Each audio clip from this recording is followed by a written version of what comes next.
And good evening, welcome back to another episode here live and exclusive to YouTube. I am your host Swishbone for the remainder of the evening. For those of you who've never been here before, this channel mostly plays games blind for the first time and gives our live reactions, but for this series we're going way back in time, nearly 20 years ago, to the golden era of the PlayStation 2 as we go back to Gran Turismo 4. And normally, those of you who've been here before, well, you know what to expect. Thank you all very much. You've been here for the likes of the Persona streams or the Shin Megami Tensei streams. Watch me lose my sanity on the Crash Bandicoot and Sonic Adventure duology. Maybe you're here for the really weird streams like Doki Doki Literature Club and the Murder of Sonic the Hedgehog. Or perhaps you're here for the classic streams like Final Fantasy 7 and Forza 4. Either way, a huge welcome back to all of you. Retro Ideas setting a new record by getting a comment into the stream 20 minutes before we went live. Good evening to you. I hope you've enjoyed the wait for the stream to start. Also, hi to Joe Duke, who's been waving at me in the chat, and Avian. 3 hours until your vacation officially starts. I wish I was that lucky. I've got another 4.5 shifts to go, but hey-ho, that is woe betide me. Now, on the last stream, we were trying to go back through some of the events we haven't done in order to try and unlock the World Championship. So the Road Sports Truck Race, that's got to be done. I don't know if I have to go back and win any of the other races I didn't quite succeed at. Well, first of all, I gotta go buy myself a pickup truck. And if I'm gonna get a truck, I'm gonna get a proper classic. I can get the kind that my old pa told me I want to get. Now, in order to try and mitigate things, before I go there, I'm going to quickly go into the used car dealership just to see if there's any trucks available. So we've got the historic showroom, used car lot 2, and then used car 1. Let's see if we've got any in here. It's updated, that's not much of a surprise, I've checked it out before. In here at the moment, just seeing if there's any decent FF cars I can pick up as well. There's a Toyota Celica there. Oh, a Honda Civic. That could be a good shout. A 1991 Civic. I'll buy that for the front wheel drive. Actually, no, I've already done the front wheel drive test. What am I doing? I did it in the Peugeot. Yep, not seeing no trucks here. I'm guessing this is all the JDM ones. Yeah, this is the JDM route. Okay, no worries. Let's try lot number 2.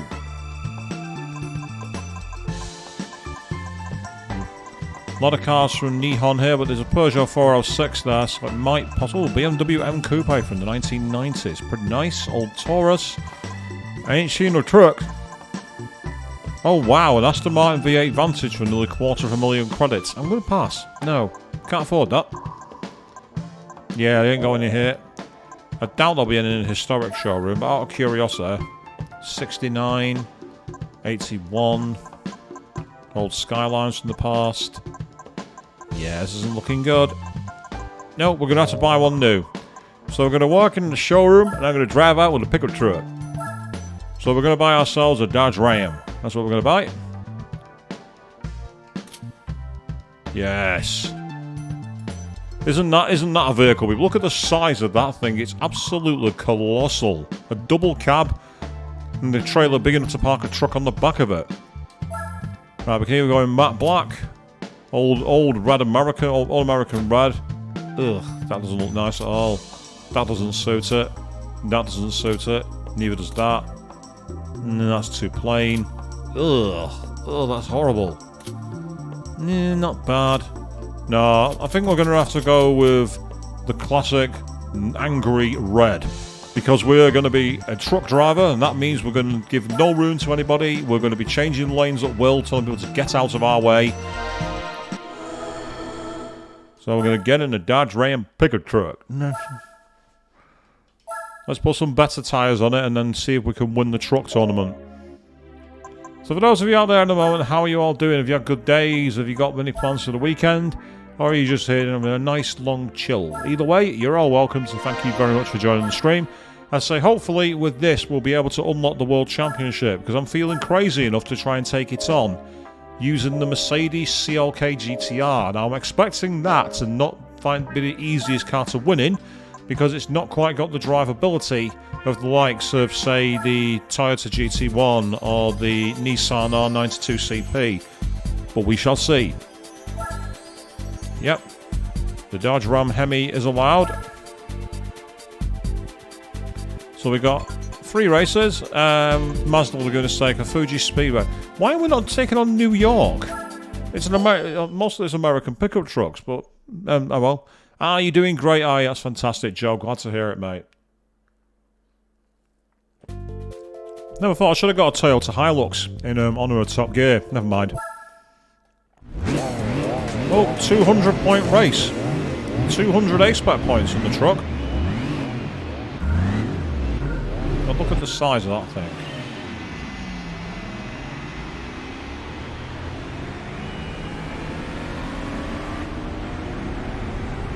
We've got, looks like someone's in the Chevrolet El Camino there. Right, this is going to be a riot.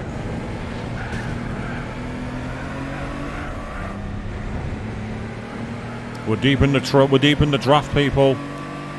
We're doing it NASCAR style, we're trying to bump draft.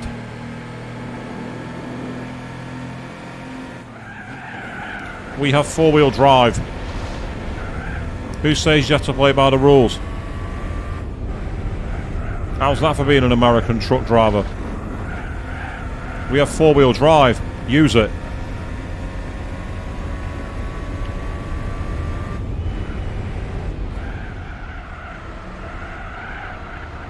No one said you had to play fair.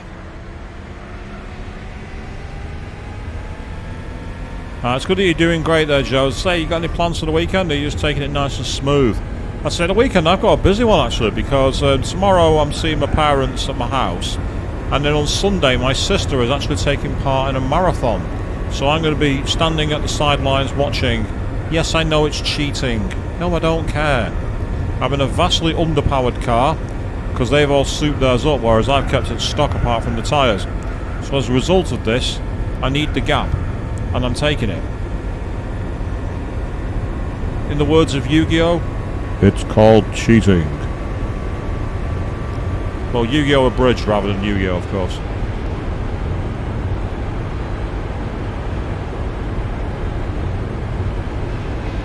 Meanwhile, Arrested Jack jumping in saying, how am I doing? Good evening, teammate. How are you? All fine here so far. I'm currently driving in a Dodge Ram pickup truck because it's one of the final events we've got to unlock the World Championship, and I'm being a nasty cheat, to say the least. I am cheating, but it doesn't matter. And oh, nice, Joe, you're going to an old car show. That's brilliant. I went to one of them years ago in Manchester. It had the likes of like the Ford GT and the Peugeot 205 rally car and all that kind of thing. It was a great day, actually. I loved it. It was awesome. I've got a photo somewhere of me standing next to a Ford GT40, and I've literally got my hand where the top of my legs are, and it's still above the roof. So there's no way I'd ever fit into a GT40. It'd be like trying to fold an accordion into a guitar case. An accordion into a guitar case, I meant to say then. I could not get my words out. I won't mind, but it wasn't even much of a tongue twister. Ah, you're off to Comic-Con, are you, Arrested Jack? Fantastic. I'm off to a convention pretty soon too. In literally over a week's time. I'm off to a 3-day convention. No, it's not like I've been looking forward to it for 3 years or anything, is it, Avian? It's not like it's been part of the plans for far too long and repeatedly cancelled. It's nowhere special, you know. I'm not going that far.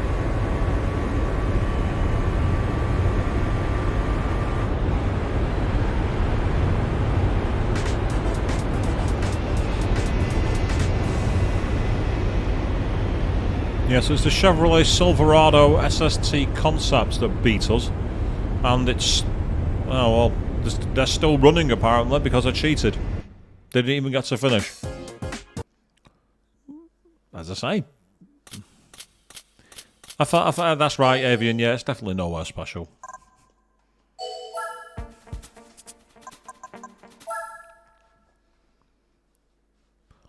I'd say, Arthur Jack, you got you. Yeah, I'm guessing you're going to be cosplaying at YuCon then. Have you decided what you're going to be going as, or who you're going to be going as, should I say? I've already got my cos plans for the 3-day convention. They're going to be interesting, to say the least. They're from 3 very different franchises. Well, not really, actually. One of them's actually technically from a related franchise, now think about it. Oh, now we're going to struggle, people. It's the track that defeated the Mercedes-Benz 1886 patent Motorwagen, and we're back here in the Dodge Ram. How can we do any better? I'm expecting this to actually be a difficult race, and I might have to actually soup up this truck. I'm not expecting to be able to cheat as easily on this, but we shall see.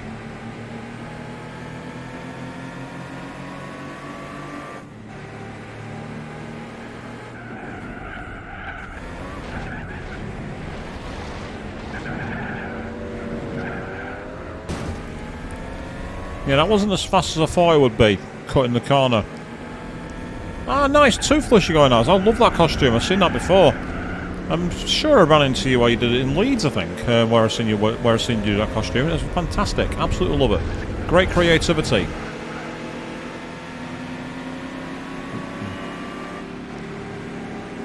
I'll take a draft off that Silverado, getting deep into the forward lightning position, and use you as a brake. The old Gran Turismo strategy, use the opposition as a brake. He probably did at some point, Joe. I don't remember seeing it myself, but it wouldn't surprise me. I know that Mercedes have done quite a few retro things as part of their presentation, like was it in 2019 when they did their 50th anniversary by like using like the retro livery and having like the pit crews in like flat caps and sports jackets and tweed. Actually pretty cool. I'd love to see that done more often.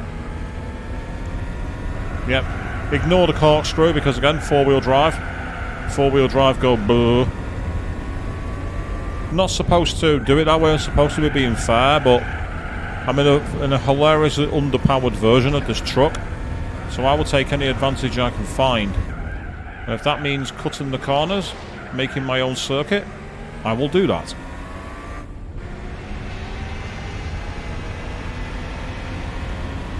Now, I'll say it's interestingly for the next three races, I'm out of the country, so I'm going to see if I can possibly get my subscription-based way of watching the race to work while I'm across the pond. If not, I'm going to have to find out what network broadcasts it over there, because I want to try and watch the races. Although bizarrely, they'll all be on early in the morning because they're all in European time, so they'll all be starting at something daft like 7 AM.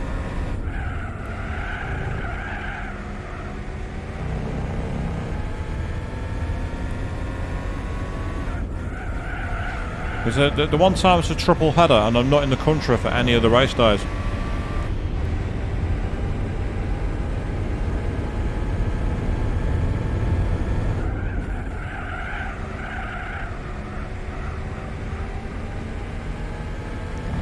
Yep, so we're currently driving this very fairly at this point of the circuit, but when we get to the top of the corkscrew, oh no, we're straight lining that, baby. We're straight lining that and maximising our speed. I've no idea how the hell I'm going to win in Seattle though. I think the Seattle circuit is going to be where I come a cropper. I'll be very surprised if I can win at Seattle. I can't think of anywhere obvious where I'll be able to gain any speeds. Yeah, I won't find it on YouTube, Avian, that doesn't work, but it's possible I can find them somewhere else, and again it depends if my my subscription is actually... because I have a subscription service to watch it live. Now, I don't know if it's going to be geo-locked. If it's not geo-locked, then I'll be able to just log on using that. And that's fine. The Gran Turismo World Championship will be an adventure, and I'm guessing it's going to be a very hard one with my idea of trying to take it on in a car that's going to be out of its class. But we shall see.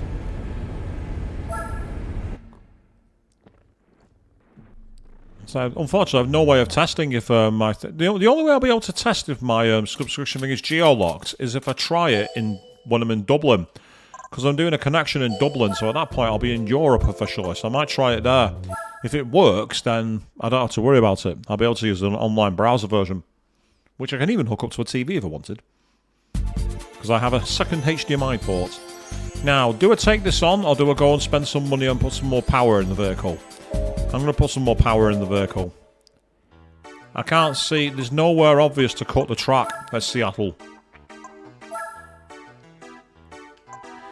Well, you see, Joe, my plan is to try and use that Mercedes CLK GTR. I have seen it's got quite decent power. I won't say it's monstrous, but it's still decent power. The question is whether it's going to be able to maintain its grip and the tyres, because I get the feeling the tyres is going to be the hard part for that. If we can make the tyres last, then we've got a chance. And again, it depends on the circuits too, of course, because I'm expecting all the big circuits to come to play. I'm expecting Suzuka, I'm expecting Fuji, I'm expecting Monaco and Monte Carlo, I'm expecting Laguna Seca, I'm expecting the Nordschleife. So depending on I'm expecting Le Mans. So it's going to be one where it's very difficult, I think. I think it's going to be a real challenge to win in that car, but we shall see. We've still got a 200-point A-Spec race, despite being in the Dodge Ram. And we've got the power souped up. That's interesting. How much money did he expect you to spend in this race? I've just put an extra 160 horsepower in this beast. And I'm still at 200 A-Spec points, which means my car, compared to the opposition, is nowhere near good enough. Oh! You see, this is the problem. There's nowhere really obvious to sneak up the inside and get through. But we're in trucks. We're in big trucks. We can take the old nap.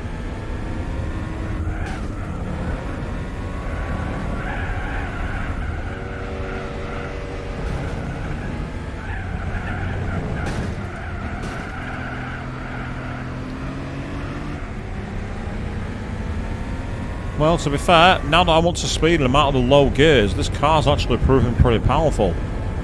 And considering, as I say, it's got a 200 A-Spec points, so for your A-Spec score, this series is brilliant.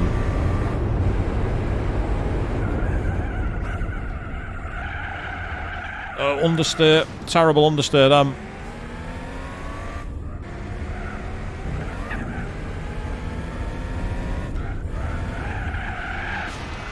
Oh, God. You know this vehicle? It handles like a truck.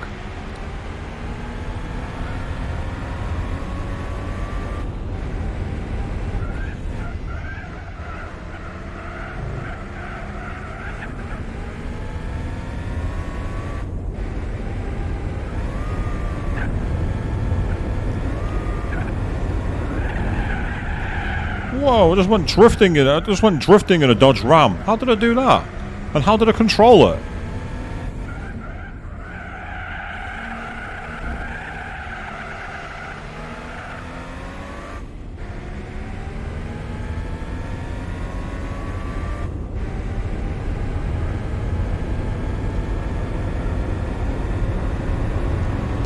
I knew you'd like that one, Alistair Jack.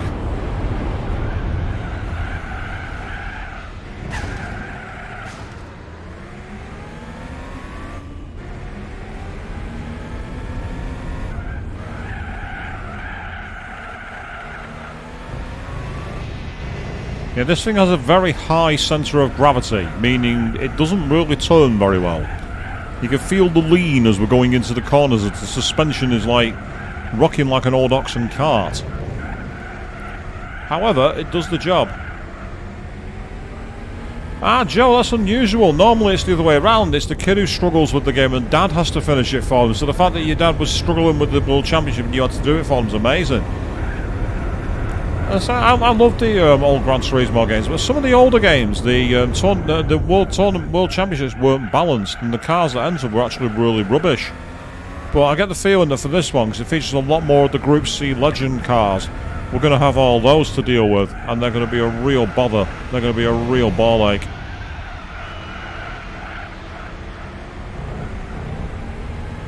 Yeah, I think we've got this race in the bag. This race is mine. Provided I don't celebrate too soon, which is why I've taken it very gentle through that.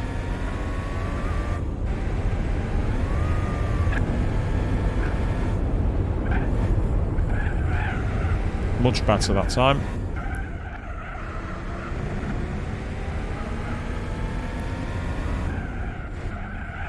So when it comes to driving games, there's one final boss level which is worse than any other. It's worse than the GT40 at Rome in Gran Turismo 2. The worst final boss level when it comes to driving games is the underground car park mission in the original Driver.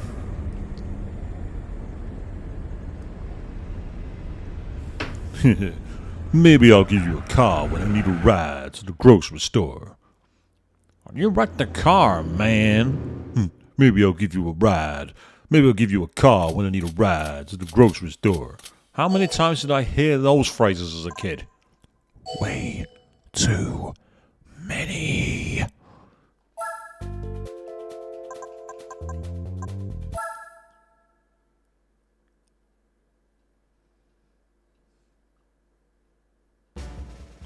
So what have we won for winning the tournament? We've won the Chevrolet Silverado ST Concept.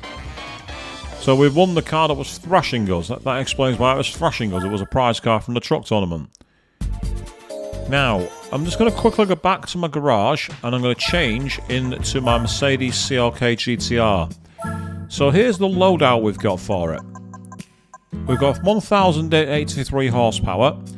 And we've currently got equipped a pair of super hard tyres. Now, the first thing I need to ask is, does this count as unlocking the tournament, or do I have to go back and do some of the classic car races, because there were two that I missed? No, there we are. It's allowing us to enter.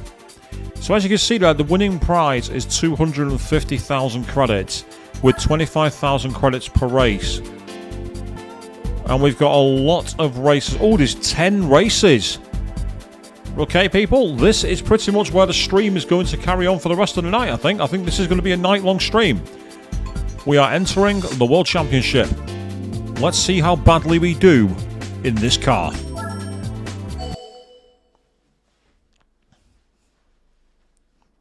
Let's first of all look at our opposition. We've got another AMG Mercedes CLK, the Minolta Toyota race car, and the RC92, and the Jaguar XJR9. Those three cars are going to be the biggest problem, I reckon. The Jag XJR9, the Minolta Toyota, and the Nissan R92. I have actually seen the Minolta up close. It was known as the TS020. It's a beautiful car, and it is very, very, very quick. Let's quickly go and consult the loadout. Yep, super hard tyres. We've got a stage 4 turbo kit. There's pretty much nothing else we can do with the car at that point. The only thing I want to do actually is quickly check my gear ratios, just to see where they're at. Okay, yep, fully trusted. Might tick that back a couple of clicks, so I've got a bit more acceleration. I'm just gonna quickly take this out for a test drive, because the gear ratios seem very, very long. Now, there's only a few straights on this circuit, and they're not that long. So I just want to do a quick lap test, just to see how this goes. Speed limiter is applied. And my lap's going to be ruined, because I've come out behind traffic.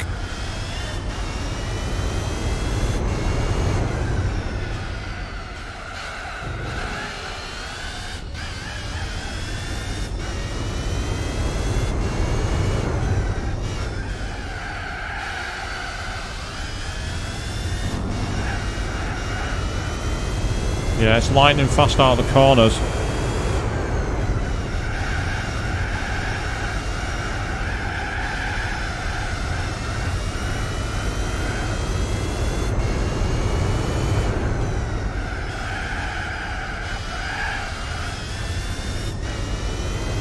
Well, it's not only testing now, Mr. Jack, because this is a championship, it actually counts as qualifying. Yeah, that's a break for that. On these tyres, you can't go through their flat. On racing tyres you can, but on super hards, no good, not going to work. Compared to when I was driving this in the DTM car, it feels a very different circuit, to say the least. I really need to get past this guy, if I can. If being the key word.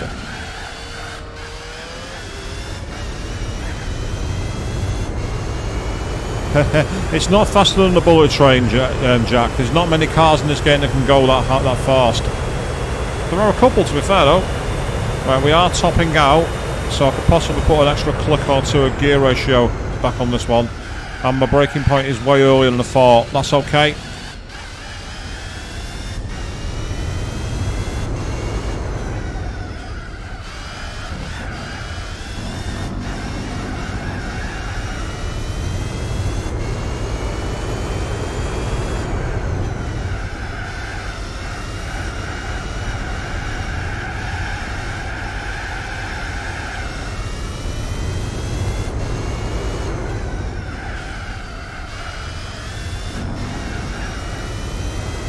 Yeah, this is alright so far to drive. This isn't too bad at all.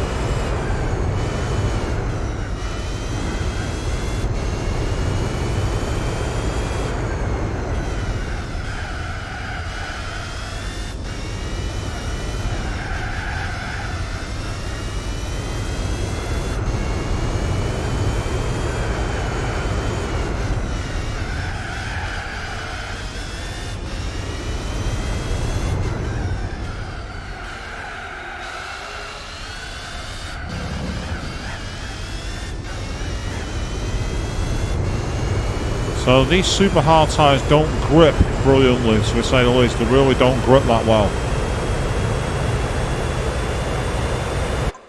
So we did a 128.7, which has put us where on the grid?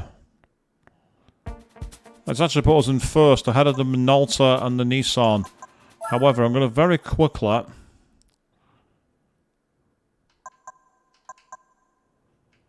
just put one click to the right on this, because I was topping out on the straight.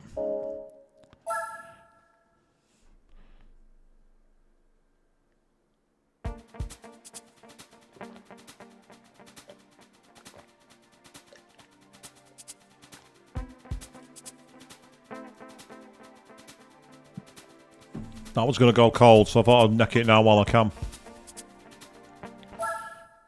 So we're going to start on the grid. We've got a 10-point race apparently, only 10 points, which seems a bit unusual to me.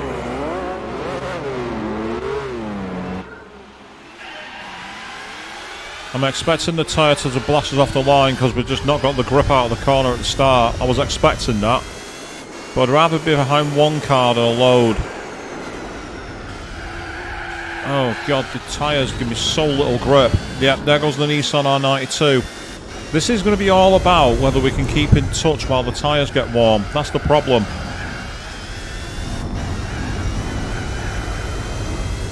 Once the tyres get warm, we should, keyword being should here, be able to keep up. This is not going to be easy, despite what the A-spec points suggest. The A-spec points suggest this will be easy. I don't think it's going to be. I think this is going to be very, very hard, and we may have to abort if this car's not good enough and do something else to try and win a faster car.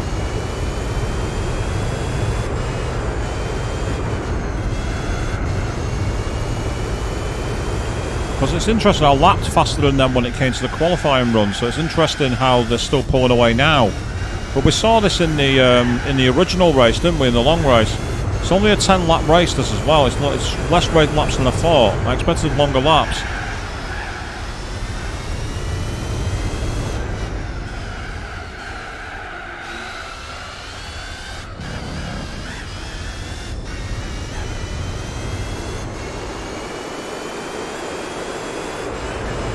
This might be one of those races, though, where we can win by not stopping. If we can avoid pit stopping, we'll be alright.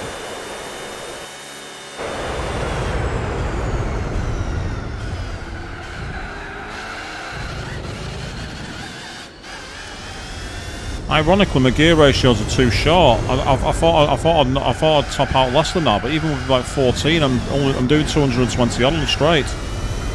So I was smashing them, catching them right up.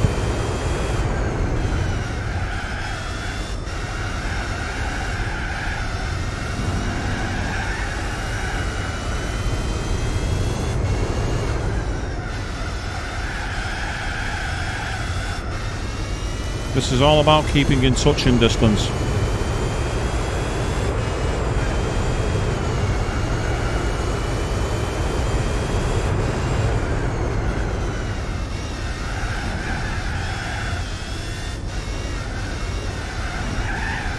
So you can hear me sliding and slipping a lot. That's because these super hard tyres just do not grip. They're designed for wear. They're not designed for like all-out attacking. So on a circuit like this, they are a little bit of a liability.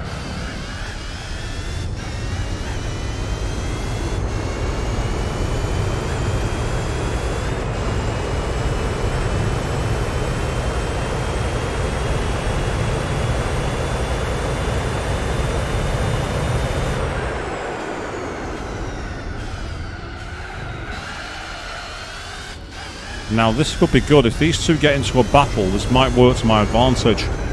if the AI start tripping over each other, I might be able to pull away.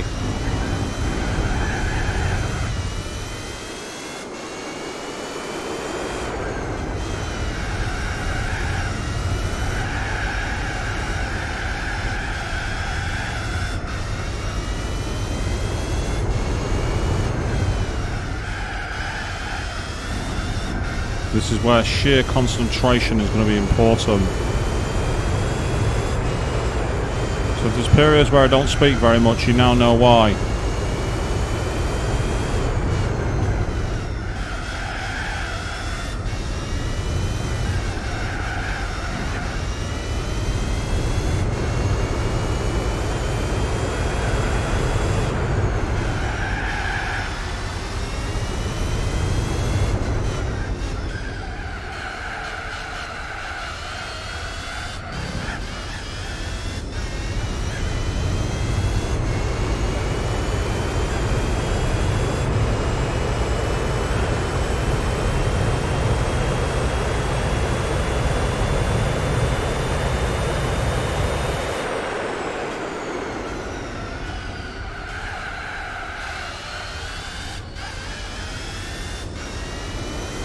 I'm going to say these guys are in a car which is a class above mine, definitely.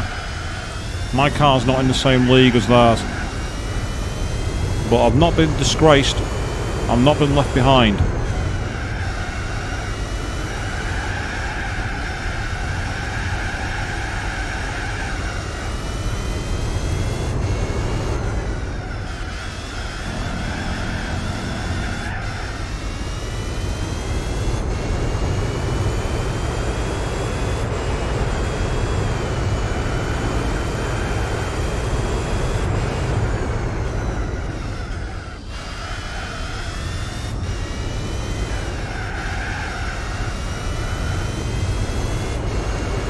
Interesting. All of a sudden they're gaining on me from behind and I'm losing ground to the front. Why is that?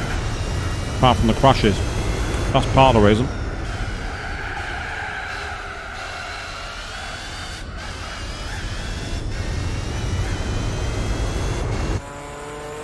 Yeah, suddenly being followed by my teammate. So if we can't win this race, we're going to have to back out of the championship, unfortunately. Because there's no way we'll be able to win in anything else. It was just an idea. I thought, is it going to be strong enough to win? The answer appears to be no. It appears to just lack the pace. But then again, it depends on whether they pit or not. If they don't pit, then we'll be okay.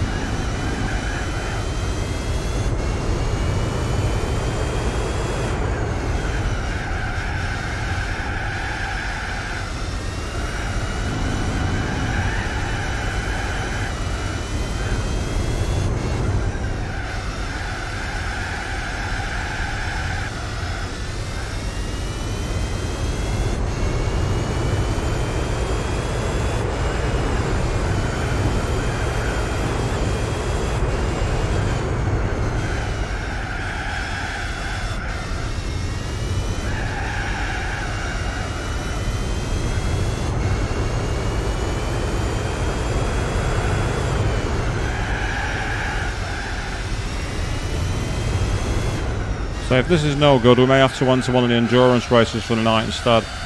But we'll see. We'll see how we go. Tyres are so far holding up okay. They're a bit more worn than expected, but they're still okay.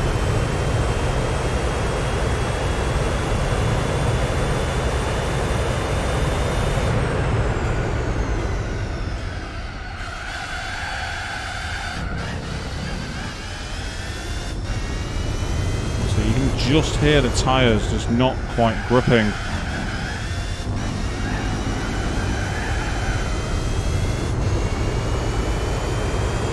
I can't even blame the chase the rabbit approach in this one because I qualified on pole position.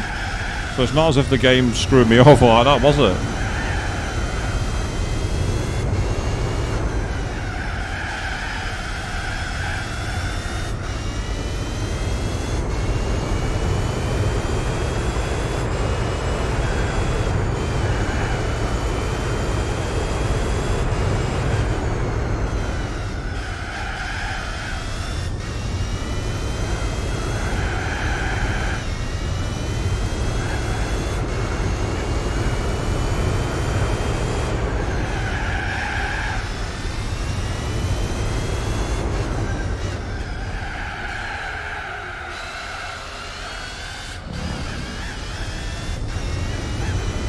Well, we're battling for the podium position, but that's all we're doing at the moment. We're not setting the world on fire at our pace.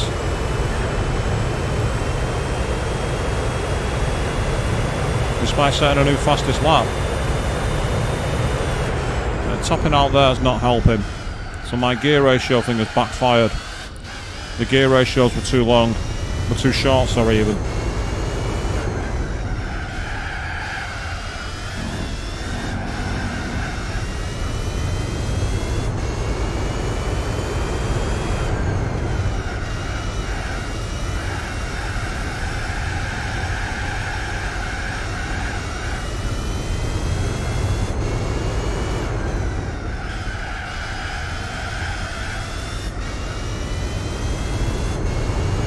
And as the tyres start to go away, this is where we find ourselves up against it.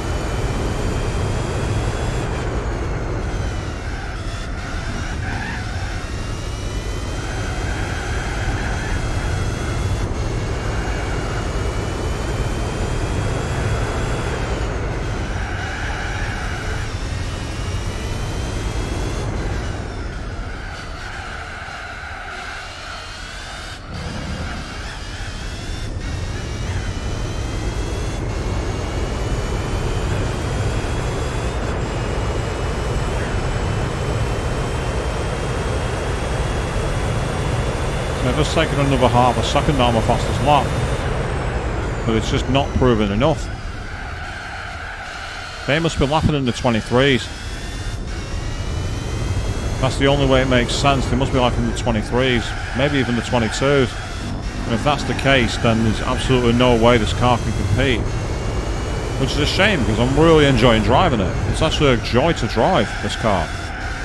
Even on these super hard tyres where it's slipping and sliding all over the place, I'm feeling like I can aim for places and pretty much get it.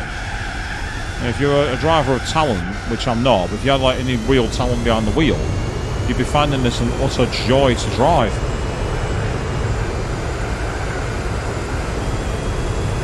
So it's like there, I just did that at 166, which is like the fastest I've been through that corner by a significant margin.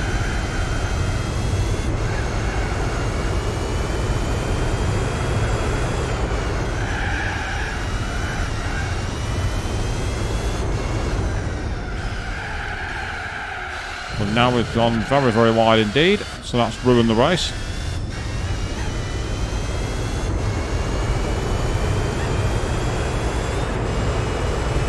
Unless these guys decide to be silly and pit on this lap, the race is over. If they do pit on this lap, however, I'll win the race. So it's one of those. But I can't see them doing it. I can't see them needing to stop.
Well, those two are dueling. I can see that on the map. Hold on, I don't believe it. They've gone into the pit. I'm going to win the race. As long as I don't fuck up. You've got to be kidding me.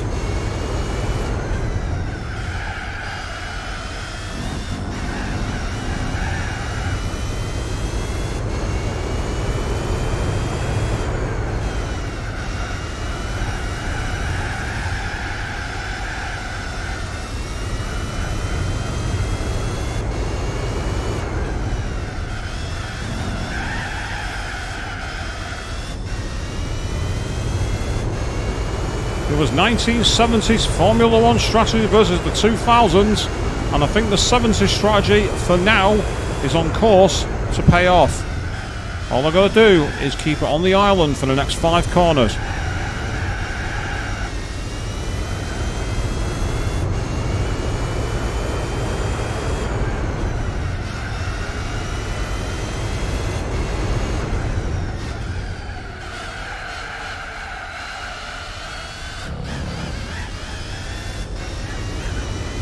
You can hear the left tyre failing to grip the corner, but I don't care.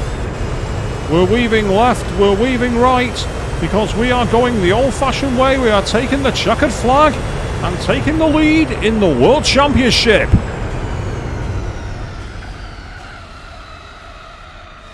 The R92 and the Minolta and the Jaguar all threw it away by going into the pits.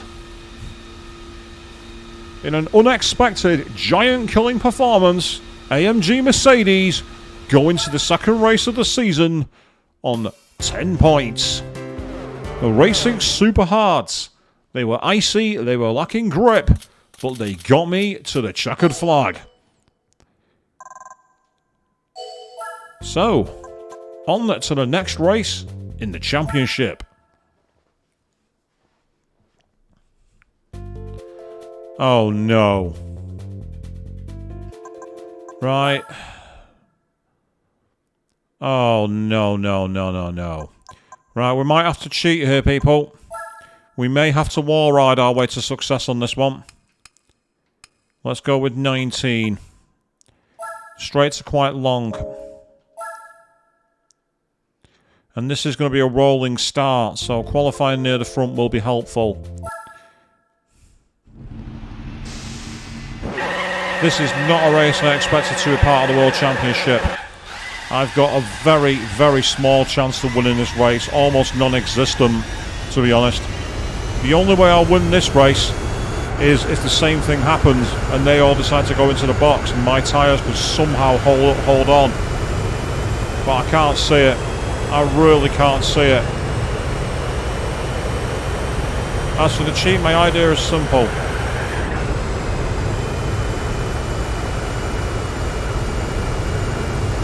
We'll employ the actual real-life NASCAR strategy that was used.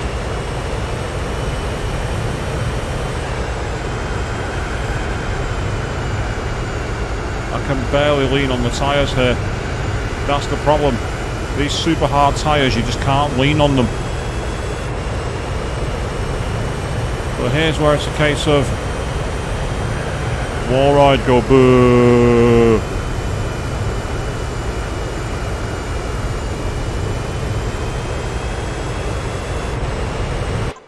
Literally a 30-second lap. Where does that put us on the grid? Third, I think.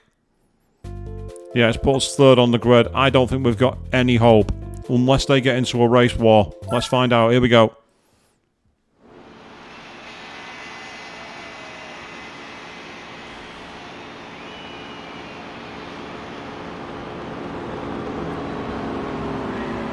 And again, if they go into the pits, it might be different. If they go pitting, then we might still win.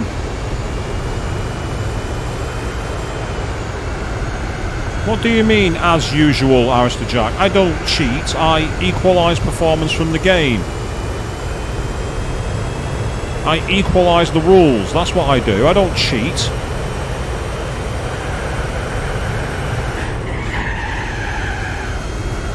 Yeah, so you can't go in at a fast angle. You have to go in straight. That was recon. I did that on purpose.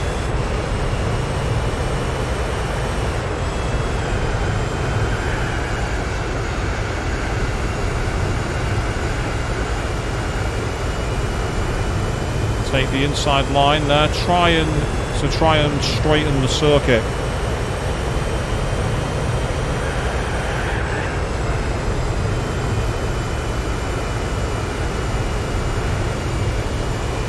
See, the wall ride definitely helps because it minimises tyre wear, and it also allows you to go at speed that's quite consistent.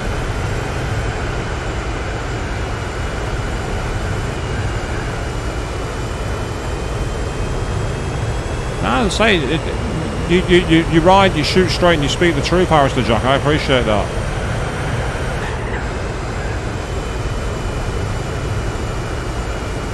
That gave us a little extra speed. And again, there's no damage in this game, so we can do what we like.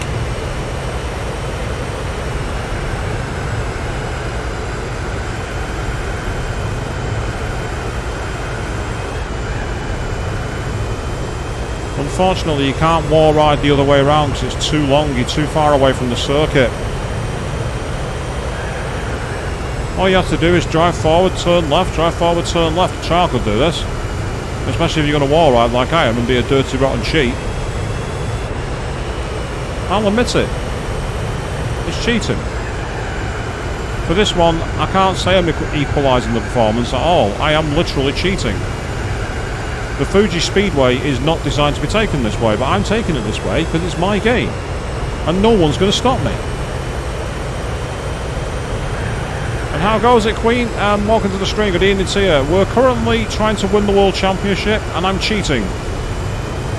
That's how we're doing it. We're trying to cheat our way to glory.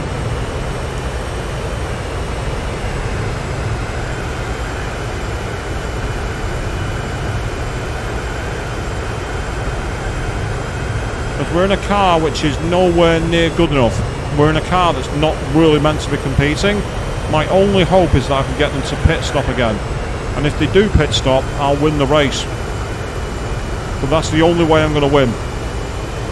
Oh, no. Breaking the toe. You're not having a toe off me, Mr. Jaguar driver. Out of curiosity, how much slower is the wall ride approach? Is it slower? That's the question. You go a long way around, as you can see here, even though the speed is higher.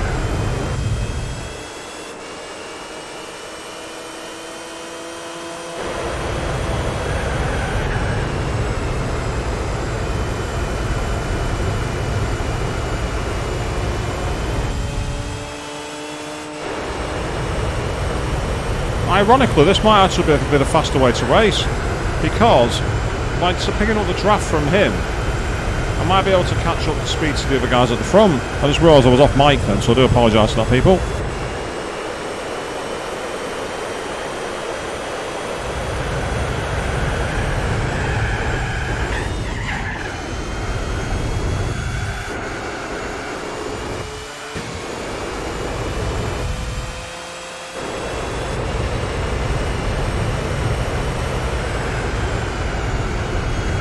The problem is, with these tyres on, I can't lean on the tyres into the corners.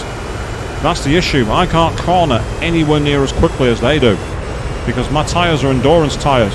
They're not like ultra fast grippy tyres, so they're just constantly falling away like they're off camber. And what that does is it pulls me away from the corner. This is a race that I realistically shouldn't even have a hope of winning.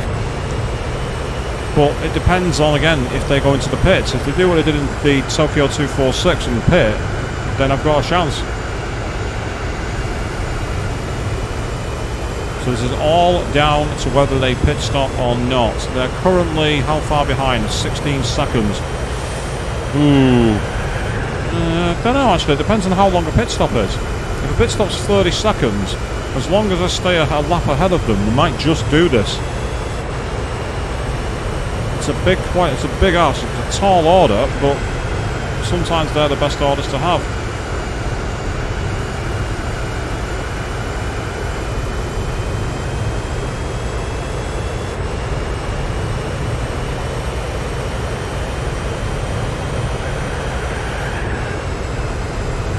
Yeah, I aimed to hit that wall then about 218, so I went in with a bit more speed. That could save me some time. That's gave me a few tenths, and on a circuit like this, that's a massive difference maker.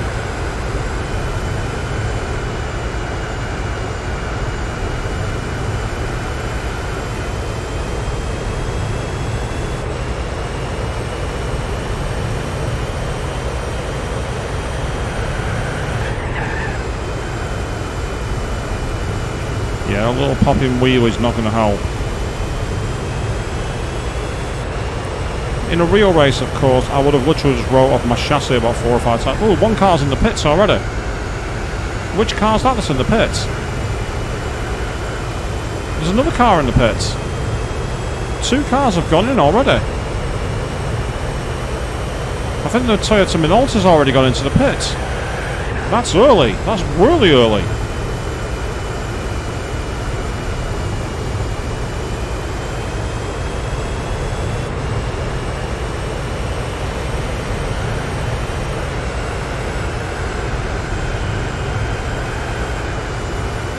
But the problem is they're not going to need to. They're not going to need to pit again. And I don't think I'm going to be half a lap ahead. If I can be, I might just get away with this. It's going to be tough, but who knows? Strange things have happened. Even if I can just beat the Jag, that'd be awesome.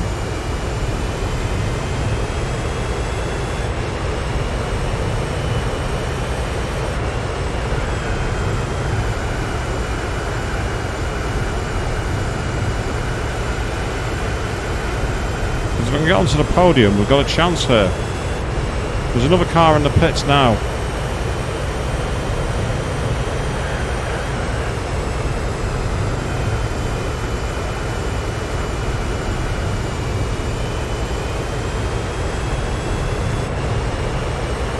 Now the Jag's in the lead.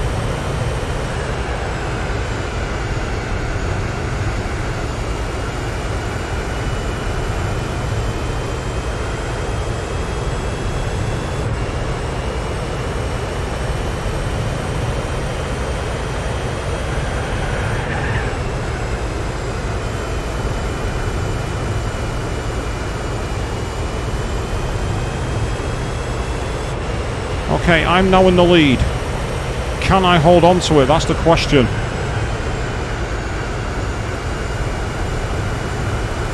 What's my gap? My gap is currently 12 seconds with 5 laps to go. Ooh, this is going to be tight. A lot of it's going to depend on whether they can get close enough to draft me. If they can't draft me, then I might have a chance at stealing a victory.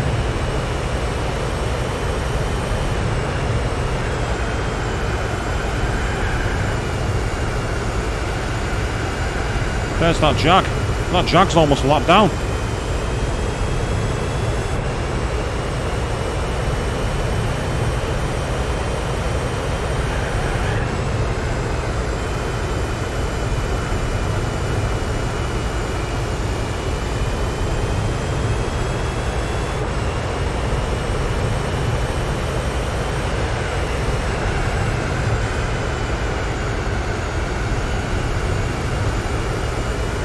We've just clawed back 2 seconds.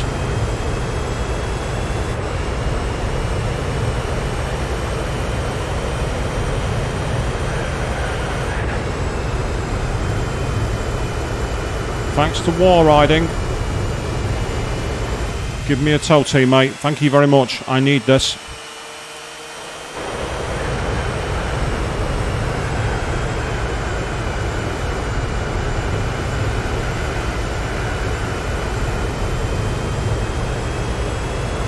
I was hoping to pick up the draft from the through and then to get back to the Jag, but never mind, it's okay.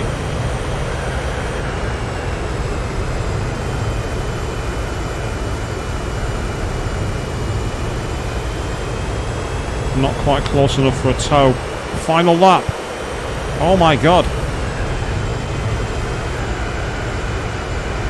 Are we going to steal this race? Are we going to steal it?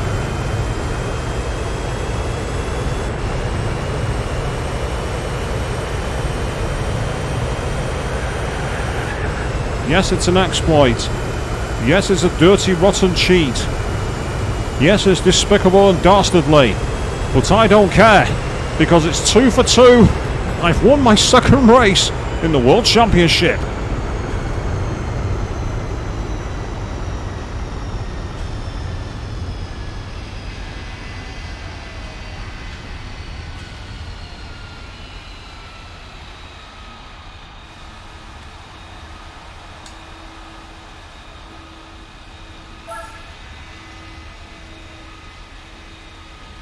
A result I did not expect. To be 2 to 2 from the first 2 races of the season.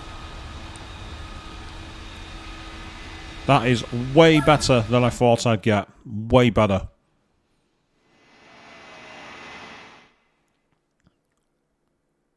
That shouldn't have happened.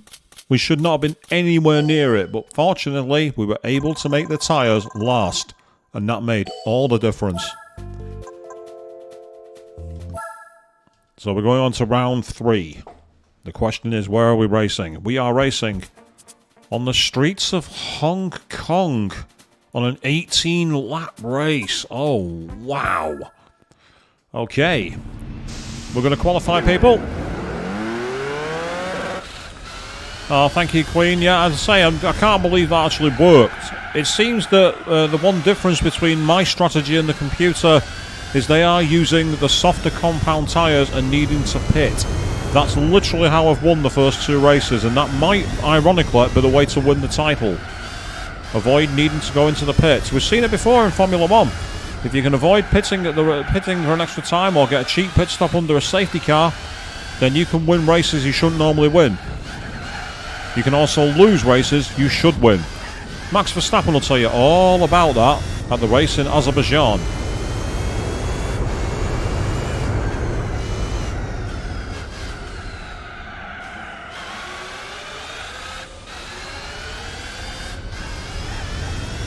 So I have no idea. Oh, yeah, right. I have no idea what the line for this circuit is.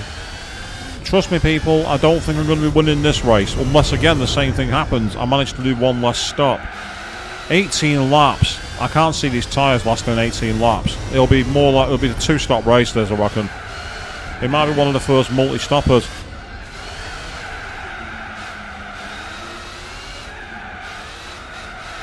No worries there, Alistair Jack. You need to get yourself some sleep there. That's absolutely fine. Have a fantastic time at Con. And I will see you when I'm next streaming, which is going to be on Monday, by the way. I'm taking the weekend off because I'm seeing my sister through a marathon event.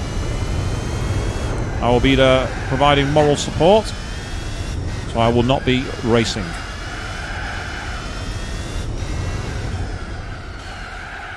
Oh, good lord. Joe, I probably won't play F1 23, to be honest, because I've not played an F1 game since 16. They've always been really disappointing. Ever since Codemasters took over the license, there's always been problems with the F1 games. They've always done something wrong with them. They've always managed to find ways to screw them up.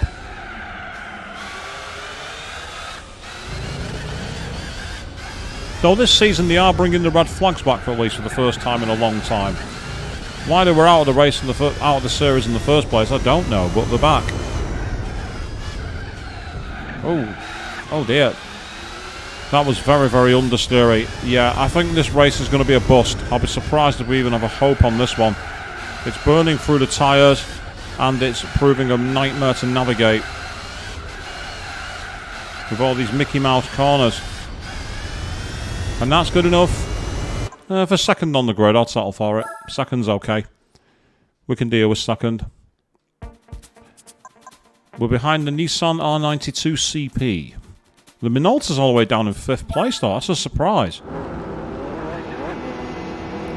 So, as I say, this is, of course, being the challenge run where we're trying to do as many races as we can using prize cars only. We had to break the prize cars rule with the front-wheel drive car because the one I got from the license test glitched and disappeared from my garage, and there were no front cars to drive. So, as a result of that, I've had to buy one. So, we broke the prize cars rule. We can't do that anymore.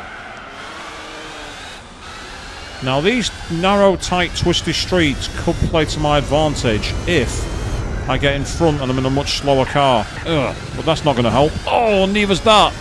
I just got shunted up the spine by the Jag. Oh, you ruthless aggression geezer.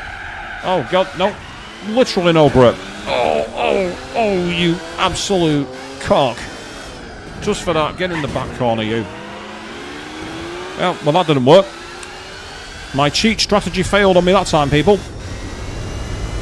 My cheese strategy did not work.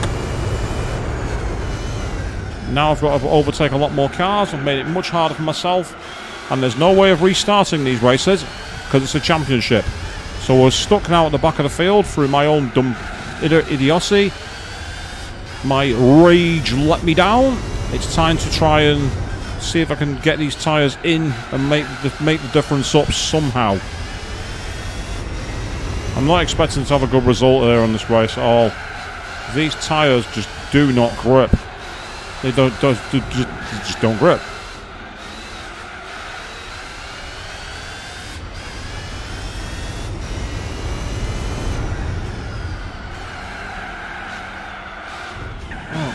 car just understeered then. Absolutely horrendous understeer.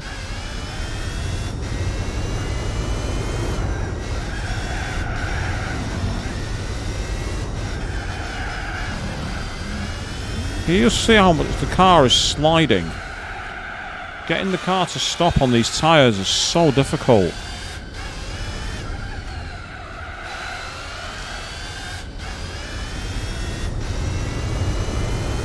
It doesn't help that my front tyres are ice cold and my rear tyres are absolutely roasting hot. So I'm getting that annoying bounce where the car wants to go in two different directions at once, which is not very conducive to lap time. That I will say. I say we're not winning against the odds here unless there's a very, very long pit lane and it takes a long time to get in and get out. Which it might do, so it's got that awkward turn there. I don't know if you noticed that. And also it's a question of whether they do 1 or 2 stops. I might get lucky and they might do 2, and if that's the case we might have a chance. Not a big one, but a chance.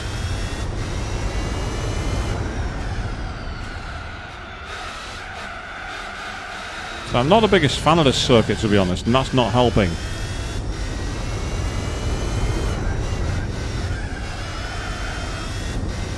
But it's okay, because you have to have a bogey circuit at some point, don't you? You can't be an invincible demigod of driving all the time. What made the physics so bad on 22 then, Joe, by the way? What made the physics so bad? Because I've not played it, so I can't really provide any comment.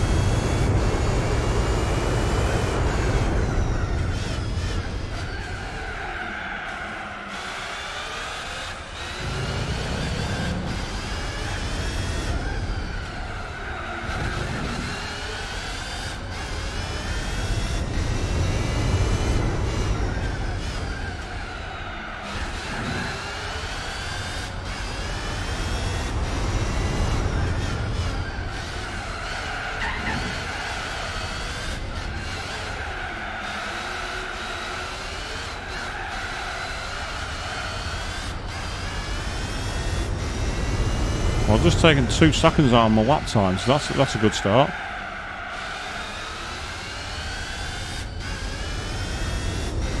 But you just hear the tyre squealing as I'm getting out of the corners as the car just can't grip the surface at all. Because the tyres are like just spinning up the wheels. The wheel spinning is really poor on these tyres. But that's okay because they are super hard. They're not designed for hot lap pace. It's just a frustration you got to try and deal with.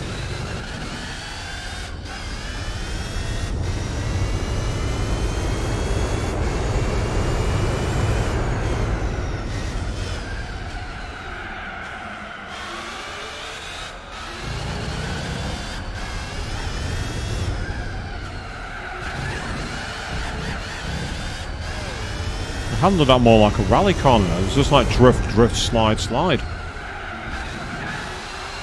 That almost sounds like a bad rap song, doesn't it? Drift, drift, slide, slide, skitch, skitch. Yeah, I'm not giving up my day job anytime soon, people. Which my company will be relieved about because there's a lot of cases to do.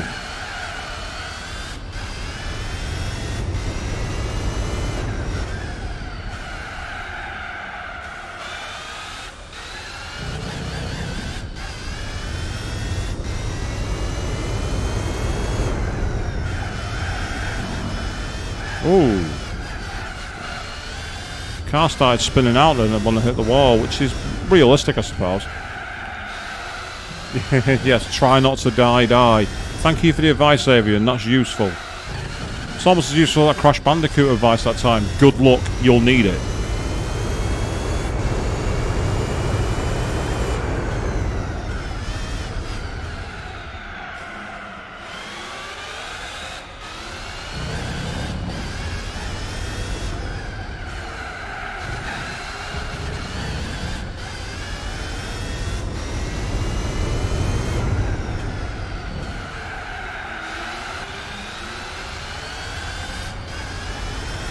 My only hope on this one is that they have to 2 or even 3 stop, because my tyres are on the super hards are shredding, which tells me that theirs are going to be shredding as well.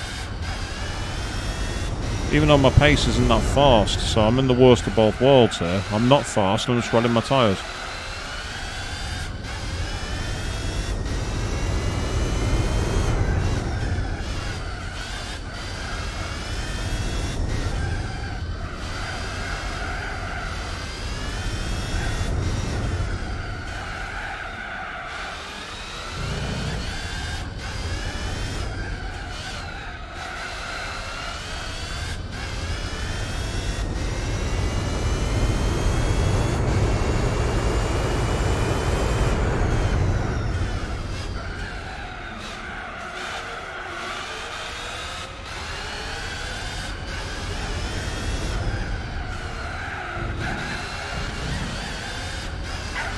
Oh, that's not going to help.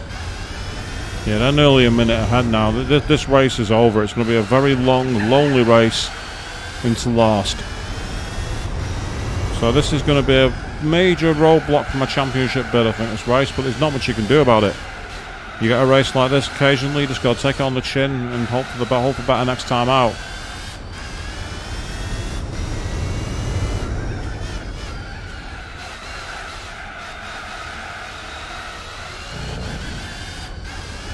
You see my tyres there, we're barely at half distance, and we're not even at half distance yet, and already they're in the yellow. So I'm going to have to pit at some point. However, if I can get these to maybe lap 12, I might be able to gamble on switching to the medium tyres. That's a possibility.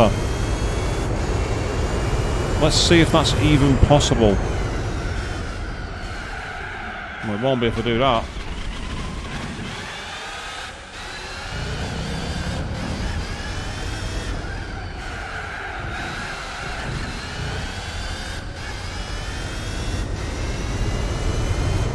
The problem is they've not gone into the pits yet. And if they're not on super hard tyres and they've not pitted, I'm in serious trouble. Because my super hards are all over the place.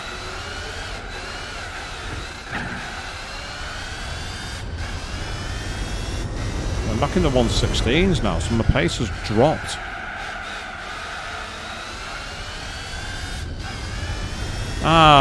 Yeah, that sounds horrible, that Joe. I've seen part of your comment. Obviously, I'm not reading all of it in the middle of the race, but I've seen part of your things. That the physics about the curbs and that are bad. And that's kind of similar to what happened with Project Cars. Project Cars had exactly the same problem. The cars just didn't feel like they were generating enough downforce, and you couldn't ride the curbs. They were awful. Project Cars was terrible, though. Massive, massive disappointment in that game. Should have been way better than it was.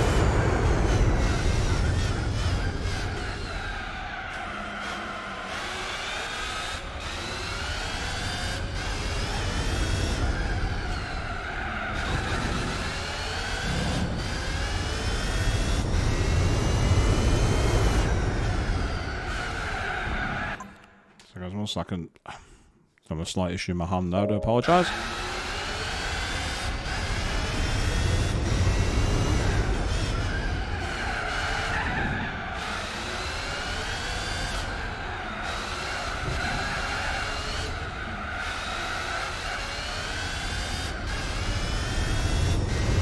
And then I set a fastest lap. This is weird. My pace is all over the place.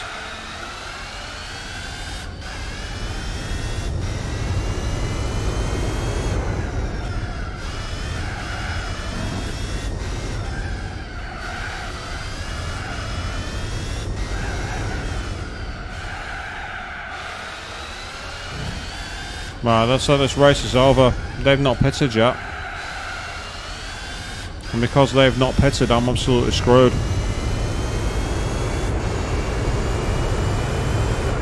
I was hoping they'd need to pit twice. They're not going to. However, I've got an idea for the next race. It's a track like this with a lot of heavy braking points, and rather than riding the tyres on full whack at high speed, I'm going to put mediums in the front and super hards in the back. I'm going to try that.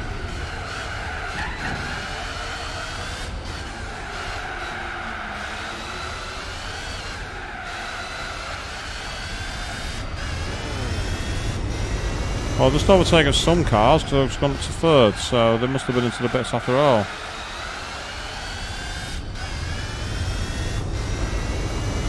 So that's encouraging. I've at least gained a couple of places.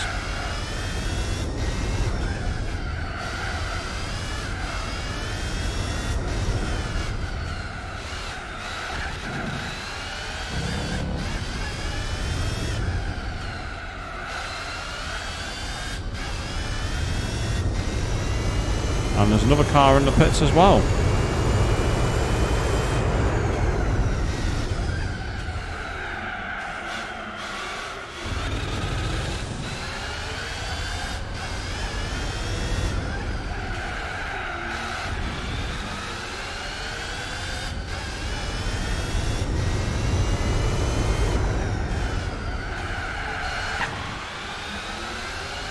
I don't even know what that was, apart from sloppy and poor.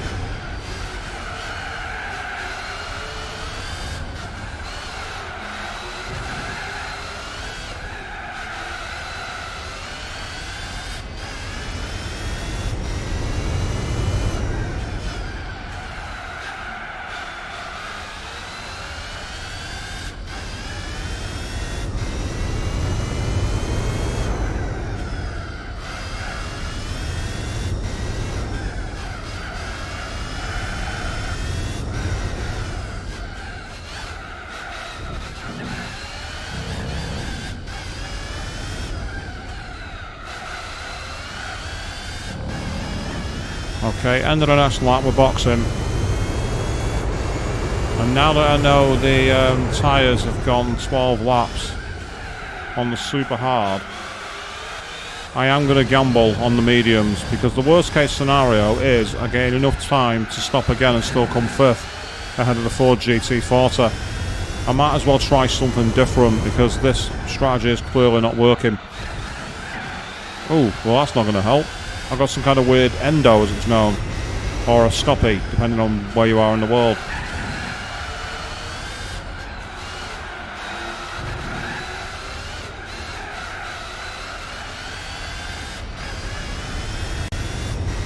And even on shredded tyres, I just went almost my fastest lap. So it's definitely pacing the car.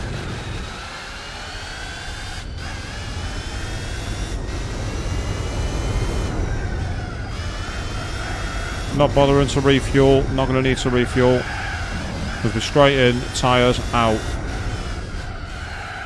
The hose pipe guy can take a break.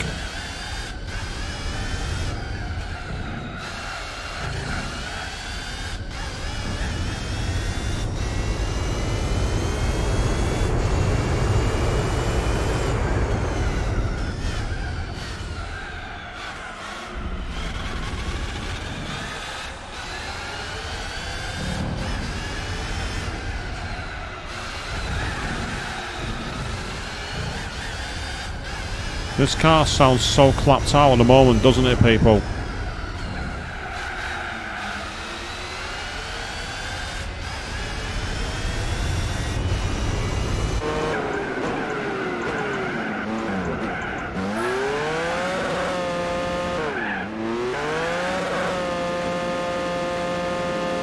Yeah, so we've just been overtaken for 4th. And 5th is just about to happen as well.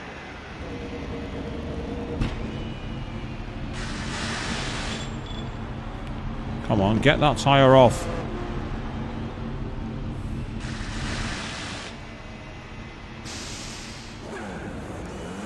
So the big question, just how much do these tyres fall to pieces on this circuit? Let's find out as we ride on mediums.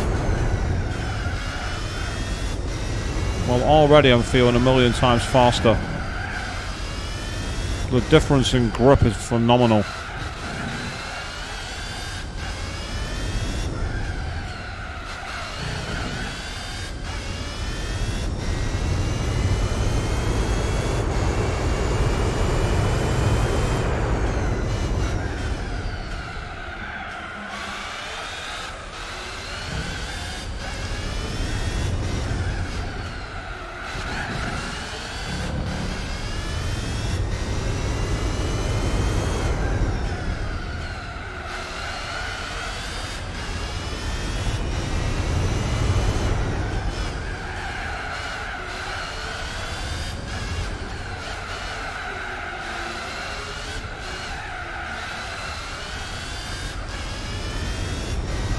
That's ridiculous. It's just come 4 seconds a lap faster on my out lap than my fastest lap.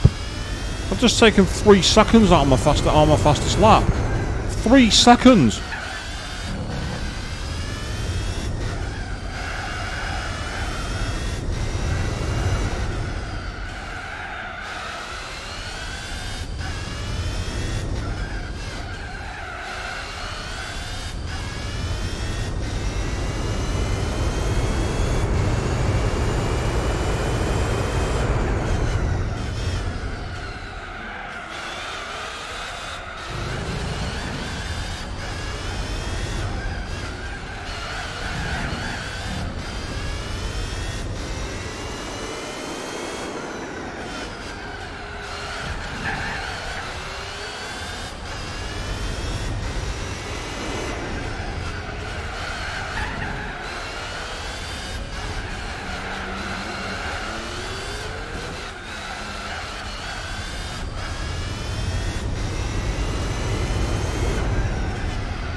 There's no way these tyres are going to hold up to the end of the race. Surely not. What a terrible place to catch traffic. That is the worst place I could have possibly caught up to him. Get out of my way. Leave me alone.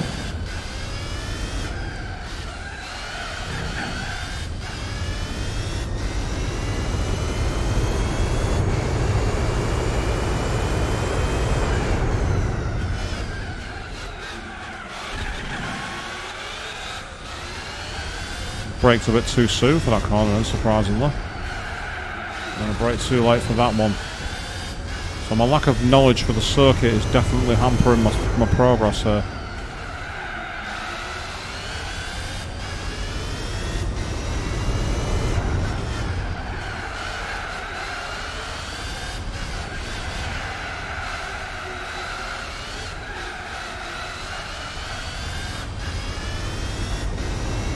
If these tyres make it to the end of the race from this strategy, I'll be very, very surprised.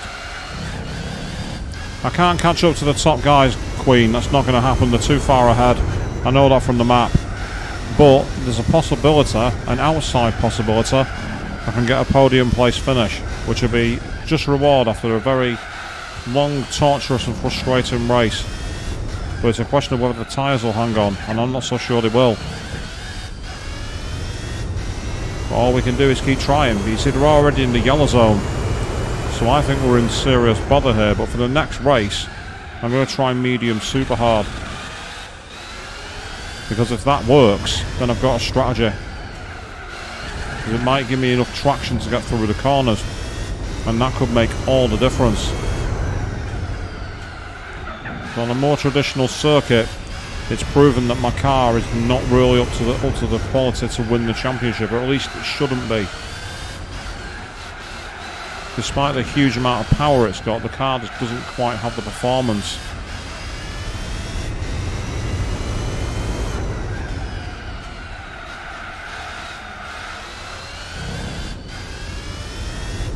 Two laps to go.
Went a bit too deep then.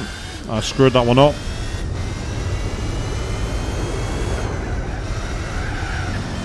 Oh, these tyres are just on the edge. Unfortunately, I think the tyres are just going to run out of grip when I need them the most, but we'll see. There's still a chance here. And a chance will do me fine. Okay. Can we do the dive bomb of the century? Here we go. No, we can't. Or can we? Can we get around the outside? No, we can't. Damn it, come on.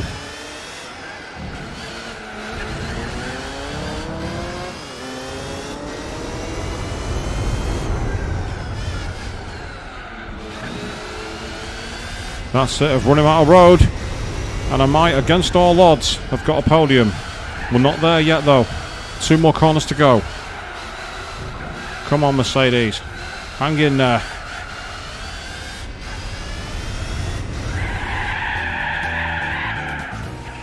That deserved the hairpin spin. Yep, I finished nearly 30 seconds behind the Minolta, but that's, to be fair, I'm amazed that I even caught that much time up. And the problem was the rear tyres, not the front tyres. So my strategy could work. And I'm still in the lead of the championship by 6 points as a result of that. So that was massive damage limitation. That was massive damage limitation, that race. We've still got a chance. But wow, that was a tough race. That was really tough. That was a very, very difficult race, that one. 666, well, what does that tell you? Right, onwards we go. Race number 4. And we are at Seoul Central in reverse. Okay, first of all, this is going to be similar to Hong Kong, and it's all about whether the tyres will last. Do I... It was the rear tyres that let me down, not the front tyres. Let's find out what the pace is going to be. See if it's even... This will give me a test idea, actually, to see just what the wear rate's like. Because if the wear rate on the front is too high, I can always change them back to super hards. I'm expecting wear to be quite high here, purely because... Oh, we're going backwards. Right, I've not driven this course this way before. So this is going to present a new challenge to me. Ooh, I got a snap of oversteer then. So you can obviously hear the lack of grip in the rear tyres because the tyres aren't used to gripping this long.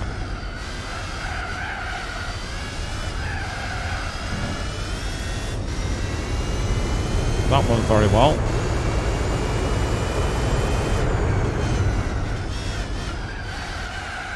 I'm actually surprised at how many street circuits we've had. We've 3 street circuits so far. Did Stefano Domenicali in the FIA design this championship? See, I'm not used to this circuit in this direction, so I have no idea what a good braking point is.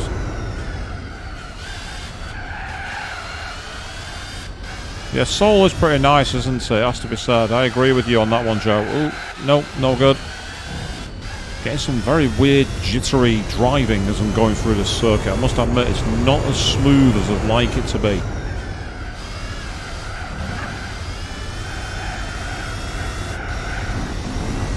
Yeah, you can definitely feel where the car with the super hard tyres just doesn't quite have the grip. And ironically, the front tyres are wearing quicker than the rear tyres.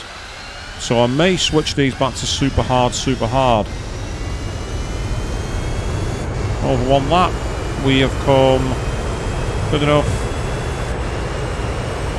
for pole position. Those front tyres are going to go off at that rate. So unbelievably, we're going to go for it. We're going to try the strategy again. We've qualified. We've set a super hard, we've set a fast time. This should be a rolling start, I believe. And it is. Now, here's the question. Just how good are these guys going to be? It's a 19-lap race.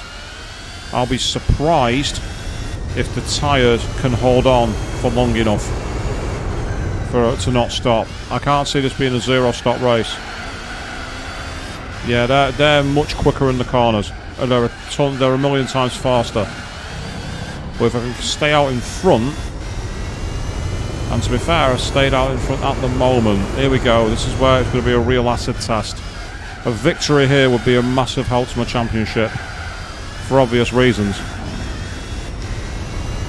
The big bother's going to be this hairpin corner coming up with the roundabout. Yeah, I could have braked a bit later than that. Yeah, see what I mean? I've just not got the grip in the corners.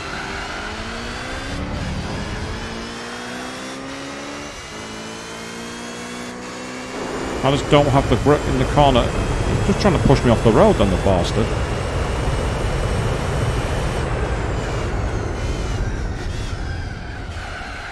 Oh! And then you hit me up the backside. You absolute cockend.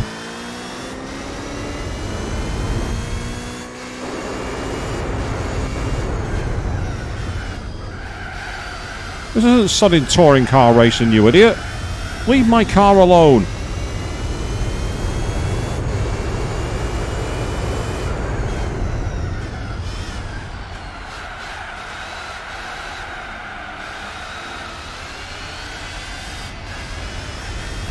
Right, okay. I'd like to create some breathing space, if possible, for the heavy braking zones, because that's where they're absolutely mullering me at the moment. They're just so much better on the brakes because their tyres are gripping the course better under braking. But if I can get remotely clear, and that's not going to help, then I've got a chance of actually pulling away. And if I can do that, we've got a chance of taking victory. But it's been a bit of a rough start, this. Not been the smoothest start to a race, but it's okay. Again, that's not going to help.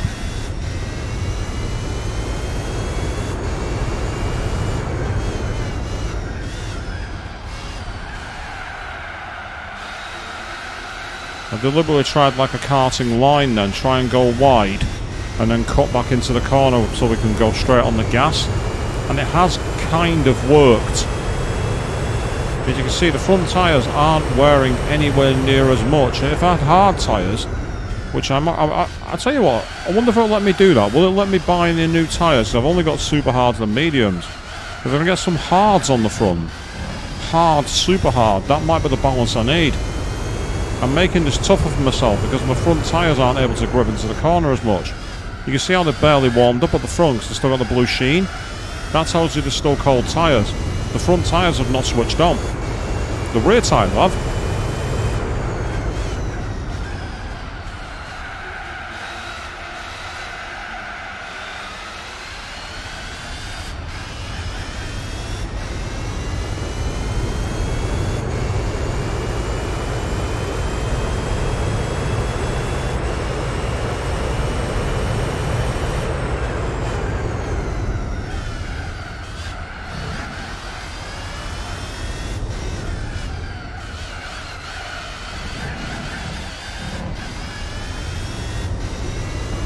Right, we're getting a bit of a gap. Let's not count our chickens. It's still very early in the race, but we're in a better position than we were.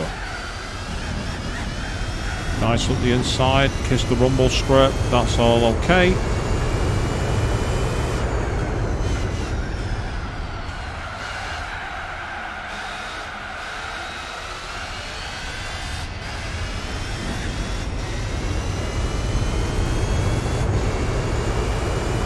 So this isn't about trying to dominate the race. This is purely about trying to win the race. I'm not interested in dominating. I'm in an underperforming car compared to the top two.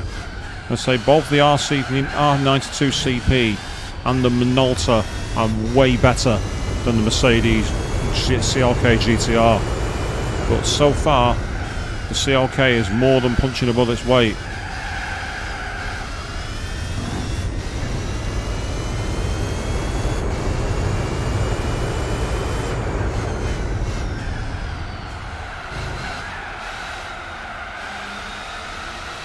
They're treating that corner as a traditional hairpin. It's allowing us to get a straight line exit. If we can get to anywhere like lap 12 again, we might be able to switch to the mediums to finish, but I'd rather not. I'd rather play safe if I can and have tyres that'll make it to the end. And of course, a lot of it depends on them. If they only pit once, then I'm obviously in a spot of bother.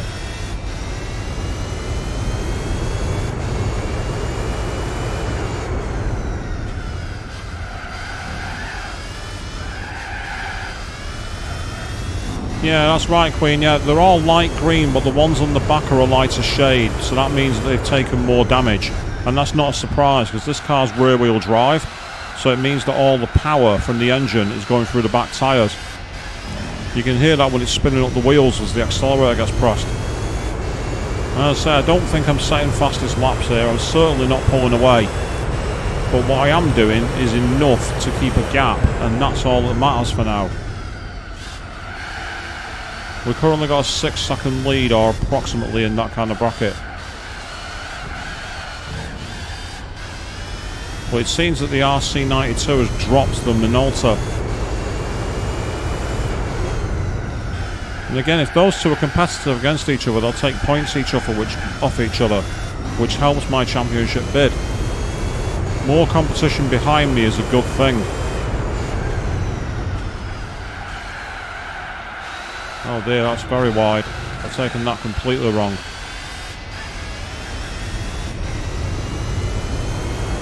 That was a very, very wide take of that corner, and that was not a good idea. Ironically, we're coming up to half distance and the tyres are holding out. The zero stop might be on here, people, you know. It might be on.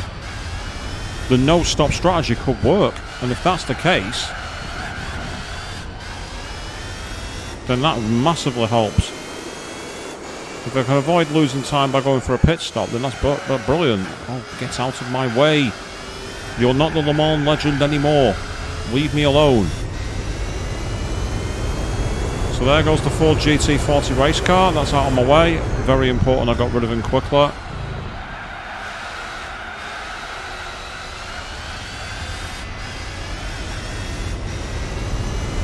Got a much better exit from that corner that time.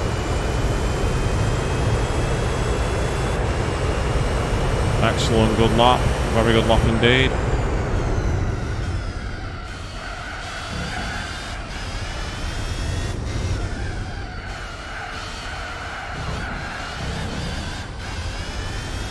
And if he gets held up in traffic, that's useful.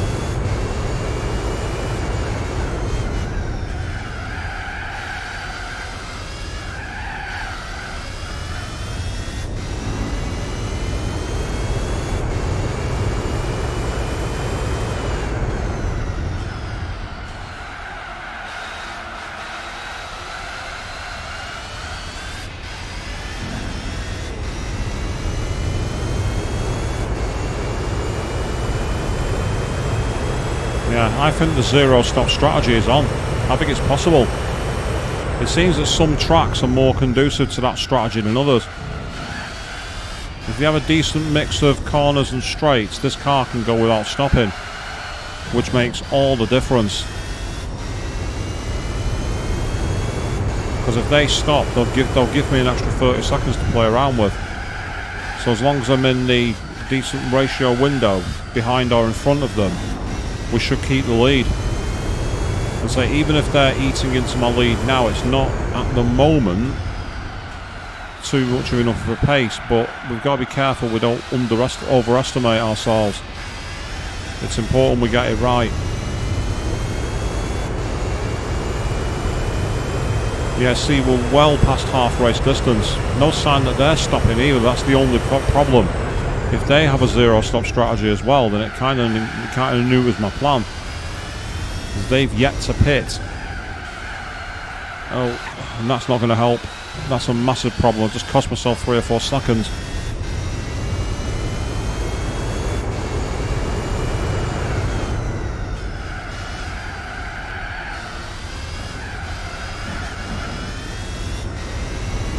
Yeah, this is what I call a wilderness lap. And I've opened the gate for them to come right back at me now with that lap as well. So I'm bitterly disappointed with myself. But it's okay. I'm still in the lead. We've still got the initiative.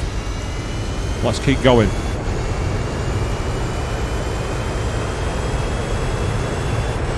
If I do have to stop, I should be in a position now where I can run mediums to the end at least. They're still not stopping. This is a massive problem now. If they don't stop in the next 3 laps, I'm in serious trouble. How can I know? I'll see on the map, Queen. What you'll see is, you know, when the start-finish line comes up, their dot will stop moving. That's how you'll know. So you can see the gap at the moment is relatively similar. He's literally the dot right behind me at the moment on the track. That dot will stop moving if they pit. Because obviously when you get into your pit box, you're stopping to change your tyres. So your car's not moving. Think of it as like a GPS tracker. The map is a GPS. I'm seeing my dot, which is the red dot, and the blue behind it is theirs. If the blue dot stops moving, they've boxed. If they haven't, if it doesn't move, if it keeps moving, they haven't. That's how I'm reading it. And the problem is my tyres are starting to go off. And I've got another 5 laps to go. I can't blink first. If my hope is that they don't, if they stop and I don't, I've got to suck this up. It's a difficult challenge, this.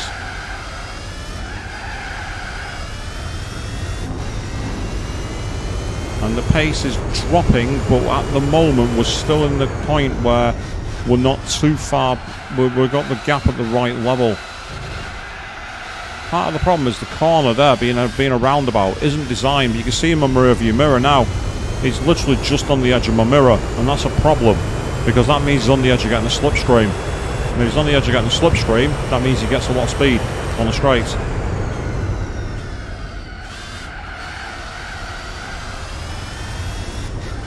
Right, our car's in the pits, but it's not him, I don't think. There's a car in the pit lane. You see how it stopped on the map? Can you see it? That's one of the rivals that's gone into the pits. Now, if that's the case, then I might be home free. Might being the key word. Oh, bugger, that's no good. That's really bad.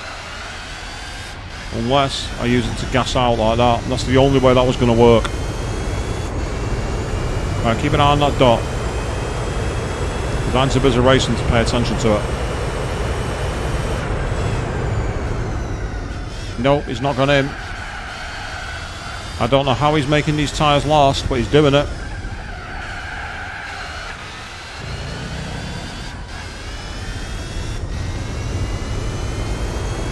This is a straight fight, and it's actually quite exhilarating.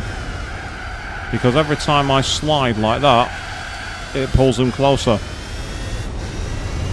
So that's why I'm constantly looking up. I'm looking up into my rearview mirror, trying to see where he is, trying to read his position.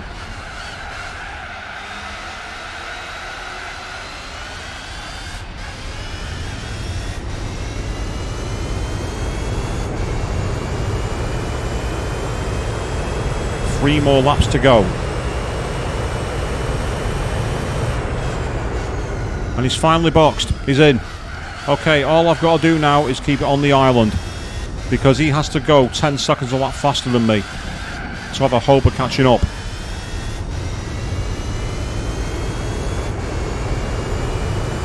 All I've got to do here is take it nice and smooth, slow and steady. I could set lap times at practically the 1 minute mark, and I will have enough to win the race. I want to avoid doing that though. Realistically, 55 seconds would be more than comfortable. 57 would be ballpark. Any higher than that would be dangerous. I'm not interested in lapping the field, not interested in setting any records. All I want is to make it home. Yeah, we're safe. I've just taken another 10 seconds out of his chances there with that lap.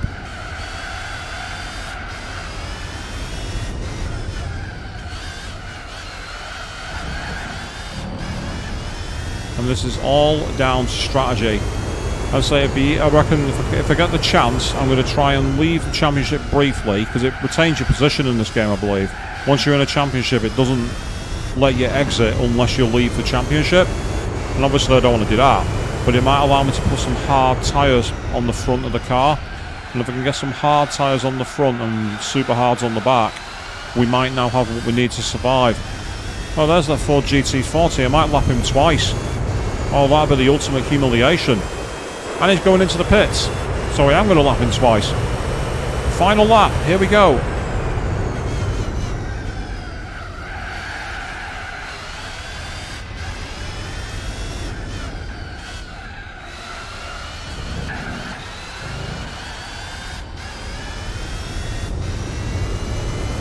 As we keep on battling our way forward.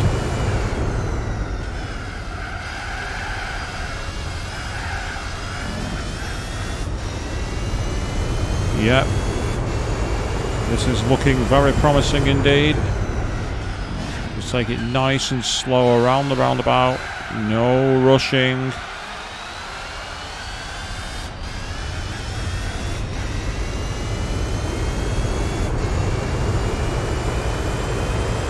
Doesn't matter if it's a slow lap.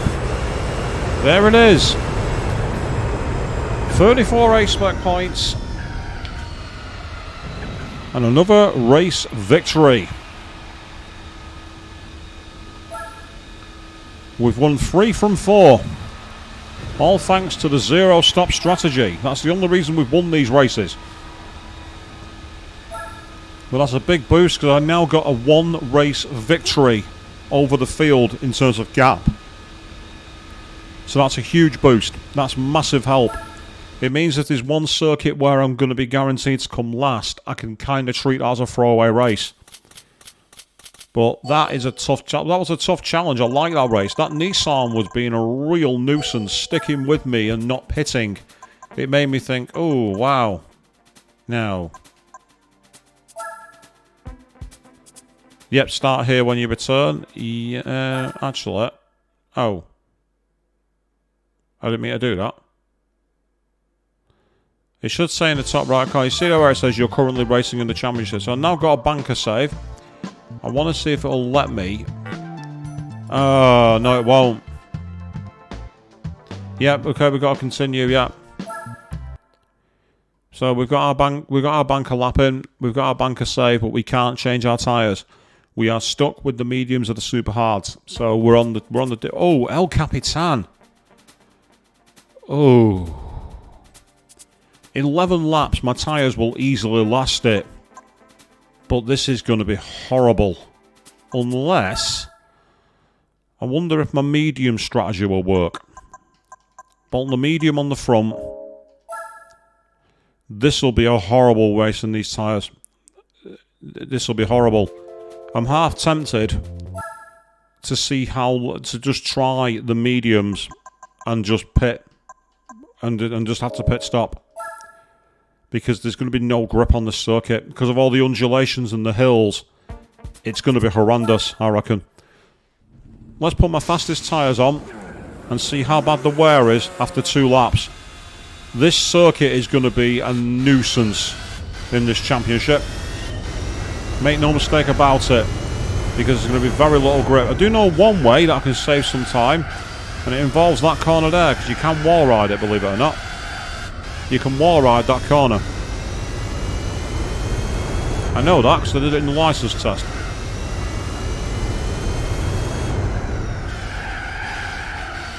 You see all the bumps and the undulations in the circuit and the off-camber corners.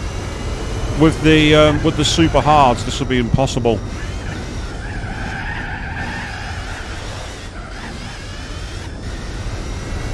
I say I may have to go with super hard on the rear.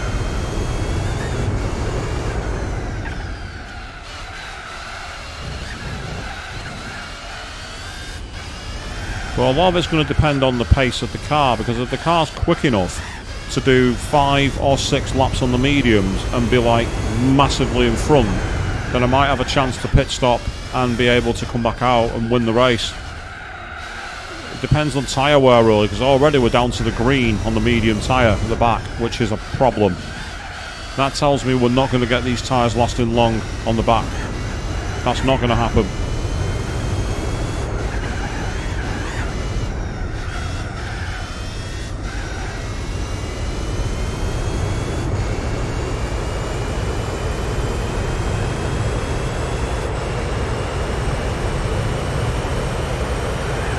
Oh! I'm used to not having to brake at all in that corner. I'm used to being able to go around it flat. For those of you who don't know, by the way, flat means flat out, as in you're not braking at all. You're treating the corner like it doesn't exist.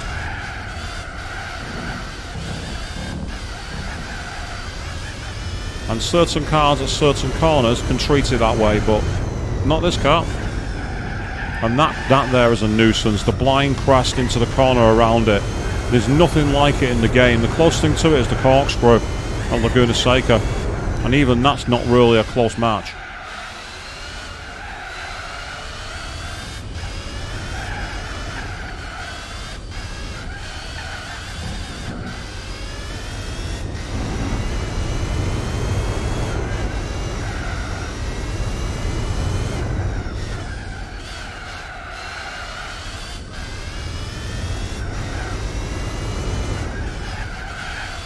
By the way, if you ever wanted to see someone drive a car and have a huge microphone in the face to talk around the lap, go on YouTube and run a search for Mike Hawthorne Le Mans. He has what is possibly the earliest ever on-board footage, driving a Jaguar Le Mans D-Type in 1956. And he has this like armour plate on his chest which has got a microphone mounted to it, which he then talks into while he drives in black and white. It's amazing. Yeah, we're not going to be able to use mediums on all four. We're going to need the super hards in the rear.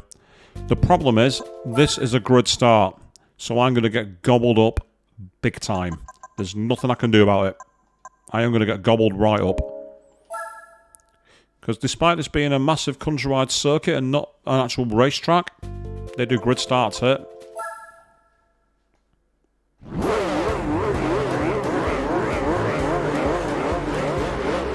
Meanwhile, Adrian Juan doing applause in the corner. Good evening, teammate. How are you doing?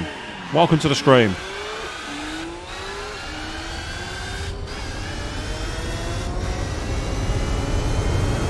Oh, I think he punted me then. Right, watch this. More ride, go boo. I told you can do that. I wouldn't recommend doing it all the time because it is a bit of a cheat. Say to the guy who did it at Matega Speedway to win the race. But it's one way to gain a bit more time, not. God, can you listen to the lack of grip from these super hard tyres at the back? The lack of grip is absolutely extraordinary. Because again, with the amount of undulations and off-camber corners, this track is very much an enemy of a car like this. Why has this track never come back? That's my question. Why has this been stuck on Gran Turismo 4? The fans love it. The drivers love it. So why not bring it back? California, why won't you bring this track back?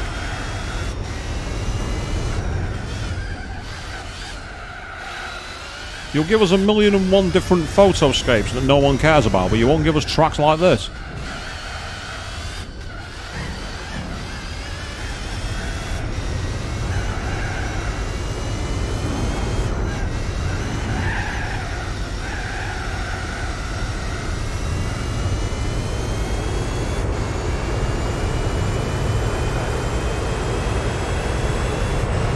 Still, we've managed to lead the first lap. Not by really being fair at the first corner, it must be said, but that's not the point.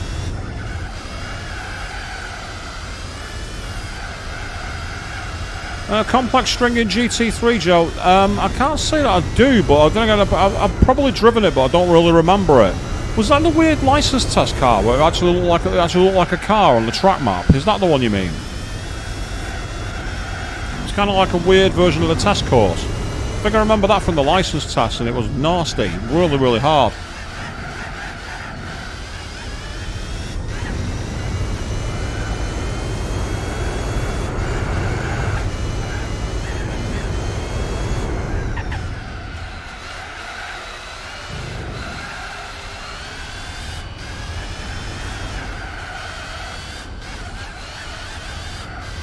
Did you think it'd be good for them to like put out like a retro DLC pack or something? But nope. Oh god, that's thrown my race away. Or has it? Somehow I'm still in the lead and I don't know how. I should have been gobbled up there easily by the Minolta, but I got away with it. Now, it's definitely not this one, Joe, because this was unique to GT4. I don't believe this circuit has been in any other GT game. El Capitan was its own circuit. It was here once and once only. And I say, it's a shame because it not only has this layout, but it also has a rallycross mode, I believe, as well. And with them putting the rallycross track from Barcelona in, I'm surprised that they've not brought it back for that reason, but somehow they haven't. Right, I need to create some space here. I need to create some space. Yes, I know it's cheating. I'm aware. Get your comments in the chat and tell me how much of a nasty cheater I am. Because you would be correct to call me that. So with this circuit length, I don't know if they're going to pit. If they do pit, then that's great. If they don't pit, I'm screwed. That's literally the situation we're in at the moment, people.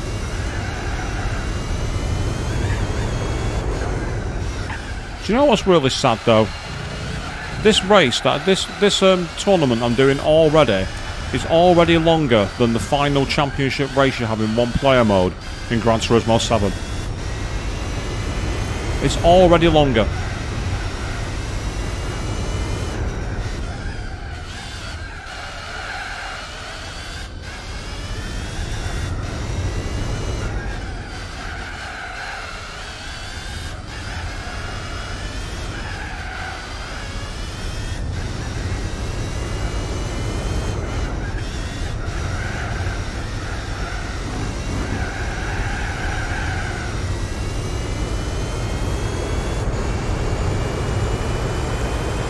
I'm amazed that Minolta's not gobbling me up. I'm sure that car is capable of much faster speeds than that. Almost certain of it. Doesn't help when he barges me out of the way, which is a bit naughty of it. No matter. I'll just blast back through. Yes, we are actually dueling here, people. Would you believe? They're actually having a race. I am actually at a disadvantage. Oh, especially when it spins sideways like that, but somehow I arrested it. Don't know how I caught that, but I'll take it.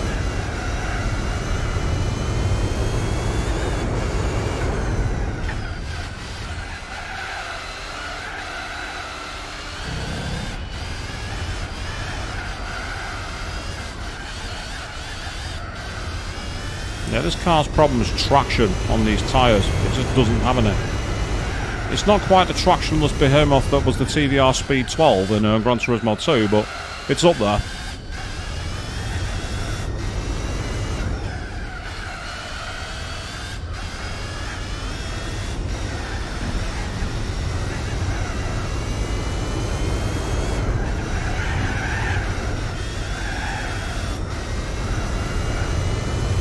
Oh, that's helpful.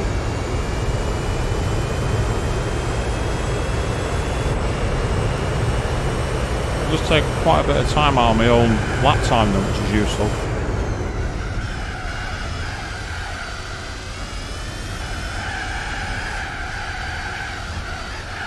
Oh, what the hell? What the hell just happened? My car just lost all grip for no reason. I must have tagged the curb. Oh! Oh! Well, I definitely tagged something with that one. Ow! Thanks for that, Jag. I appreciate the bump drop, but I don't mean literally bumping me up the arse. Oh! Oh, God, what the hell? It's done it again. That time he's punting me off into the sand.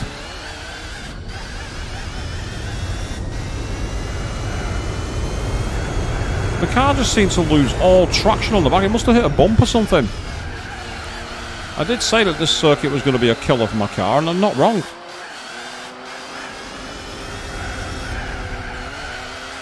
And of course, there's no way to just simply back out and reset on this. We are stuck with it. As Huey Louie in the news once said, we are stuck with you.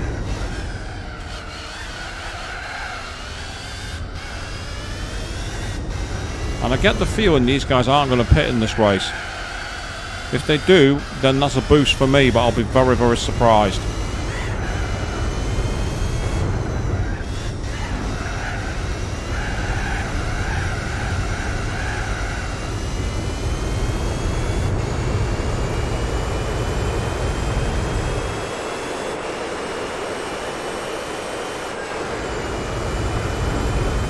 time to go burr again. The computer decided that it wasn't letting me do that. The computer was like, haha, no. But I'm going to do something crazy on the next lap. I'm going to box. And I'm going to put on medium tyres. Because the front tyres are going away. And the rear tyres have got no grip. So it's time to go all in at the poker table. So I mean, I'm struggling to control the car now. The car's all over the place. But this is the end of the 6th lap. So if I go at the end of this lap, I've got 5 laps to go. 5 laps on the mediums. I know for a fact I can make it. I'm going to go for it. I'm going to see if I can go something like 5 seconds a lot quicker. And if I can, then that may make all the difference. Potentially. Especially if these guys box. If these guys don't box and their tyres go off, I might end up lapping them massively faster anyway. I'm already at the back. I've got nothing really to lose now because the only other place I can lose to is the other CLK, which on balance of probability I should lap faster than. So they've all gone through, they've not boxed. So we're going to. We're going to try something different.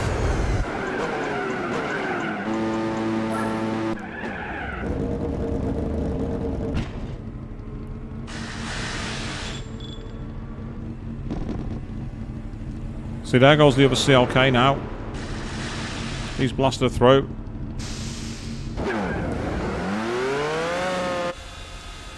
I don't remember the Roof RGT on time attack mode in GT3 there, Joe. So the answer is no, I don't remember that one.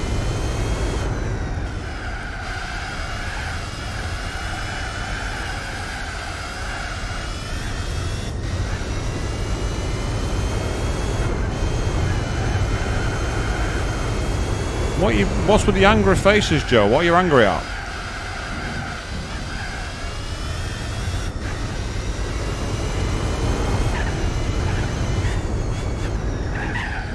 Yeah, wheeling over the hill is not going to help.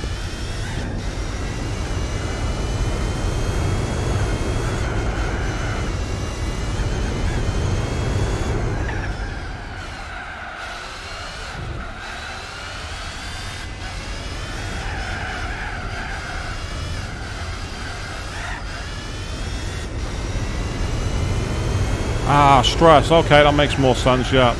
That's me at the moment, so I don't really sound that stressed, to be fair. I'm actually being far fairer.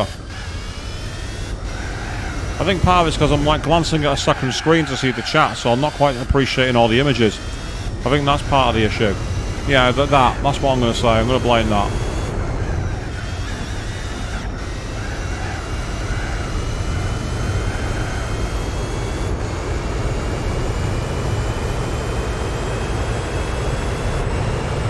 So he says this is a nail biter, but I don't think it is at the moment. I'm too far behind, but we will see as the race unfolds. Because the front tyres went off, there was no point in sticking it out, so I thought, well, I might as well put some fresh boots on and go for it. All I'm doing at the moment is spinning around anyway. I'm not really gaining anything, so I might as well just go for it.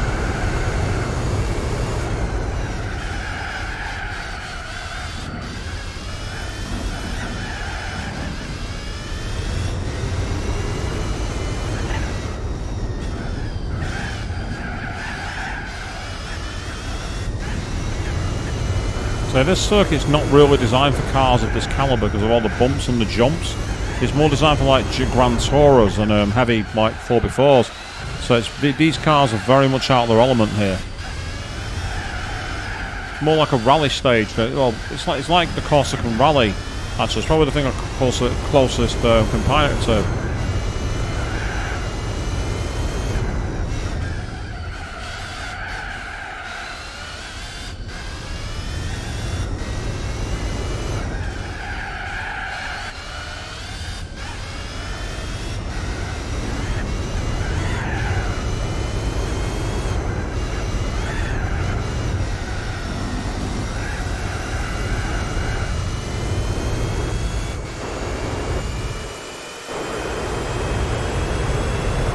Right, if that CLK GTR's gone into the pits, that means everyone else will.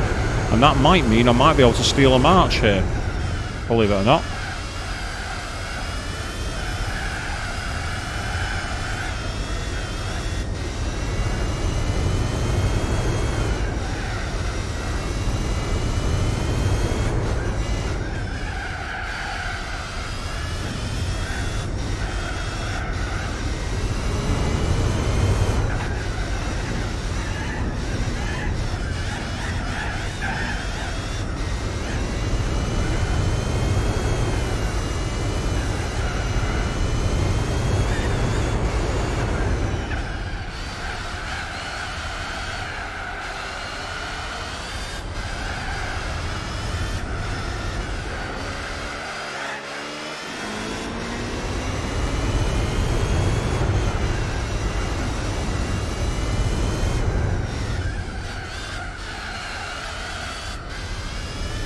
Okay, can we do it? There's another 2 laps to go after this. It's a question of whether the tyres will last. If they can, I reckon we can do this. And they must have all pitted without me realising.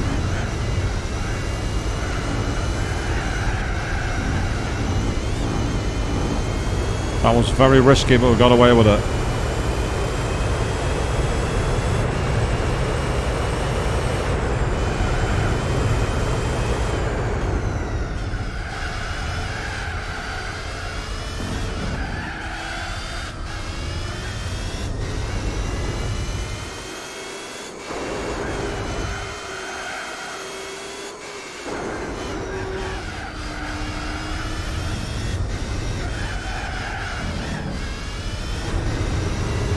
Not much I can do when you bump draft me like that.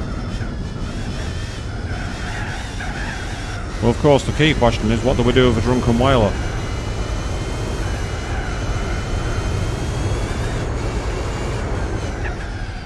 Speaking of that, by the way, drunken whalers, go check out Queen's 3210's video on a YouTube channel doing the mostly flesh and blood, clean hands trophy thing. Full playthrough.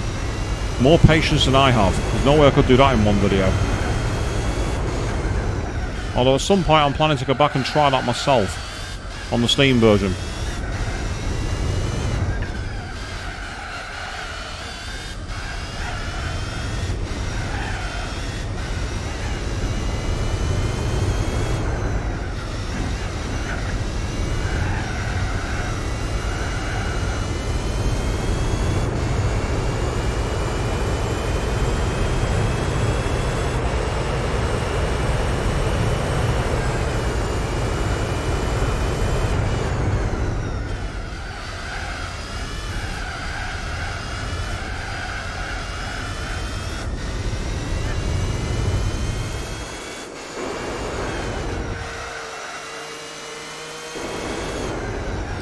Hey, if it's a long play, that's a good reason to watch it and chill out and just see some strategies. For those of you attempting to do it yourselves, take notes.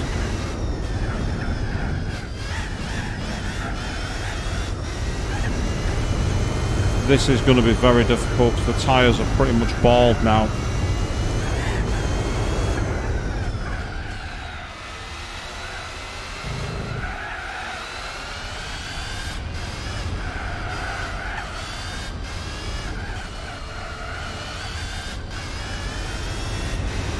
So the tyres are hitting the cliff, so this is going to be a case of can I hang on?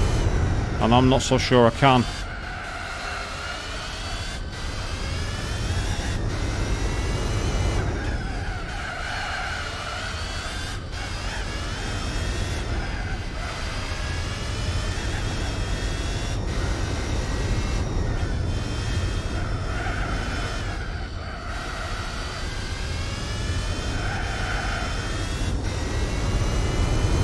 And we might just squeak our way over the line.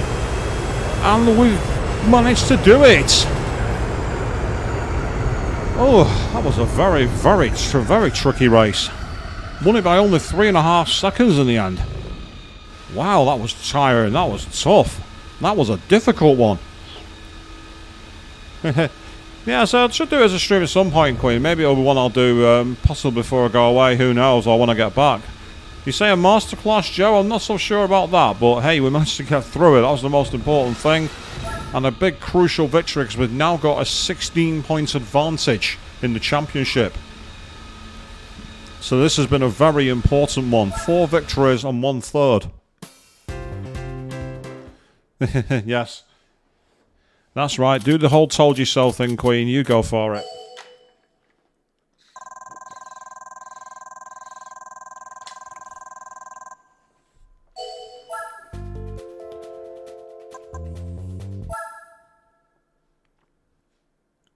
So, where are we going to next?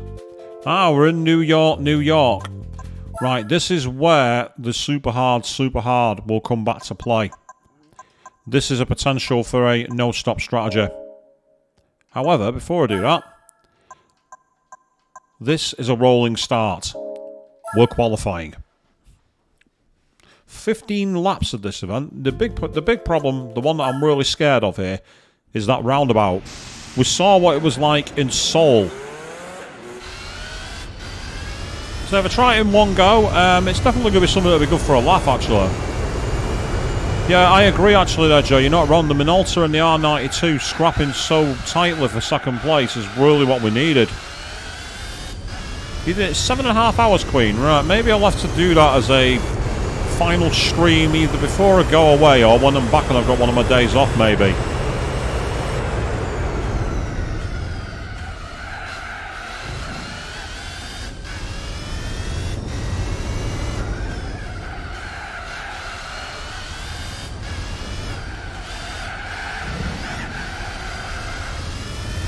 So we're back on the streets of New York.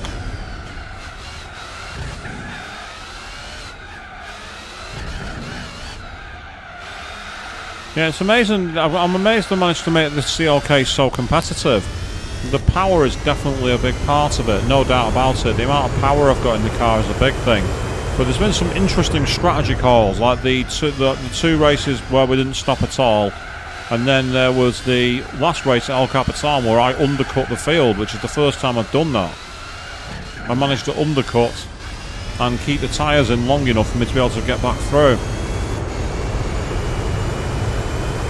It just shows how much the pace differential is between the super hard and the mediums, though, because the amount of grip in the medium tyres versus the super hards is just cataclysmically different. You are crossing the Grand Canyon in terms of grip variance. I'll get my words out eventually. Yeah, it's braking a bit too early in these tyres, but that might be where I need to brake on the super hards. Because that's the problem here. I'm going to switch to the super hards and not really know my braking points. So we're going to struggle. Oh, on quali tyres the grip would be immense, but they'd burn in seconds.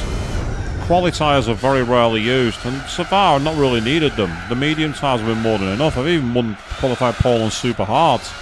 So quali tyres have just been a waste of money. Of course, if you go into time trial mode, put quali tyres on, you have no tyre wear. So you can just have all kinds of fun setting fast laps in those on super slick tyres.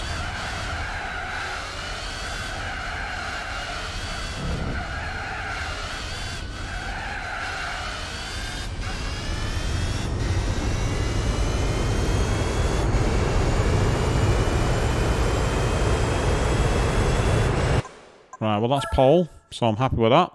We've got pole position. So we'll quickly change our tyres back to the super hards.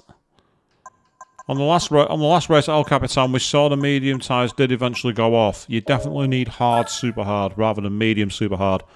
But because I've not got any hard tyres, we're going with super hard for ultra low grip. But as you can see, if you look here, the Nissan and the Minolta Toyota are equal on points behind me, which is actually important. Yeah, Naomi, you'll have to catch me first. You are a British police constable driving in a Rover Metro, and I am in a Lotus Carlton. You're not catching me.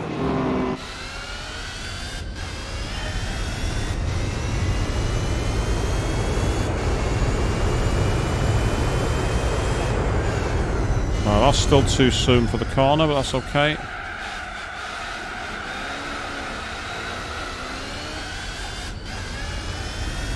The best Group C car in GT4, Joe, I think it depends on your preference, really. I know a lot of people like the Toyota Minolta. There's other people like the 787B, I think that's pretty overpowered. I know that the Toyota GT1 was very twitchy, but actually quite a good car if you knew what to do with it. It depends on your style of driving, really, to be honest. The Bentley Speed 8 is, well, it's not even a Group C car, actually, but the Bentley Speed 8 was pretty good as well from the time I drove it in the licence tests. Drove it at Le Mans in a licence test and it was so grippy, it was amazing.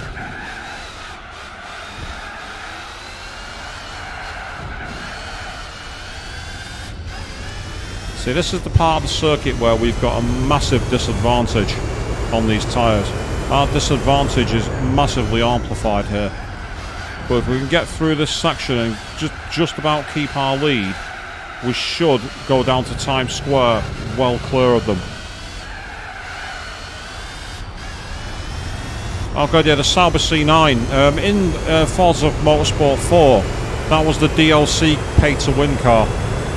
The Sauber C9 in that game was absolutely broken in Forza Motorsport 4 on the Xbox 360. I had it, and I can't remember why I got it now. I think I either got gifted it or it was just like in a pack somewhere. I took it out one time and it was absolutely destroying everything. I'm like, where's the fun in this? I'm not having fun obliterating everybody. I remember in Forza 4 the Peugeot 905 being pretty fast as well. The 905C, that was a pretty good car.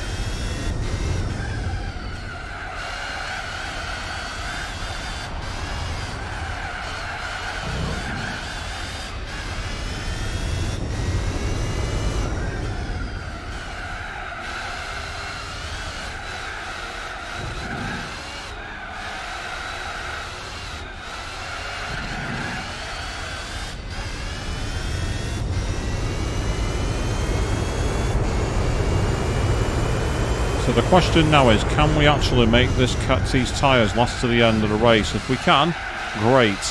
If we do have to pit, we'll be going on to mediums.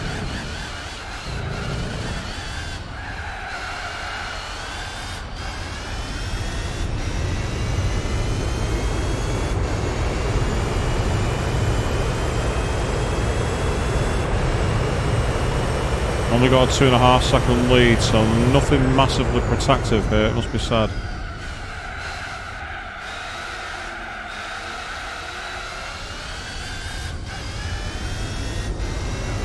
English translation of Racing Lagoon is a game I play. I've never heard of that. If I can find a translation for it, it sounds interesting to say the least. It might be a good idea, though. It's something a bit different. I've never heard of it personally, but that's not a bad thing. I like checking out new races and I like checking out new games, so that's awesome.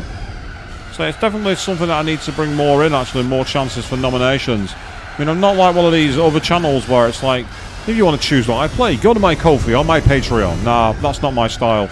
I don't have either of those because, as far as I'm concerned, I don't have the time to be able to give you guys any extra reward for any kind of financial payoff. And I'm not one of these people who needs people to pay my bills for me. I'm not naming any particular streamers with that one, but I'll leave it to your interpretation as to who I might be pointing out. There are a few that could count.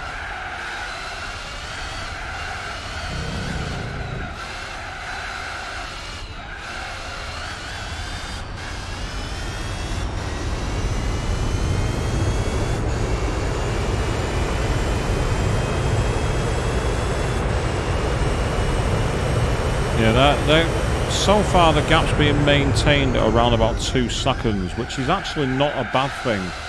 Maintaining the gap means I'm constantly getting at the right time. Well, this is the thing, it's like, you say having a chat is more than enough reward, but there are some streamers who even find who pay you all that. Oh, I'll read your comments out if you give me like $80. It's like, it's just nonsense, that's begging. And say, having a conversation with the fans and everyone chilling out, that's what matters to me, and everyone having fun.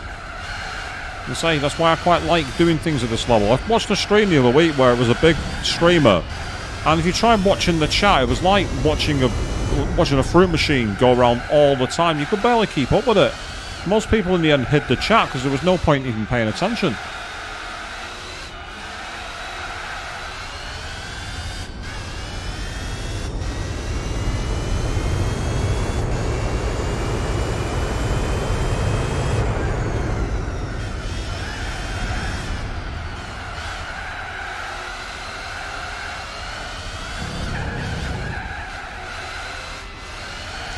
Yeah, I dislike it because I find it disingenuous, Naomi. I find it really, really lazy content as well. It's really lazy to just sit back and take money because people are tapping messages here. It's a very lazy, very uninspired way of creating content. Because again, I don't really see myself as a content creator because I'm not really creating content. I'm just messing about online. I say, I've got mad respect for the people who create content full time. You know, you got the likes of Ruffle Waffle, you got all the big channels like Outside Xbox, Outside Extra. You know, the content they put out is greatly entertaining and a lot of fun. But then other times you just think it's getting a bit ridiculous in terms of what's being done. And my personal pet peeve is the face thumbnails, which I've actually now got an app on my internet that blocks them. It removes them. Because I'm fed up of seeing these gurning YouTube faces, as I call them. Remember those old, like, kids' toys back in the 1980s with really bad exaggerated expressions? That's what they remind me of. You know, that whole kind of thumbnail. And I hate that nonsense. It's so ridiculous and stupid.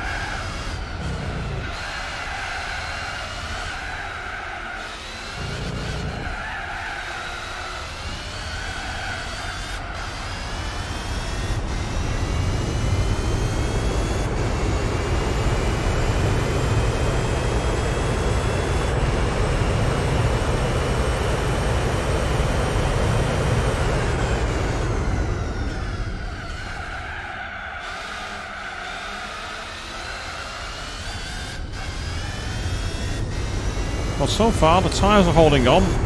We're about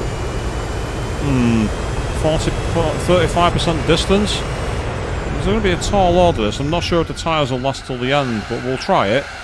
Because it's the only realistic way to win in this car. The pace is just not quite there to pull away and comfortably gap them for a pit stop.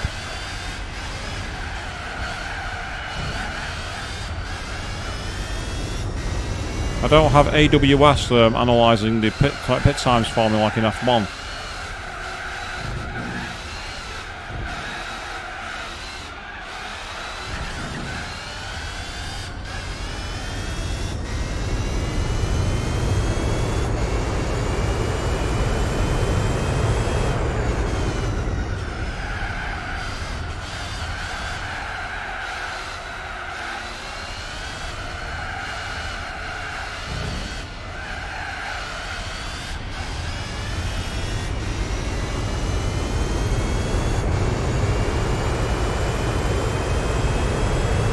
Well, that's a new fastest lap. I'm amazed at that. It didn't feel very fast, but it was. Uh-oh, I braked way too late then. I could see that coming.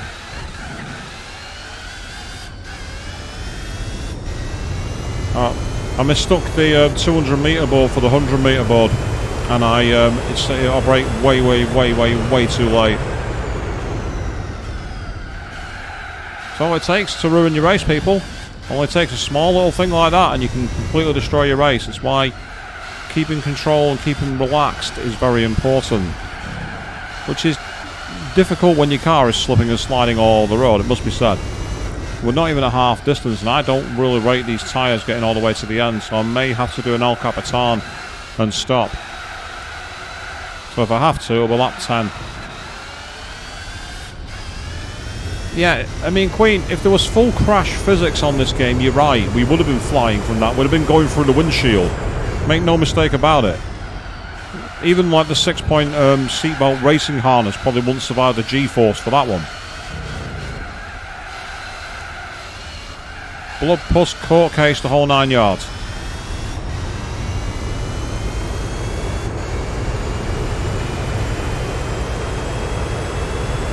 Yeah, not the fastest lap that, and it's cost us dearly, but that's okay.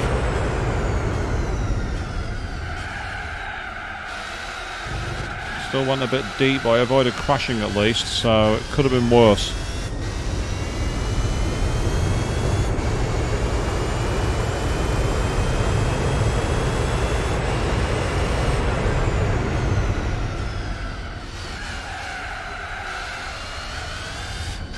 Well, yeah, the car would have gone flying as well, but still, you know, it's like, specifically me, it'd have been like front row of the hotel lobby kind of view would have been the end of that one.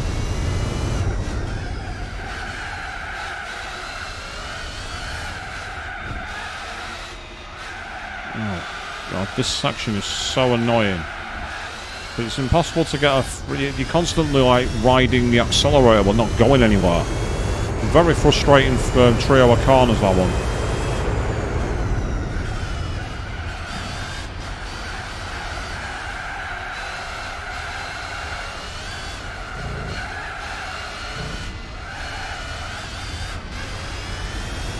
And as you can see, the grip is just not quite there in these tyres. I think at lap 10 I'm going to have to box.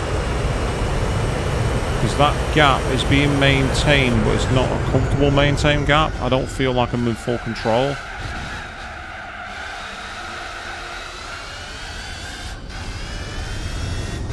And again, part of the problem is getting out of the corners. I've just not got the traction to get out of the corners quick enough. Now the question I have to ask is, this might be one of those where I react to their pit stop. If they pit behind me, that's when I'm going to have to go in, I think. I can't guarantee that these guys are going to stop. And if that's the case, I don't know if I'm going to be going quick enough to catch them on fresh tyres. It's a tricky one. End of the next lap we'll make a decision. Because that way we'll only have 4 laps at the end. That's the idea anyway. Well, 5 laps, 11, 12, 13 and 14 and 15.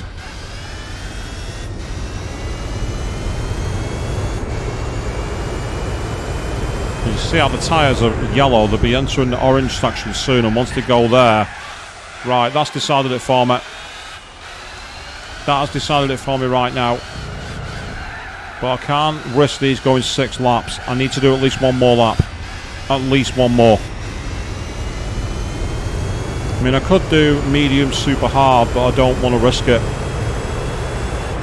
But I think they've all boxed now. I think they've literally just boxed right behind me. If that's the case, I'm going to get the chance to attack at full pelt.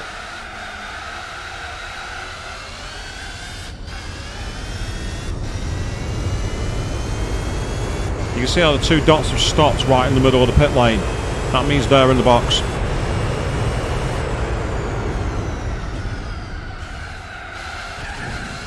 Time for a very hot in lap. That's what I need here.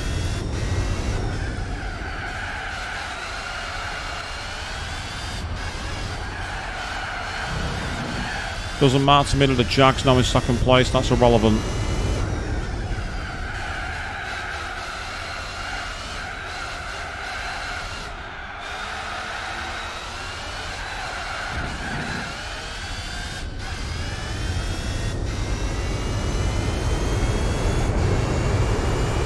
As long as I come out behind them by not too far a gap, I'll be okay. If I come out any more than 10 seconds, I could be in real trouble.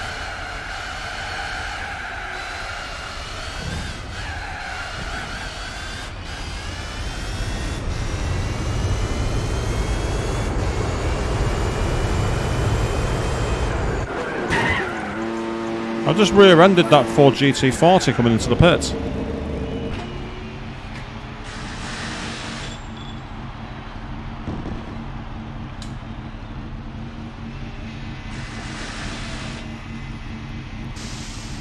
Right, there they are. They're just coming onto pit row now.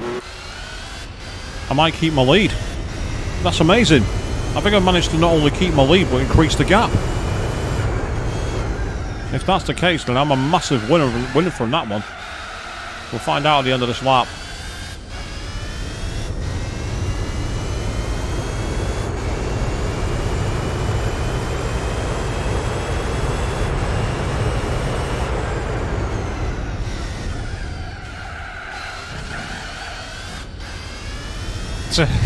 It was a bit like that, Queen. Yeah, out of the way, I'm the main character. It was a bit like that. I have main character privilege. Get out of my way. No, but I'm a boss. Get out of my way. So, by the way, speaking of the main character, by the way, I mentioned a couple of streams ago that I've been in contact with someone about a potentially very awkward cosplay. Where I need a very, very big prop for, but I'm thinking of doing it. It's not something I'm going to order this side of my trip. Chances are I'm probably not going to order it until August. But essentially, I've been in contact with a crafter on Etsy who specialises in making sets of huge wings. Because, believe it or not, I plan sometime next year to bring a cosplay of the Persona Hallel from Persona 4 to life. Now, if anyone's not seen that character, if you run a search online for Hallel Persona 4, you'll see what I mean. It's a ridiculous set of wings. We're talking 6 of them. We're one of the biggest props of all time. And they've already told me a decent price for it. And they're willing to make them. So that was my big, bulky, unwieldy cosplay I would never take internationally. For one very simple reason. There is no way I'm taking responsibility for packing those things and shipping them in an aircraft hold. It ain't happening. And a massive shout out to the YouTuber Shalbell Cosplay for that, because she showed them off as part of an amazing Usami cosplay from Danganronpa 2. And she actually linked her supplier and said these are where I got them from. So a massive shout out to Shell for that one. Thank you very much, Shell.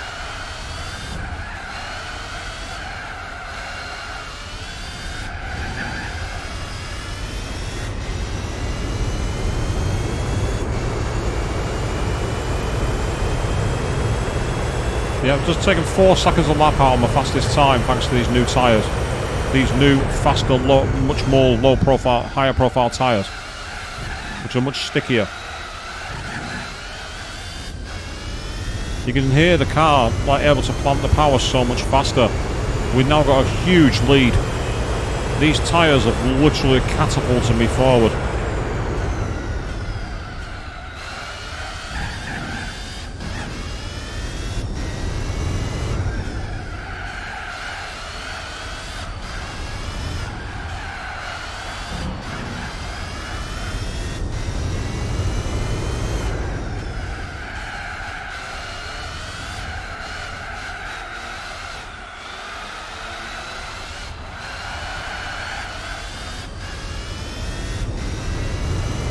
Only 2 more laps to go after this one, and the tyres are looking in a decent condition. I think we're on for another victory, a much needed one, because it might put us into a really big gap in the championship with few races left. And apart from the struggle to 3rd place that we had in Hong Kong, this has been actually a very strong performance from the Mercedes CLK GTR, which is not what I expected actually. I expected it to be a real struggle. Oh, a brake too late. We're going into the wall again. Made the same mistake as last time. Mistook the wrong brake marker board.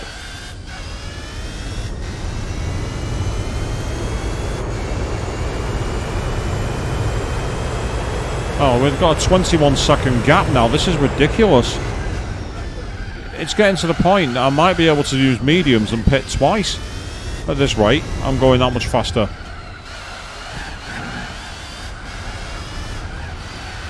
I am absolutely gobsmacked at the performance, but it's a good thing.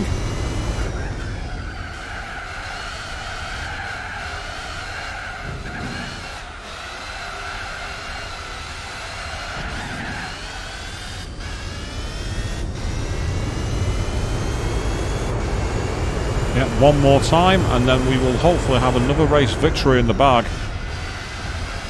And it's been one that's been hard fought, this one. We had the gap that we were maintaining for the first half of the race, making sure the tyres lasted. And now we've literally just gone medium tyres go brrrr.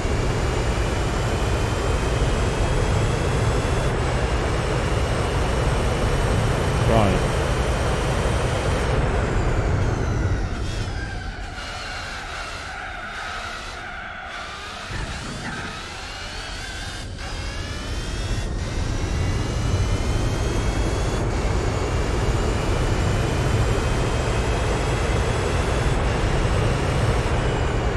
Yep, nearly 24 seconds in the lead now.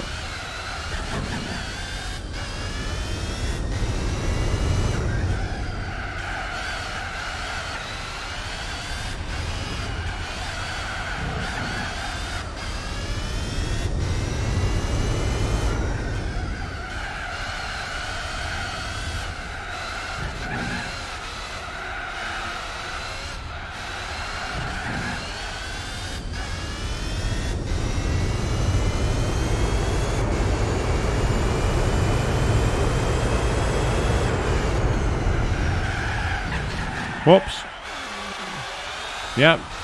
I braked a bit too late there as well, but it doesn't matter because we're too far in the lead. We can't be caught. It's unassailable.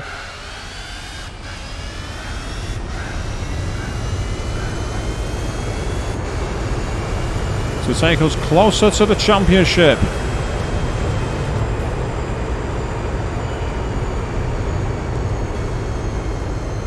21-minute race.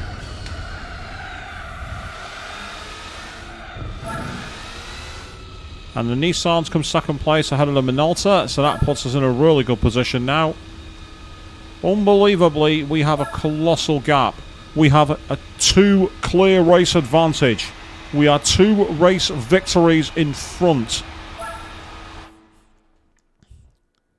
That was massive for the championship. We needed that.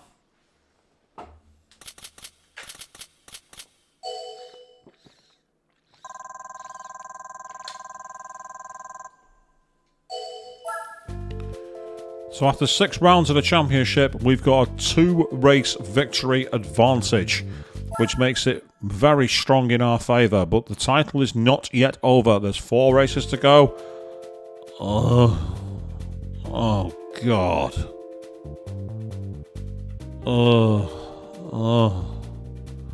Of all the tracks, of all the circuits, they're taking us to Opera Paris. Right, I don't care if I need to pit twice in the race. We're using mediums. We're going to need grip here. I am not screwing around. If I have to pit twice, I'm pitting twice. But I am under no circumstances using hard tyres here. It isn't happening. Of all the circuits, we've got Suzuka, we've got Fuji, we've got Le Mans, we've got Laguna Seca. We've got Suzuka, we've got Motegi, and they take us to fucking Opera Paris. One of the worst tracks in the game.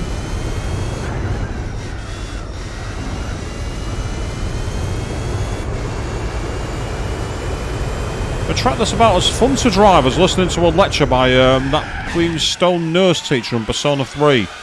Mr. How can I help you? Yes. Mr. Edogawa. It's as interesting as one of Mr. Edogawa's lectures. So, alright. Does anyone know about the guards? He's an army. No, we don't give a fuck. Shut the fuck up. Go back to listening to Saturn, you pillow. Get out of here.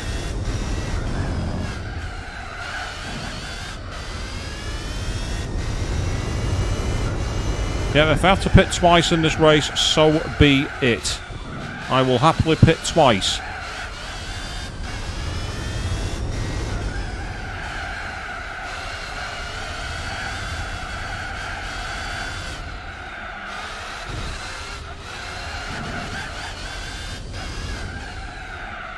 See, this is why this circuit is horrible. It's just got a terrible layout. Oh, we've got all these wonderful French landmarks to look at. Yeah, and I'm too busy trying to avoid crashing to care. I hate this circuit.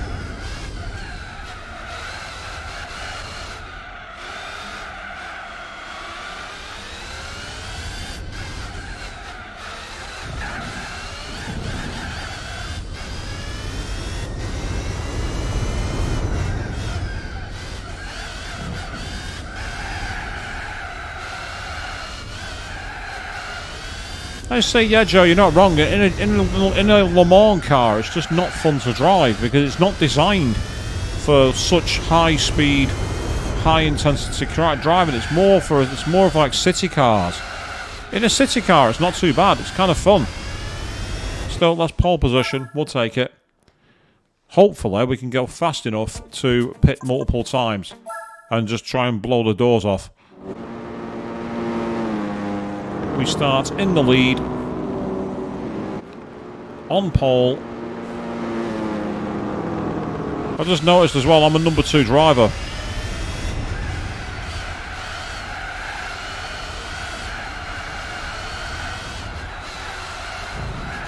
Like, not bad for a number 2 driver.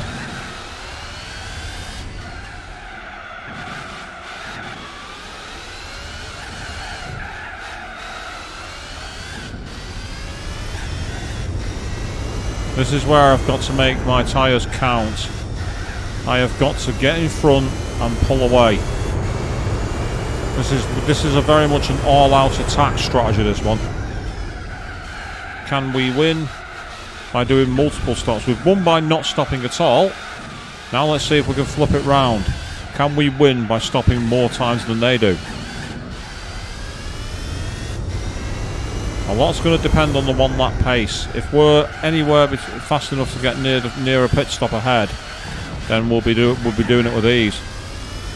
This is very much the Ferrari 1999 strategy.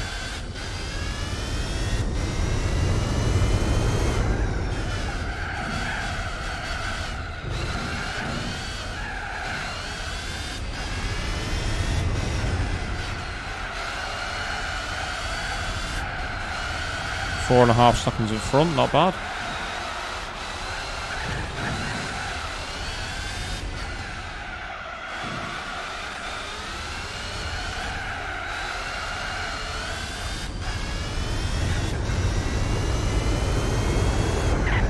Whoa, what the hell just happened? It was like the car went into a barrel roll. Like, do a barrel roll. I don't know how I did that, but luckily I managed to somehow land on 2 wheels and not crash.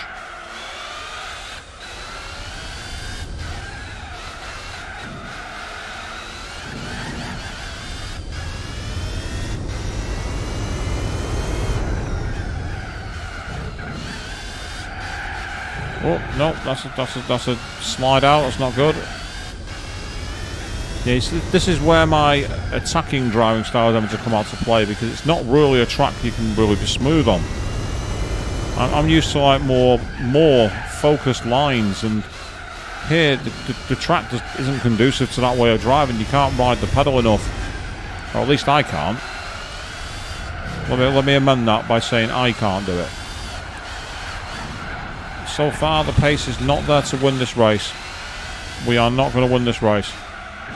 But that's okay. I can always switch the strategy around to the super hard.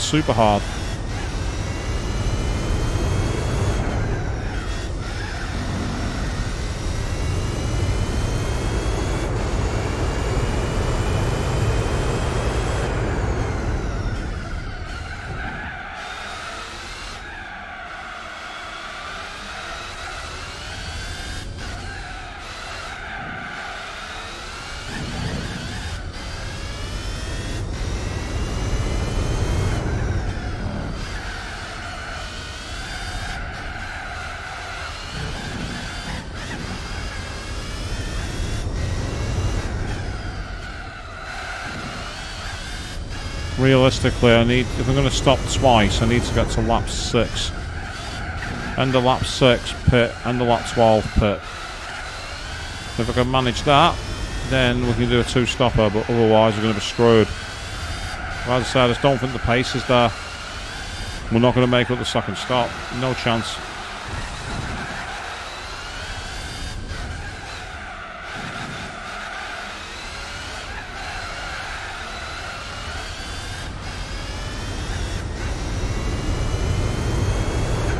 So I may have to switch to medium super hard on the next stint. And to be fair, that might work. I'm going to give that a try.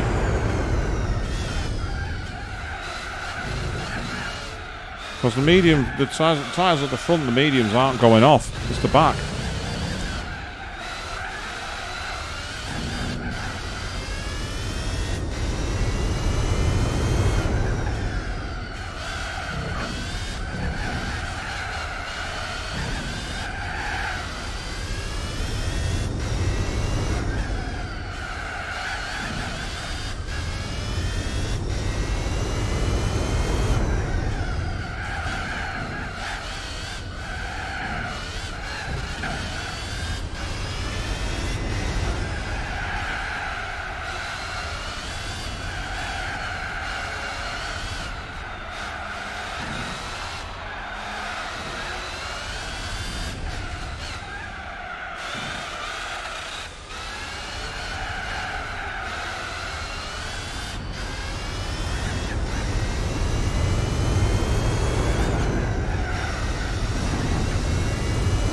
Yep, we're getting that.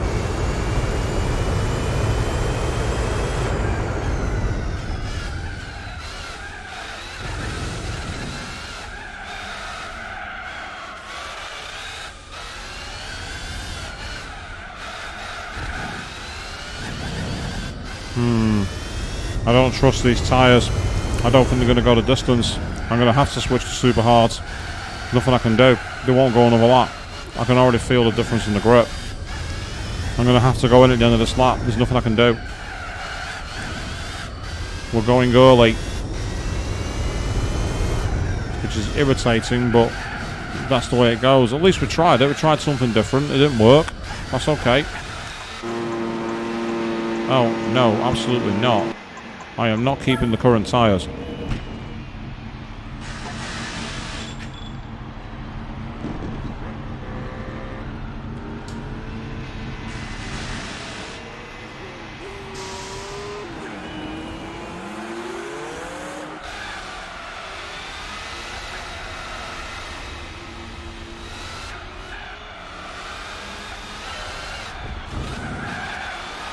Right, let's see how bad them super hards drive around here.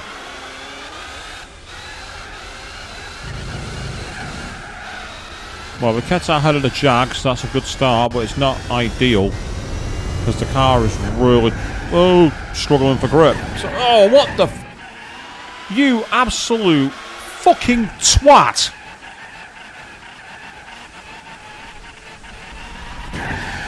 Oh. What the fuck is this? Right, the Jag and the Merc have just absolutely fucked me over. I could fucking do that as well, you knob.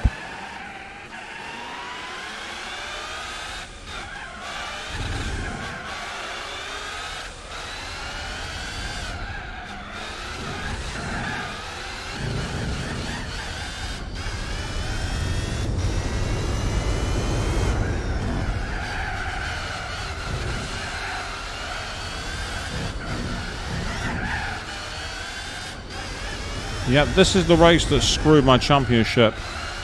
Admittedly, coming out with the Jag there and then smacking me up the arse didn't help. But that's just cost me loads of time, so even if I was going to catch up, I'm not going to catch up now.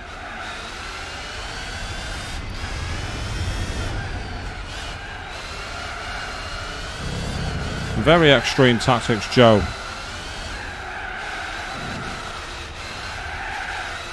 I'm just going to have to take the 2 points. That's all I can do.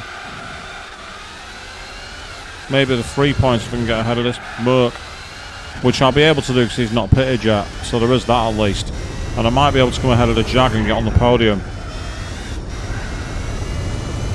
And that's why that 2-race buffer is important. We needed it for a bogey track.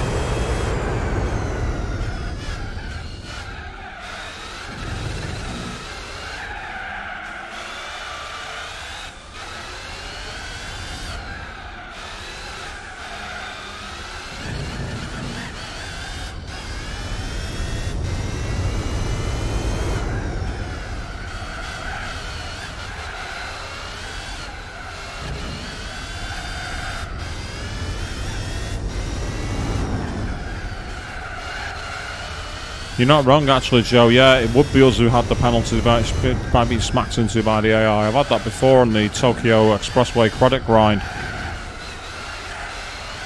That was the reason we all started using the exploit car, because it was the only way to get around it with the penalties. And to make up for the fact the game starts you out like half a minute behind the leaders unfairly, with no way to qualify. That's why everyone hates GT7. Every race is the same chase the rabbit bollocks. You start 3/4 of a minute behind the leader and you've got like so many laps to catch them up and pass. It's not racing. If you go and watch like rolling starts in Le Mans, for example, they're nowhere near that spread out, even with a 56 car grid.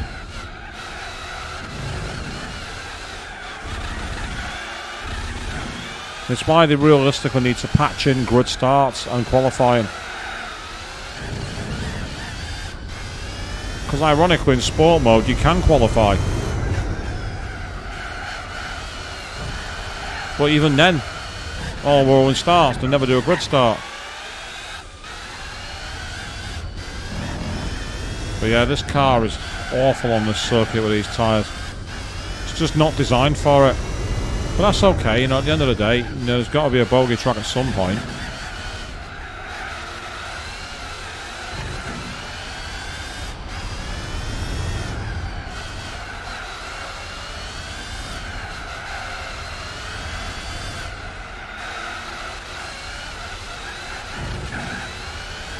From what I understand, GT Sport isn't any better at all. I think they're both the same game, pretty much.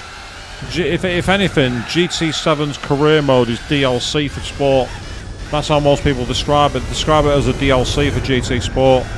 Only it costs 70 quid. I'm going to say it's easily the biggest disappointment in the modern era in terms of games, GT7. It was the game that made me never pay attention to the showcases anymore, because it's quite clear they can lie to you in them. That was the game that made me go, I'll watch the showcases to see what they're actually designing, but I'm not treating it as a be-all and end-all of how the game's going to play, because GT7's showcase mentioned nothing of microtransactions and made it look like a full career was there, and there wasn't.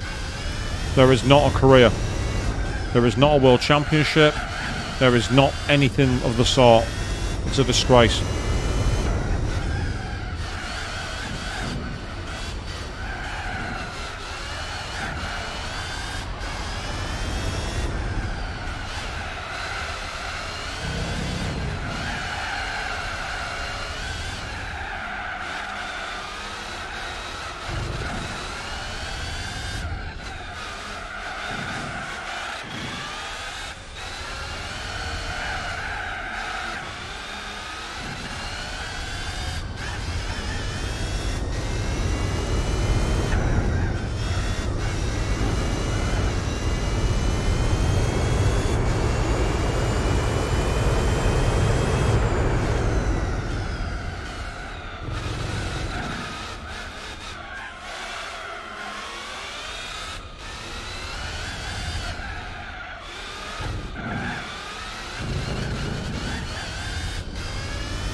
I agree, Joe, it does suck. I'd say I personally don't recommend it. It's got its fans on GT Planet, people still play it, but I'm not one of them. I long moved on.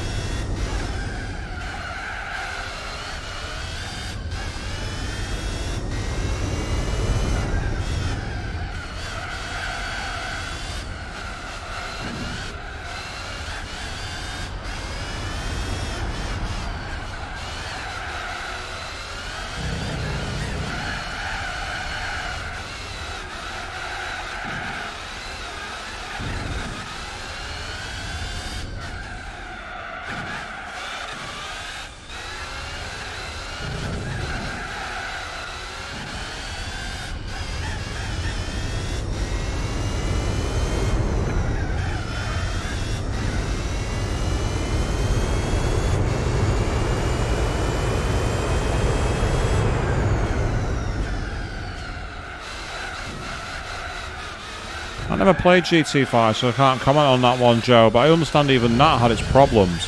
Like with the way your cars were gated from you and there was like levels involved or something. I'm not quite sure how it was because I never played it. I'm only going off what I've seen online from videos and so forth, but I understand that even that game had its problems.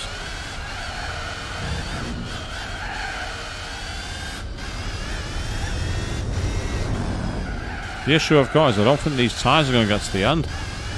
I don't think the front tyres are going to last, so I might be stuck here. I might have to pit again, which if I do is, well, that's the end of my race. If I can get to like lap 13 before the front tyres go, then I can go for a double medium at least, and set some blazing fast laps at the end of the race. But it's not going to help me much, unless that allows me to guarantee a position ahead of the Jag, maybe.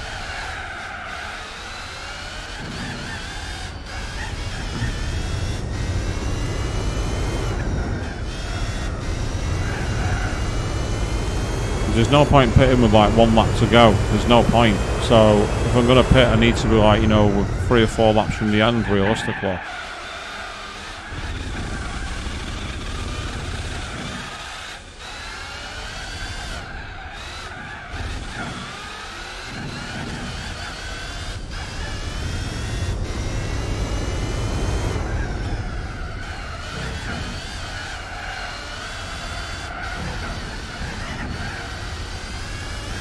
Yes, we keep going. That's all we do.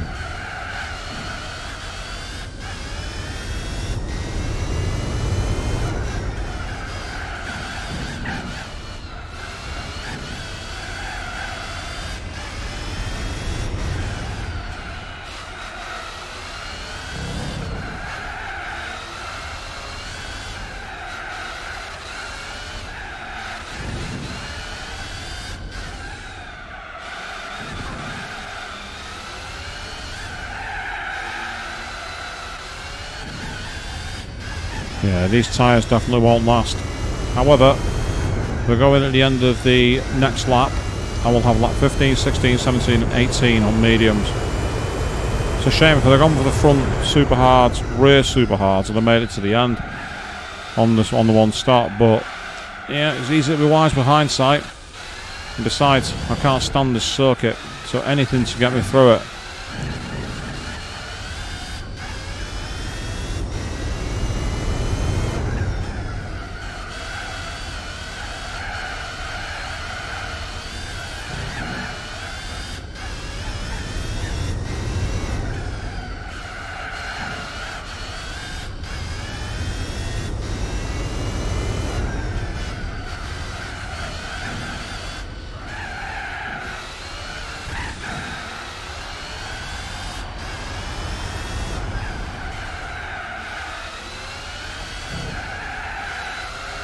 Yep, we keep on going. We're doing good. Well, as good as we can be after that epic double takedown that we got courtesy of the Jag and the Mercedes.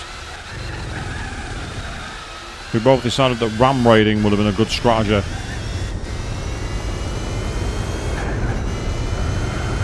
Yeah, I'll come out behind the Jag, but only about 3 or 4 seconds adrift. So I should be able to blast past him using the medium tyres. And the question is, can I catch up to the Merc? Probably not, to be honest.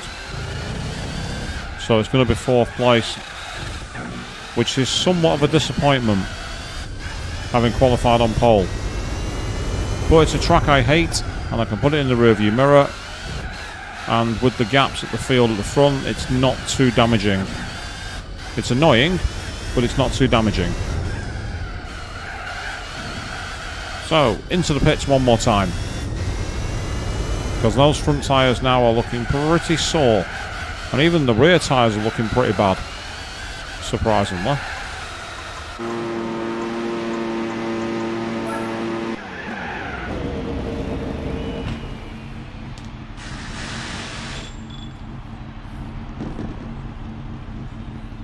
On go the new set of tyres. Interestingly, I might come out ahead of the Jag. And if I come out ahead of the Jag, then that's a massive win. It's going to be tight, but I might just do it. And hopefully this time, I won't have any issues that cause me to get spat into his path. I must admit, I don't like where it gives you control there. It should give you control earlier than that. It puts you in control literally at the point where you need to start turning. And the car just doesn't respond. I've never been a fan of that auto pit exit. I've always preferred it when games give you manual control. So now it's time to start chasing down that Merc. See if I can catch up to it and get an unlikely podium.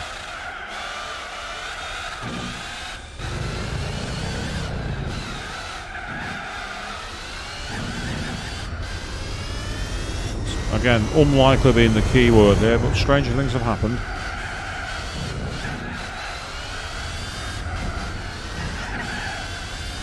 Yeah, these freezing cold tyres are just so understeerer. And the front tyres are not warming up anywhere near as quick as the rears, which is not much of a surprise because the front tyres haven't got the rear wheels spinning through them, have they? And that gives them an instant heat cycle.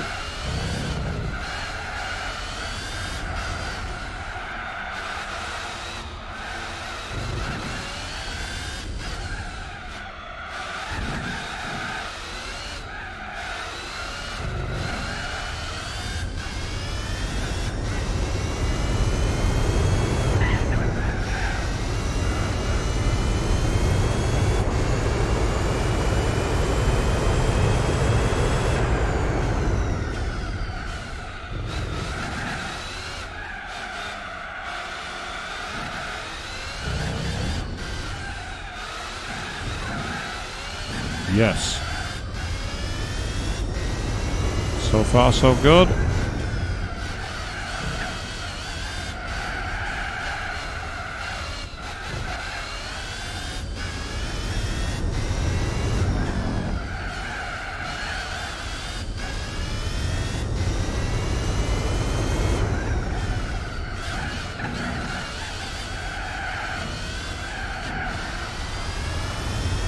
Well, that's the new fastest laps. That's a good start.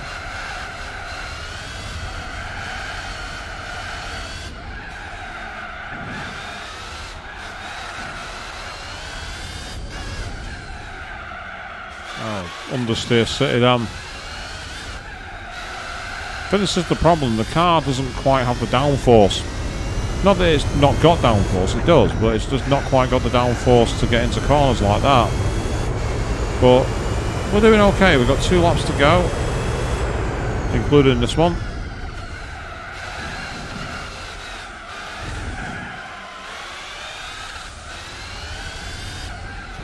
I don't understand why we can't just go to the right there. Why do we need those extra 3 corners like a hairpin? Why can't we just go 90 degrees to the right?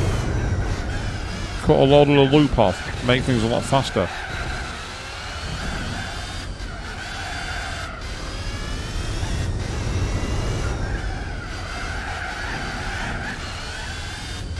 Oh, hello. Is that who I think it is up ahead? Because if it is, then that's brilliant, and I want to try and get after them.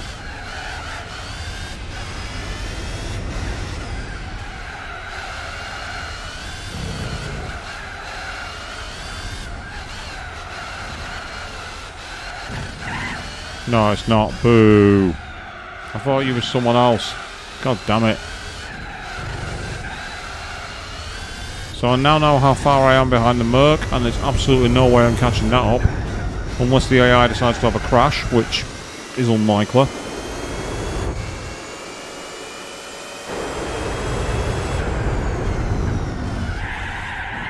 No, but I'll have a crash instead.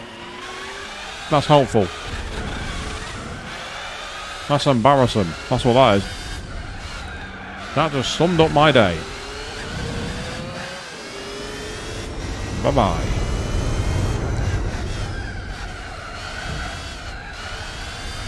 Seriously, why is it in games like Gran Turismo they always have a car that's a complete no-hoper? Why did they do it? Why did they give the slot to a car like that? Are they trying to simulate someone running like the 40 course in 1995 or something?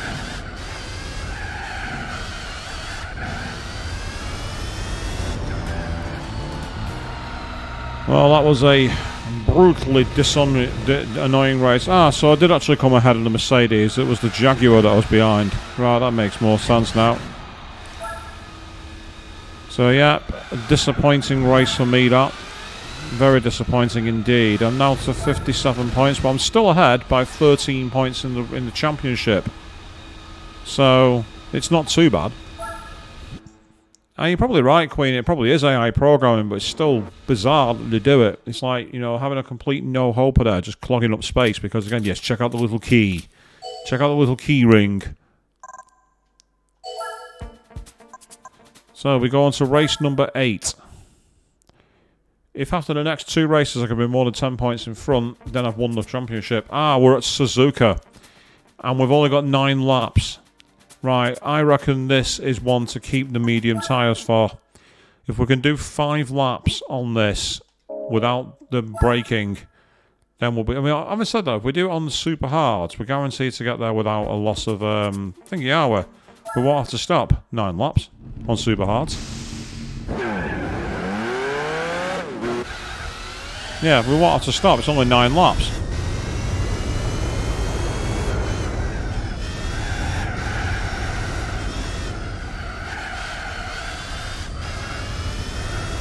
This is one of the greatest circuits in the world. It's amazing, this circuit. Fans hated it when this was added to the game in 2004. They all thought it was way too hard, way too technical. Totally a different challenge to what they were like. Me, I was marking like anything. So I have a proper representation of Suzuka. Into Degna 1. Clip the apex, and then we're into Degna 2. Under the bridge. Now we're heading up to the most imaginative type of corner in the world. Get ready for hairpin. Yes, that's literally its name, people. I'm not making that up. It is just called hairpin. We head through the double kink as we're on our way to the wonderfully named Spoon Curve. Nothing to do with the fact that it's shaped like a spoon. It's actually an homage to Honda's tuning company Spoon Sports. And the reason for that is Honda actually owned the Suzuka circuit. It's Honda's own track. Head down a very, very fast straightaway to one of the most famous corners in the world, the 130R. For those of you who are fans of Formula 1, this is where Fernando Alonso pulled off one of the greatest overtakes of all time on Michael Schumacher. And then we're in to the Casio Triangle. That's what it's called, the Casio Triangle. And then we're on the straight to the end of the lap. So we're coming in at 200 miles an hour. And we're off. We're in the sand. We're not qualifying anywhere. There's no point. We might as well finish the lap, but that automatically has ruined it. We've already ruined our lap. This is our lap over. Unless we're light years faster than the computer on medium tyres. Spoiler alert, we're not going to be. We're going to be nowhere near the front. We're more than likely going to be starting plumb last. Maybe 5th, because we might beat the GT40.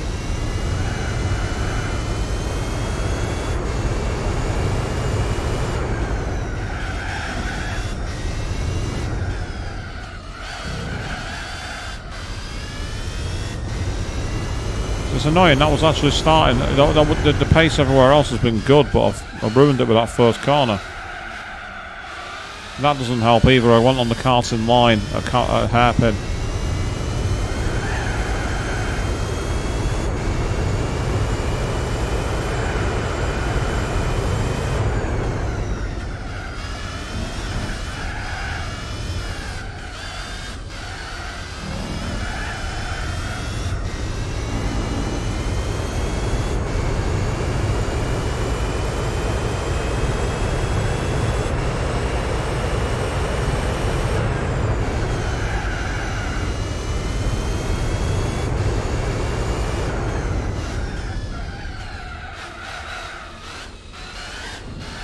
Of course, you can always do that as well to make some time back. More. And ironically, that was enough to get me pole position. All because I decided to cut the final chicane. I decided to be a dirty, rotten cheat. No change there then, I guess.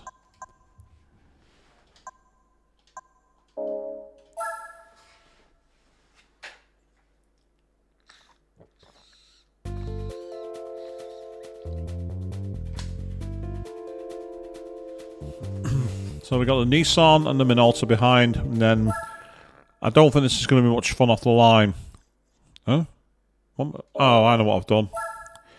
I didn't move my cursor across to the base, did I? I was thinking, I'm confused. I'm like, why am I back here? That's why I'm back here. Yeah, grid start. This is going to be a difficult one.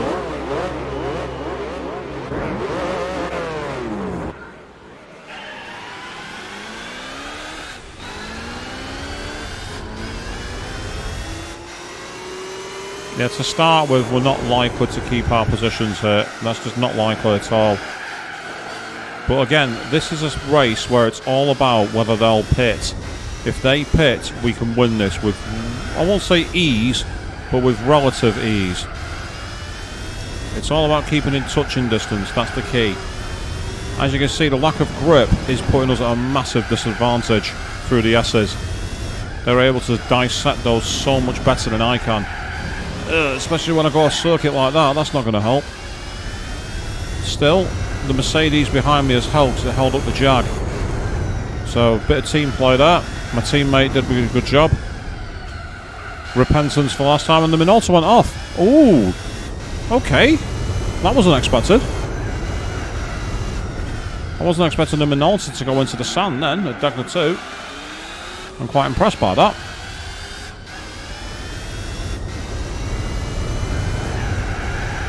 Yeah, so see, the problem with these tyres is they just have torturous understeer. So it means on the high-speed corners, we just can't keep up. And even in the slow-speed corners, we're struggling to get traction out of them. Our only real advantage is the straights. It's the only place we've got any real competitive power. And right now, we're not that competitive. But I hatched a dastardly plan. I'm going to go.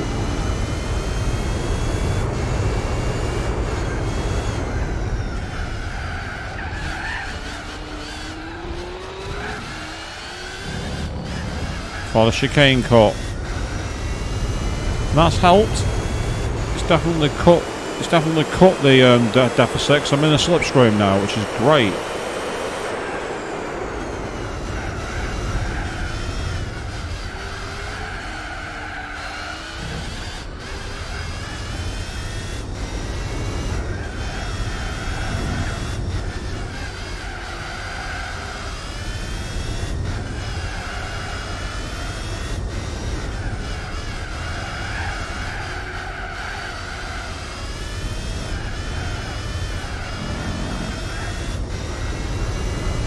This is all about having the grip and being able to trust the car. And with the tyres we've got on here, we don't have that. I followed them and alter off. He went off and so did I, damn it. Oh, he's done it again! The Jag driver likes ramming me up the backside. John Cleland, is that you?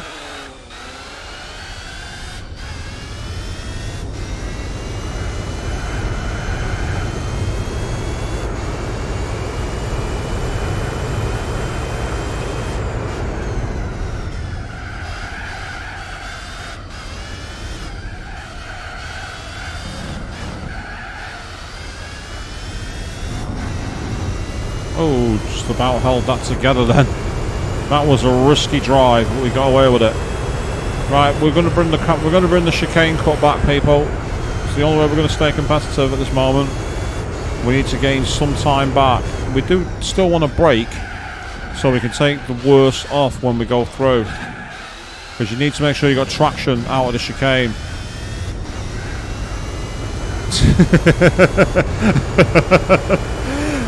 Yes, Queen. Yes, they do. They do need to take me out for a movie and dinner first. Reminds me of the Persona 3 stream, that Yukari. Hey, can I ask you a question? Me, you have to buy me dinner first.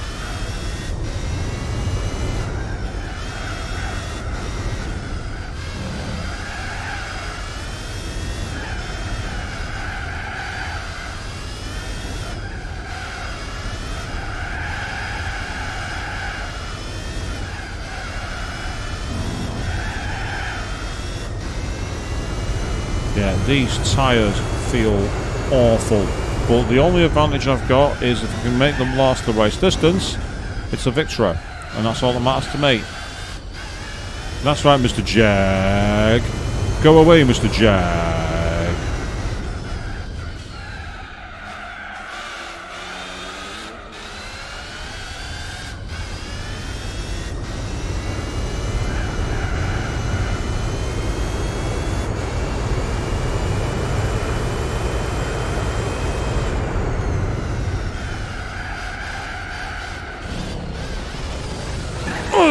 He's done it again.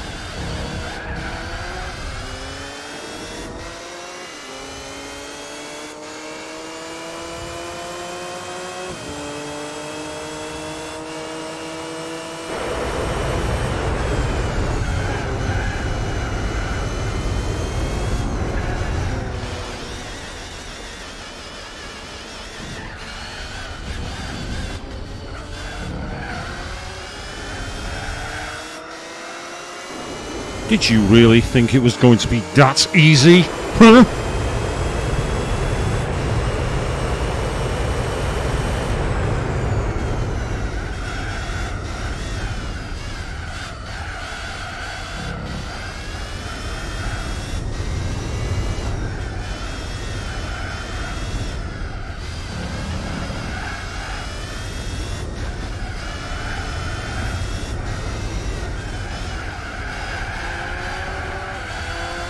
Now, to be fair, that was a good move. Because again, the car just does not have the grip.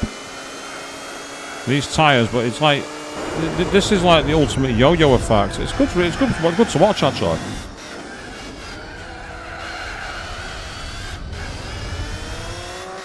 Sucks to be you. It's interesting to see the AI going off there at Degner. Will you stop rear-ending me? I get that you might better on the brakes. It does not mean you can smash me up the arse. Oh, no, you don't. No, you don't. Oh, no, you fucking don't. Piss off, you little shit. Fuck off.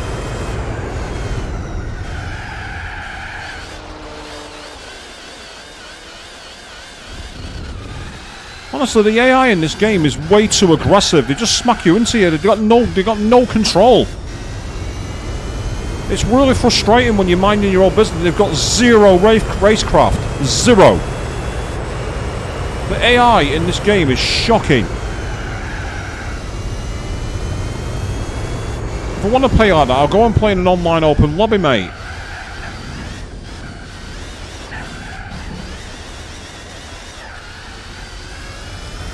The only advantage to this is it might actually give me some breathing room now to actually just keep my head down.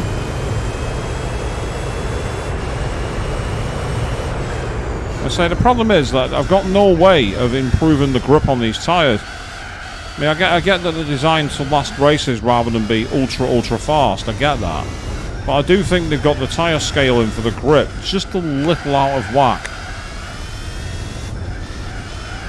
So, but it's alright, you know, it's manageable.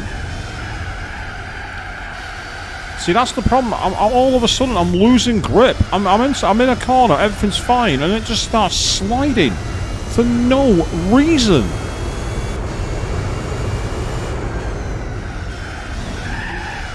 It's like literally, you know, you've got grip, cliff. And that's literally what it's like. But, you know, you just got to live with it. There's nothing more you can do.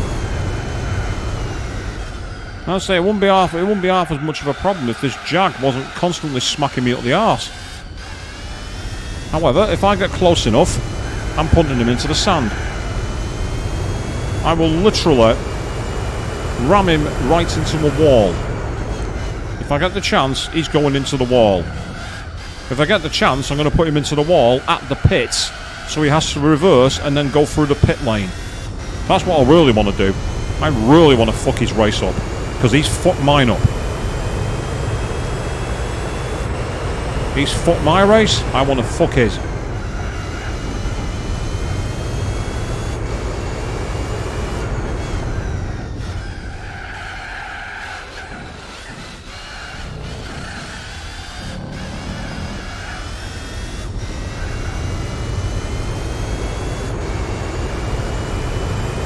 There we are, that's 3 seconds just taken back, thanks to that.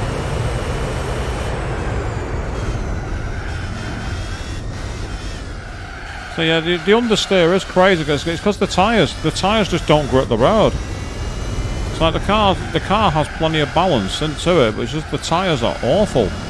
But the tyres are designed to make it to the end of the race, so there is that to it. It's just one of those things, you just got to get used to it. Now, people have been complaining for quite a long time about the sport lobbies in GT7. All forcing people onto hard tyres, and they're like, can you let us use some tyres that have actually got some grip? It's alright if we have to pit, that's on us, we'll do what we need to, but stop making us use tyres which are so annoying. And I can definitely understand that, for sure.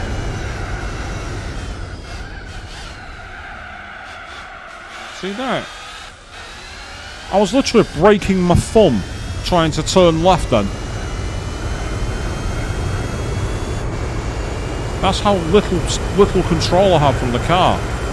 The car gave me literally nothing. If this carries on like this, I'm going to lose the championship. I desperately need for them to box. Well, someone's crashed by the looks of it. I just noticed that. Look on the map.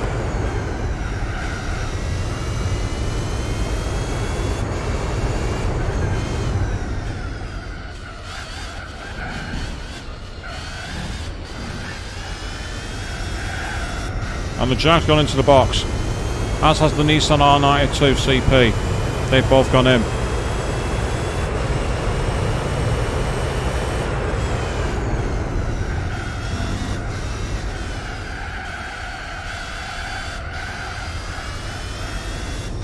So I've only got to hang on for another 3 laps. If I can do that, we'll be okay.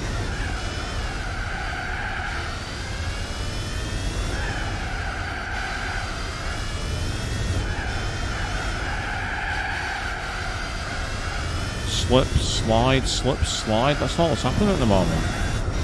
Meanwhile, there's a car coming up at speed behind me and I don't know who it is.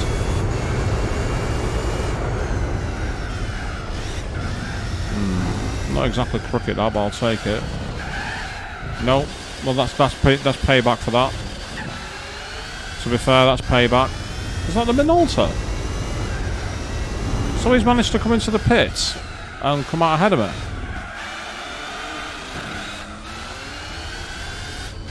Or did he just like disappear? There's no way he's come into the pits and gained that much time on me. There's no chance. Absolutely no way.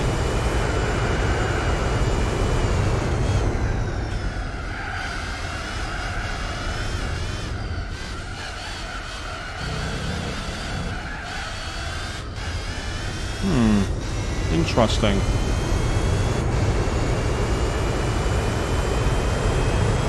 And so finishing on the podium will be okay for now. Yes, I know you've got better speed in the corners. No, that doesn't mean you can smack me up the arse. Don't do it. Yes, I know, it's not really fair, but I had to do what I had to do to get in front. Right, yeah, so I'm now in first and the Minolta's not far behind me, so somehow I had a huge pit stop advantage over me. That's a massive surprise. Then again, it's not been helped by the crashes that I had with the Jag, was it? Now I think about it. And that'd explain why he's able to rinse me in the corners, because he'll have fresh tyres. So that's okay. It's realistic at least.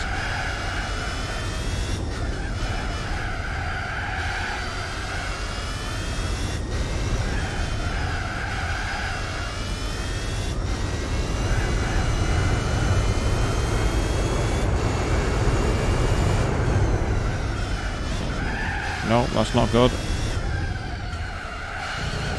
That's better.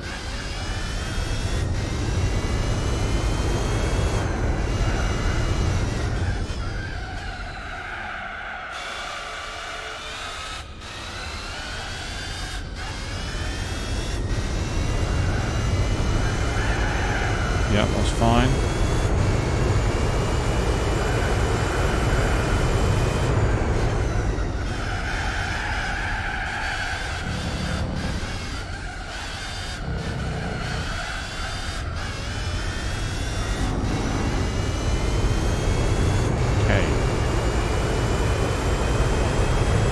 Keep these tyres together for one more lap? That's the question. It's a difficult one to answer.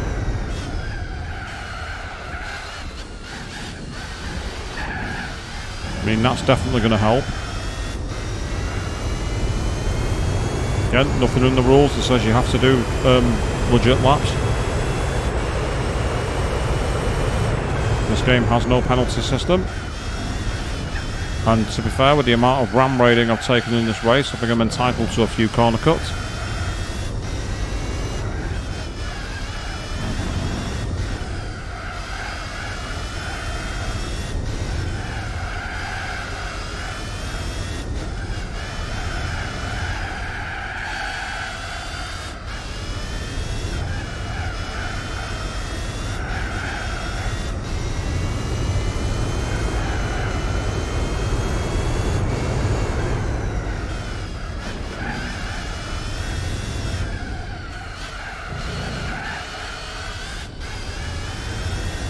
Okay, that's a boost. The fact that he's gone off there has helped.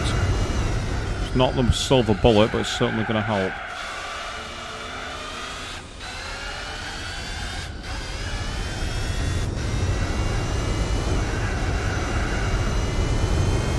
I think I'm screwed here. I don't think I'm going to make it. I don't think I'm going to make it. Ugh! Not when he does that, I'm not. How many times did he have to do that? Seriously? How many times did he have to smack me off?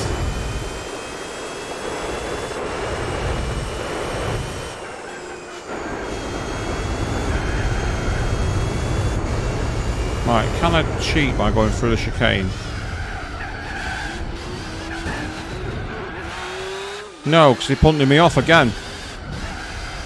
Well, he won that race, but I'm sorry, he won it by cheating and smacking me off the track, so enjoy your victory, you fucker. Enjoy your victory, you cheating twat.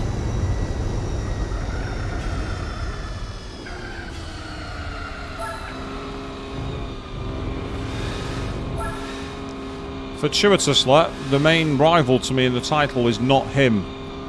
So in a way it's kind of helped me, because I've still got a 15-point lead as we head further into the back end of the title fight.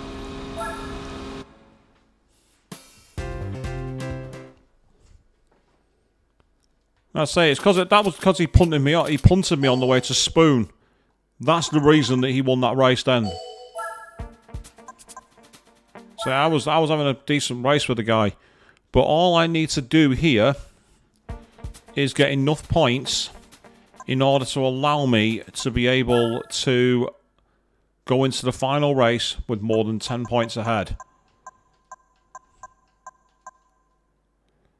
There's 20 points available, and I've got a 15-point buffer.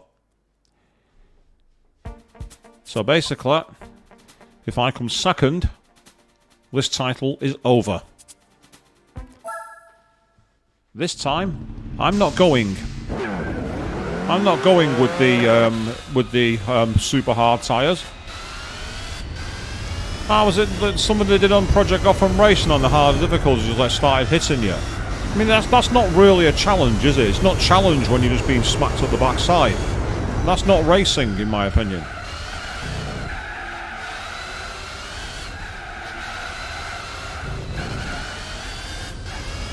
That's not racing at all.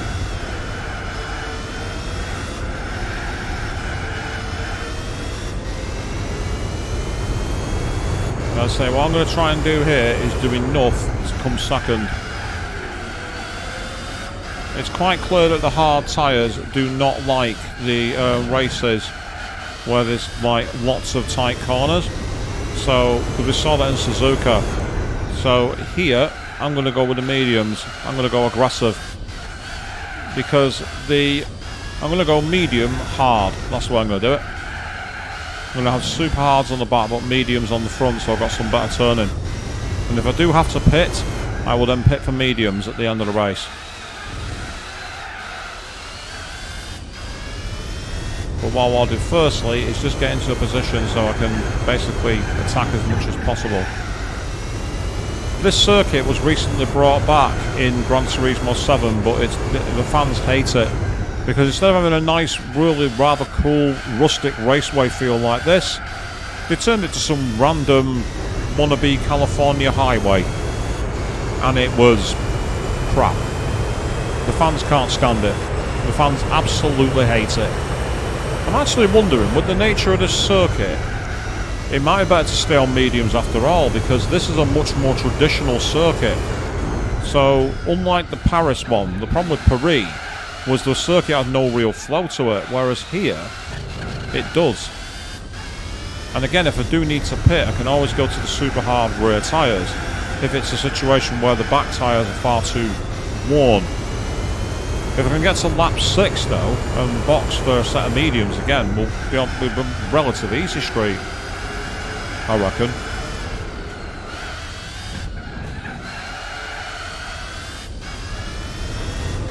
I say it's 20 points available and I've got a 15-point gap, so I only need, realistically, I don't even need to come second in this race. If I want to win the title, I only have to come 4th in both races, behind the prototype cars, and fall over the line in what's a rather realistic attempt at a championship.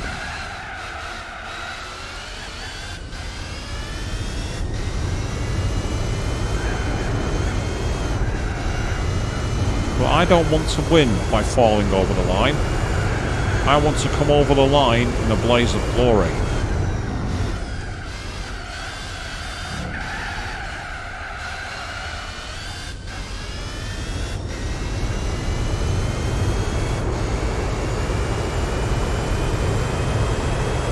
However, I'm not a fan of those rear tyres. Those rear tyres look a little shaded. What am I expecting as a prize car, Joe? Something that's unique to the game.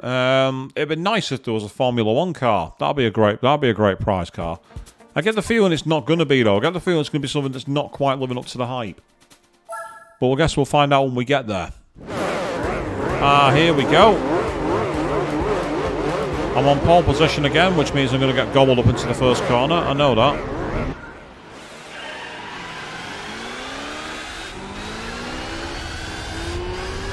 So, that's okay.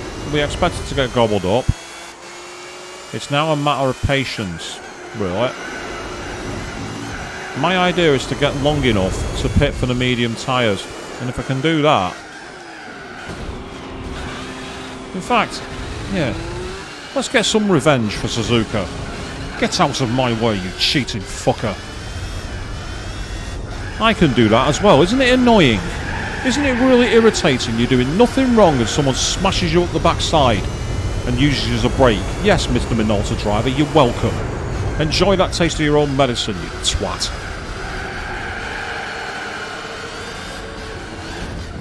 Yeah, that's right. Bump me up the rear end because I'm clearly in your way.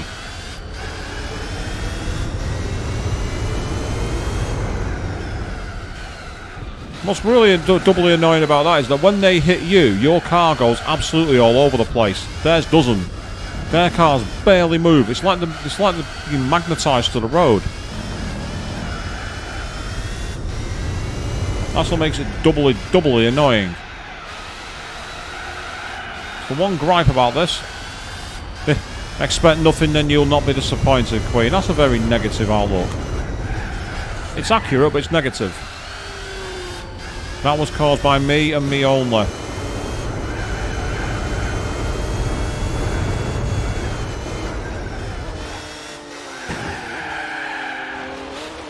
That's what you get for fucking me over. Multiple times. That's what you get.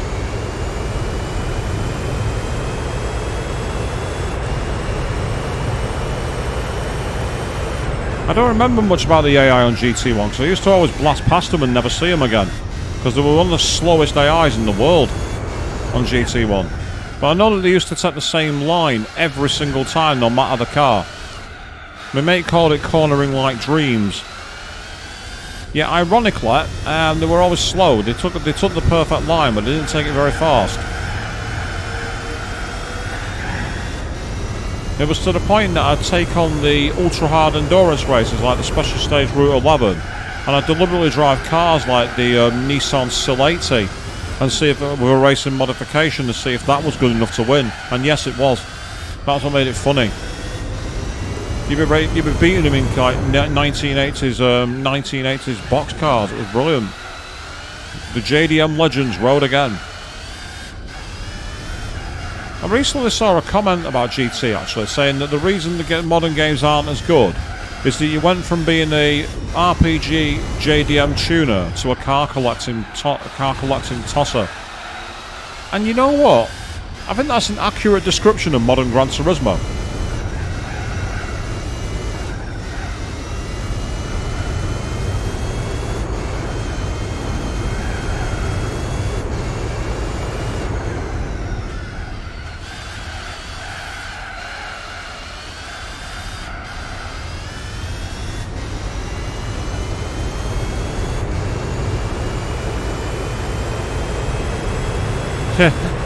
Winning the World Championship in the Mazda Demio on GT1. And there was a World Championship event, I remember now. Yeah, I think I won it in the R33 Skyline. I think that was the car I used. That was my go-to car.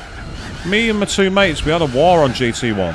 One of them was a massive Mitsubishi stan who was saying how the 3000 GT and the GTO were easily the best car in the game because they go like 434 kilometers an hour. My other mate was a Toyota stan who was like, yeah, but the Supra's got just as fast, but it's got rear wheel drive, so you don't have understeer problems, and it's overpowering. And then I just came in and went, yeah, but the Nissan Skyline goes nowhere near as fast in a straight line, but it doesn't need to because it's so much quicker in the corners, you can't catch up with it anyway. That was back in the day when we actually had rivalries about games. I miss that, the banter they used to have with your mates on games.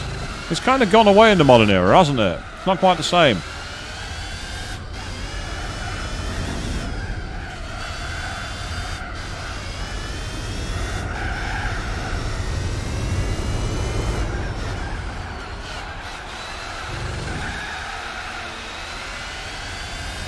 I need 3 more laps. I need these front tyres to hang on for another 3 laps, because if they do, we might be okay. Then again, to be fair, if we're going to pit, we can just go on to the medium super hard again, as a way of guaranteeing they'll make it to the end. Because the mediums on the rear are likely to break. That's the big problem. Based off the current wear rates, they won't last. So if I go mediums, I'll be throwing all my points away. And I can't be bothered doing that when I'm close to the end of the championship.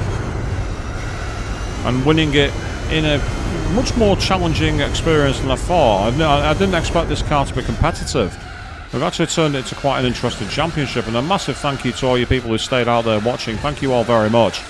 Because again, without you people, well, the stream would be active, but nowhere near as interactive or as reactive. So again, all your comments and everything else are massively appreciated, so thank you.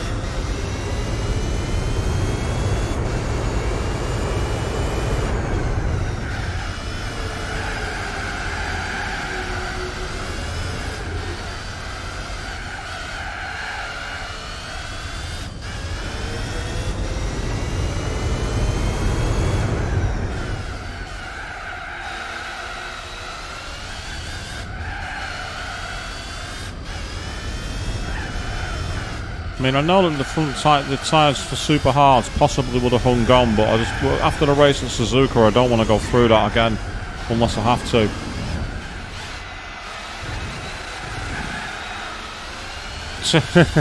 You're gonna watch me getting rammed by the AI. That's entertaining to you. I mean, there's lower effort content on YouTube that gets thousands of viewers, so I can't say I'm surprised. I'm not exactly high effort content, it must be said.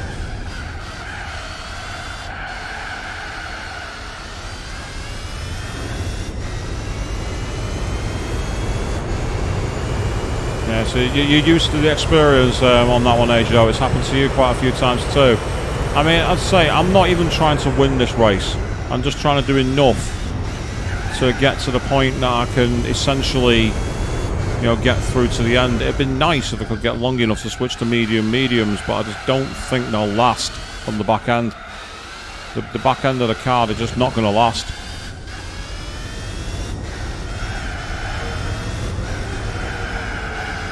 I didn't mean like that actually, Joe. I meant like literally getting hit by the cars. I'd never joke about something like that.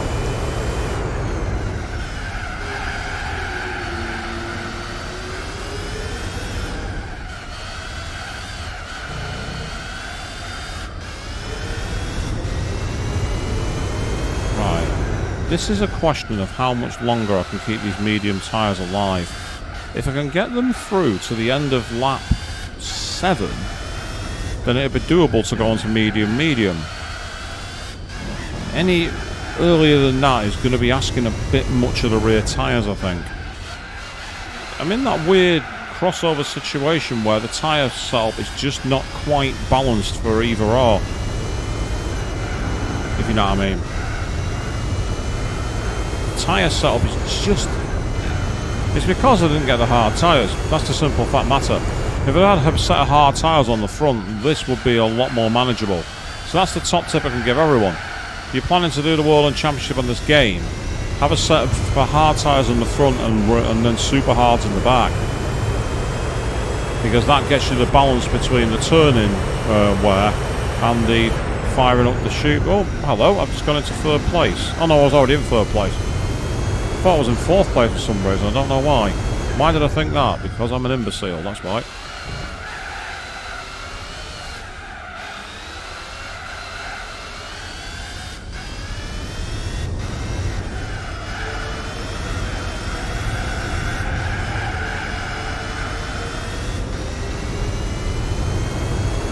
I'm not sure if it doesn't quite have the tyre problem. It's just that I get the feeling that their cars are, because they're on the AI scripted, they probably don't have the same simulations that we do. But they also don't have the same simulations of power. But I'm going to have to pit this lap If I don't pit this lap, we are absolutely monumentally screwed. 7, 8, 9, 10 and 11. Can I realistically ask for 5 laps from the rear tyres? No, I can't. It's just not going to work. 5 laps from the rear tyres is just not going to be possible on the mediums. It just isn't going to happen. But what I can do is keep the same setup, so I've got the same turning for the front. Because if I can come 3rd place, it's not ideal, but it would allow me to at least go into the finale only needing 2 points to win the title. It's possible I could win it on tied points. Once again, he's done it again. He couldn't resist it, could he? He just couldn't resist. Right, I'll tell you what. I was going to the pits anyway, pal. We don't want fuel.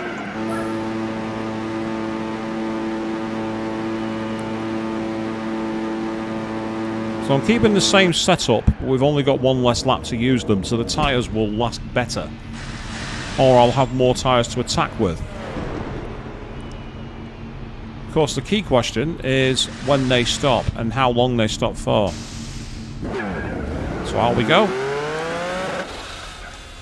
Through this Mickey Mouse chicane and then put the power straight down. No messing about there. We want to get straight out of the course as quick as we can.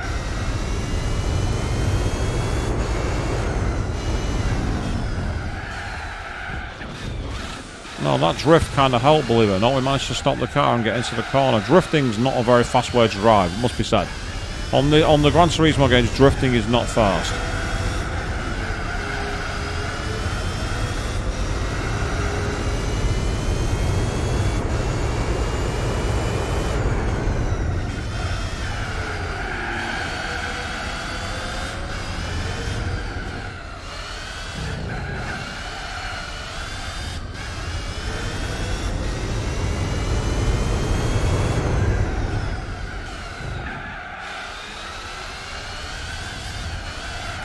So this has been a pretty realistic underdog attempt at this. We're not really meant to be making a campaign for the title in this car, and yet we are.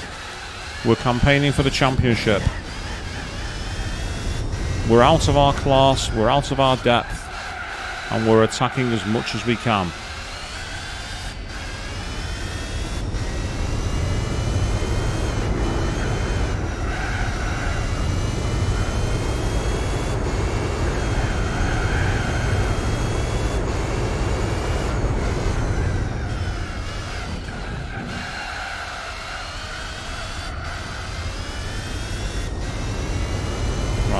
Someone in the pits there. It looks like there might be. Looks like someone's just coming out of the pits, but who is it?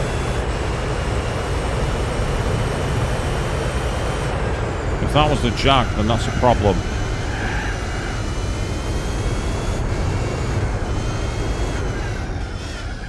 I have a feeling it was, you know.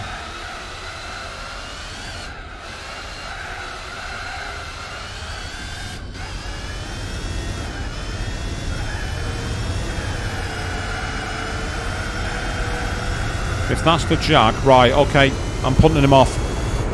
The only reason he's ahead of me is because he punted me at the hairpin when I was going into the pits and it screwed my entry up.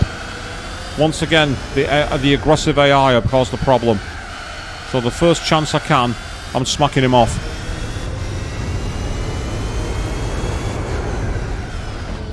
That wasn't my aim to do. I screwed my braking point up.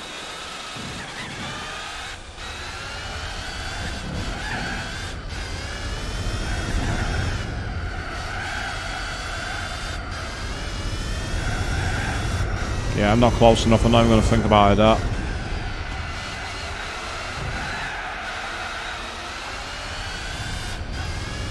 I now have a target on your arse, mate. Oh, what the hell? What the hell just happened then? I must have gone off onto the grass or something because I lost literally all grip. I had 0 grip, which tells me I must have gone on the dirt, which is something that happens. You know, that's racing. Right, so this is going to be a final race decider because there's no way I'm going to get enough pace now to catch up to the Jag.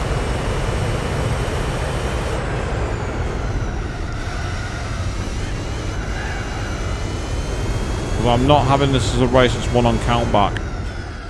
I'm going to win this championship properly.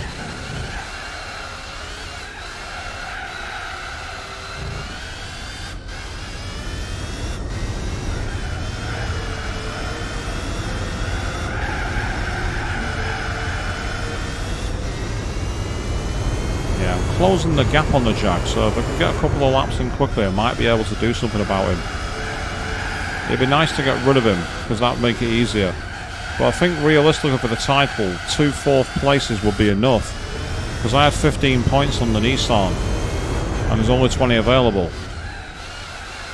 So by finishing 4th twice, I'd get 6 points. And that'd mean that I would be more than enough in front.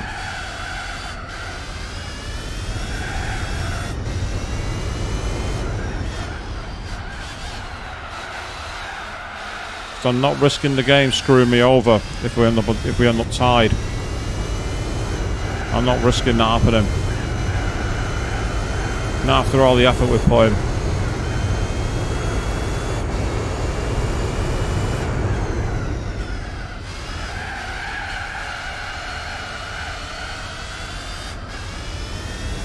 Yeah, and interestingly, I am actually catching him. Surprisingly, I'm surprised at that.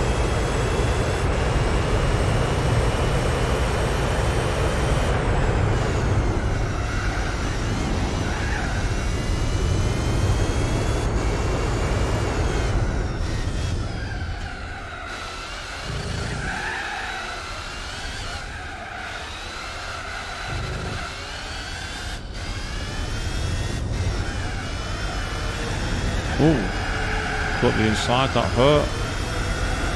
Got away with it.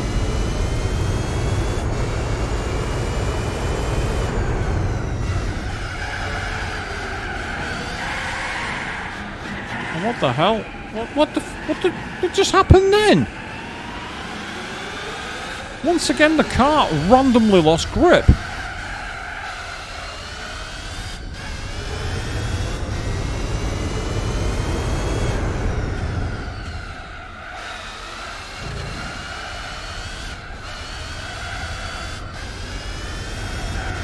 Right, final race, we're going on super hards. We're bringing back the super hard strategy to avoid pitting. Because if I'm right, I reckon the final race is going to be at the Nordschleife. And if it's 2 laps, I've got to be able to make sure I make it to the end. We saw what happened when I tried taking the Lotus there, if you remember. I have a feeling the finale is going to be at the Nordschleife. I'll be surprised if it's anywhere else. It could be at Le Mans, actually. And if it's at Le Mans, that might not be a bad thing, because there's a lot of long straights, and therefore a lot less corners. There are some tight bends, but they're not as frequent as circuits like this, which might mean that the super hard combo will be much better.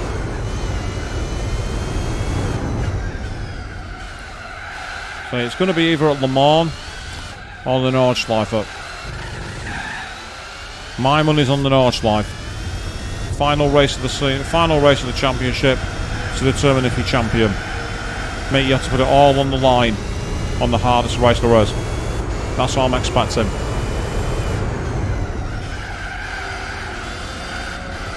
And again, a lot of bullshit's happened in this because they've been allowed to smack me off the track. And whenever I've hit them, they've not moved anywhere near as much. Their cars have been absolutely stuck to the ground. So it's not very balanced, that. They can pit you out, but you can't pit them, for example. And it doesn't help when the car does that for no reason. Randomly loses all grip. I don't know why it does that. Either I'm hitting bumps or there's just too much interference from the electronics, I'm not sure. Whatever the reason is, it's not going to affect the result. So let's finish over the line. Let's aim to finish strong. That's all we got to do. If it is the Nordschleife or Le Mans, I'm afraid I am qualifying. Because there's no way I'm starting at the back on those races. It's not happening. Especially if they're rolling starts. If they're rolling starts, I want to be at the front.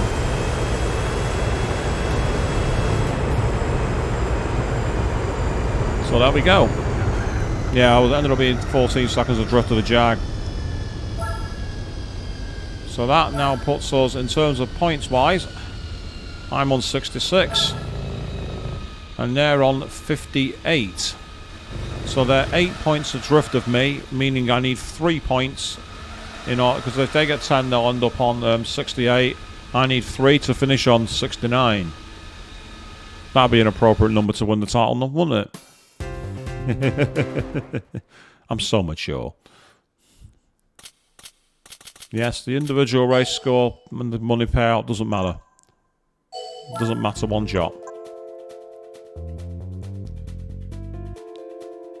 Yep. And interestingly, the Minolta's only 4 points adrift of the Nissan. So, ironically, if the Nissan wins, not the Nissan, sorry, the Minolta wins, that works to my advantage as well.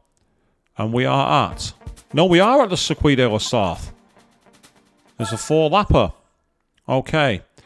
Right, in that case, we're going to set the mediums on. And we're either going to be pitting at the end of lap 3 for a super fast final, or we're not going to be pitting at all. Now, of course, this is the Circuit de la Sarthe, a place I've actually been. So we come up to the right corner, which is slower in this one because we don't come into the chicanes. And that takes us through under Dunlop Bridge. Around the inside infield, and we're on our way down to one of the faster and more fluid corners there is. As we head into the road known as Tep Rouge. And then we're on to the Mulsanne Straight. Now we're supposed to, in a moment, go through a couple of chicanes. Now, if I'm not mistaken, there are tyres blocking the road. So don't even think about straight lining it, but do bisect it.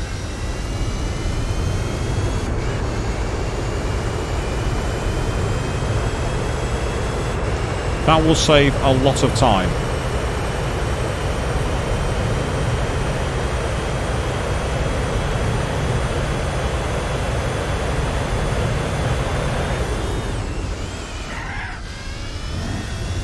Because even with the gravel stop, that's still faster than going all the way around the chicane.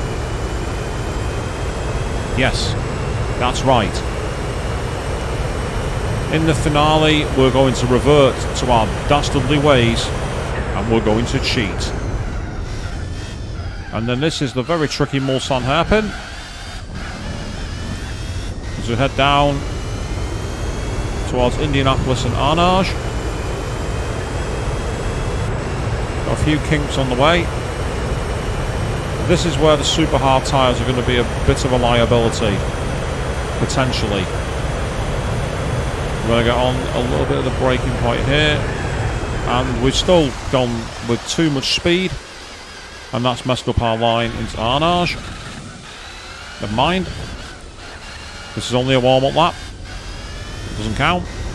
And then we've got the tight 90 degree at Indianapolis. Handle the power as we head towards one of the more famous parts of the circuit, the high speed, or relatively high speed, Porsche curves. You have a tight entry, but then after that, what you have to try and do is thread the needle. And this is where, if you catch traffic, it's an absolute killer. In the real Le Mans race, the amount of times you see the leading cars flashing the headlights through here is ridiculous. And then finally, we're coming up to Chevrolet and then the Ford chicanes. Chevrolet, you want to respect. The Ford chicane, you ignore. And that's how you drive Le Mans in Gran Turismo. In a racing age of anarchy and chaos, you do it your way. Doesn't matter what the rules of the road say, doesn't matter about racing lines, there are no penalties, and since the computer likes to use you as a pinball to get past, equalise the balance by ignoring the track. If the computer played fair, I'd play fair. Is it an exploit? Maybe. Yes, Mr. Fondue, that's right, the cleanest laps. We only drive the cleanest, safest laps here on the stream. As we are into the literal finale of the Gran Turismo World Championship, and we are driving the Mercedes CLK GTR.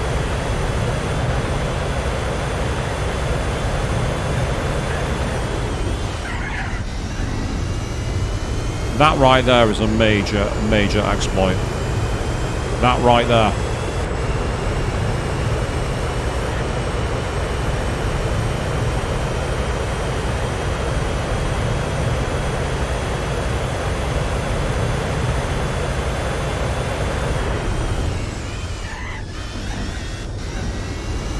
Because you still come out at 100 miles an hour.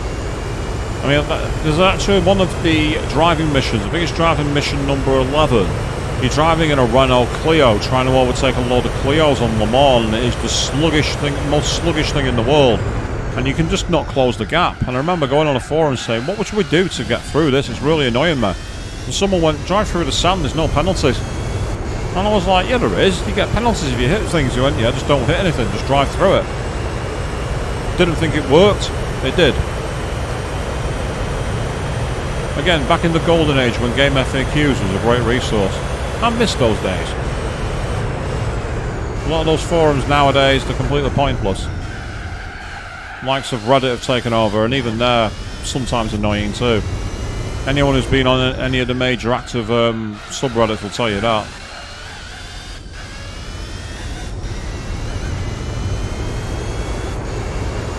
So this is our qualifying lap, and then we will be into the race proper, where we will be running the super hard tyres. It'd be nice to get to the end of the race without stopping at Le Mans. I get the feeling it might not be possible due to the amount of distance required to be covered, but we shall see. I'm just surprised that they didn't throw the Nordschleifer in. I expected there to be a race on the Nordschleifer.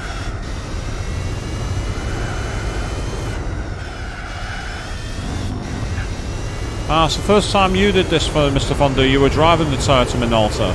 I know it's in the game, I don't know where it is, and I've deliberately done it as a car that I had in my garage. I thought, I've unlocked the championship now, I might as well go for it. Yep, so that's easily going to be enough for first place because of the... It's called cheating. So we're going to change our tyres now. We're going to put back on to the super hards.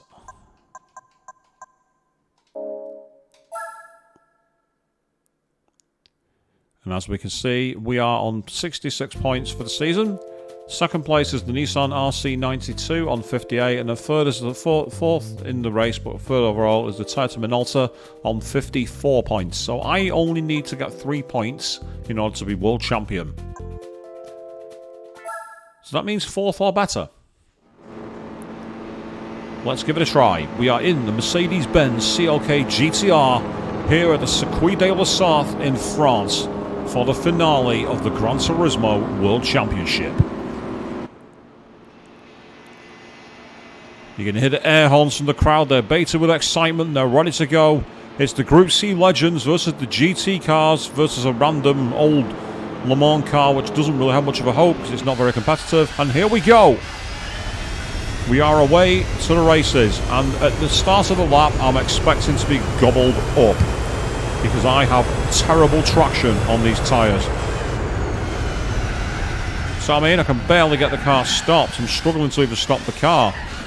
Fortuitously, it's got quite a lot of power to barrel through the sand, but still, this is going to feel absolutely horrendous to drive. If you remember the driving mission where you're in the SLR McLaren on sports tyres, this is very much like that. There's just no grip.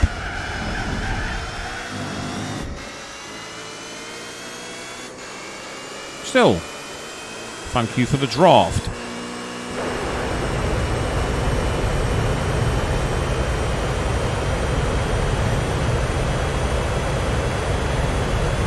We're up at 230, 240 miles an hour. Yeah, I'm not doing that. Sorry. You can see the distance already. If you look at the map, there's already a clear gap between me and the Nissan. And that shows you just how much of an exploit that chicane cut is. It's why there's the severest of penalties in most racing series for even trying it. But in a game like Gran Turismo 4, where penalties don't really exist, shortcut go boo. Yes, this is revenge for all those times that the AI punted me up the rear to get ahead of me. This is my revenge.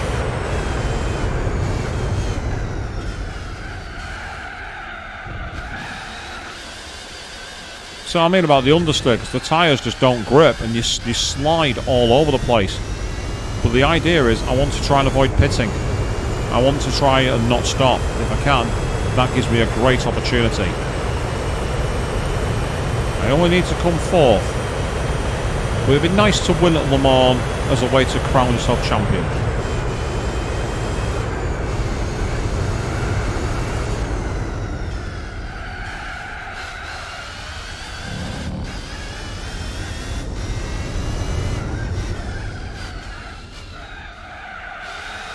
Slow and steady here.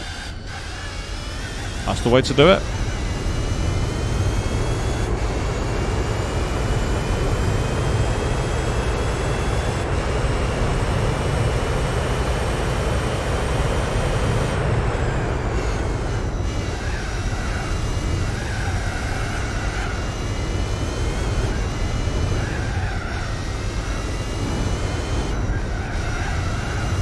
This is where you need a car that's got good grip and good speed. I mean, I will say this, the Mercedes CLK has a lot higher top speed than I thought it would.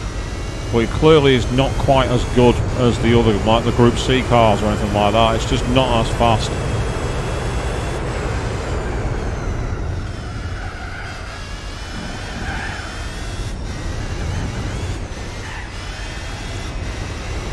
And again, that's not really in the spirit of racing, but I'm faster.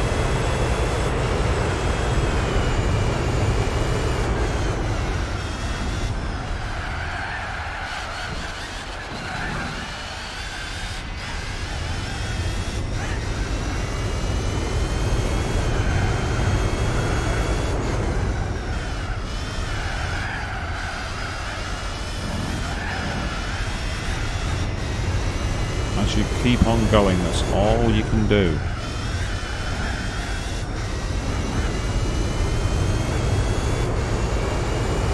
And now we're making smoke. We've been at this series, this championship now for well over 3.5 hours. This is how long we've been doing this, people. It's one of the longest championships you can do. We're doing it in one sitting. Oh, provided we win, of course, and that's not going to help. My shortcut has let me down badly there because I got the angle wrong. Fortuitously, I'll be up to speed, not too far away from him. For real, that would have been a very heavy accident. That would have been a very, very big accident. If that was a real crash, if there was realistic damage, that would have been big.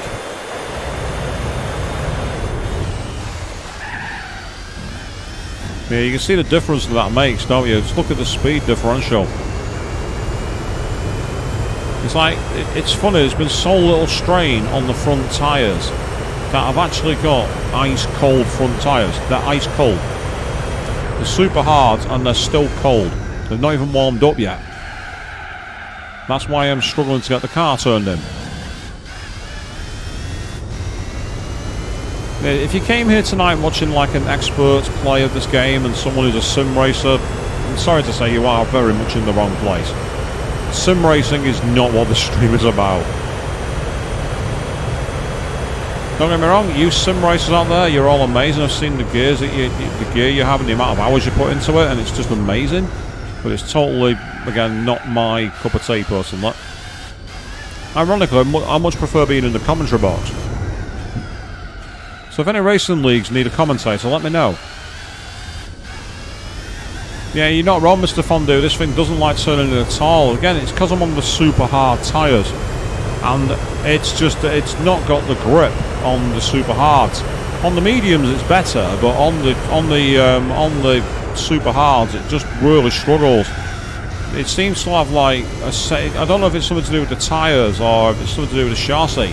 Now you can see here that the Nissan is bump drafting me through the Porsche curves. I don't really appreciate that, but there's not much I can do about it. No, now he's hitting me off. Now he's punting me. He's determined to win.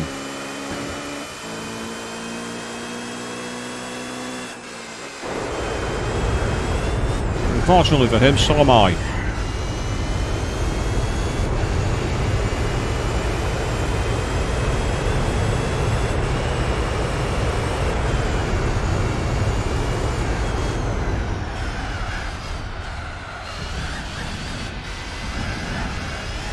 And of course he'll go crying to the stewards, and the stewards will laugh him out the office because they don't exist in this game.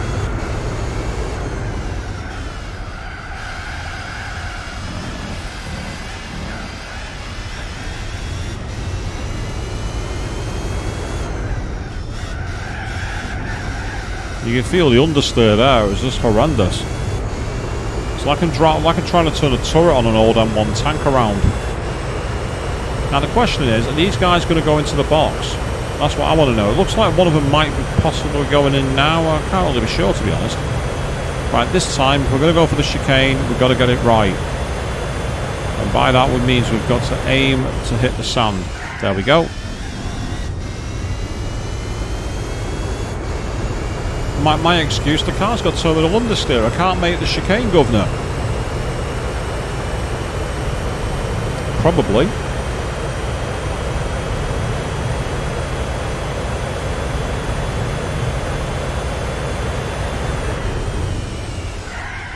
And there we go again. Nice little smooth drive. 111 miles an hour out the end. You can see the difference it makes to the lap time. Look where they are compared to me on the map. He was right behind me. In fact, he was ahead of me pretty much at the start of the lap. Now he's almost this little straight between here and Mulsanne. It just shows the difference that little exploit makes. And it also shows how much time I'm losing in the corners because they're closing it right back down. And that's okay. They're in a clearly superior car on superior tyres.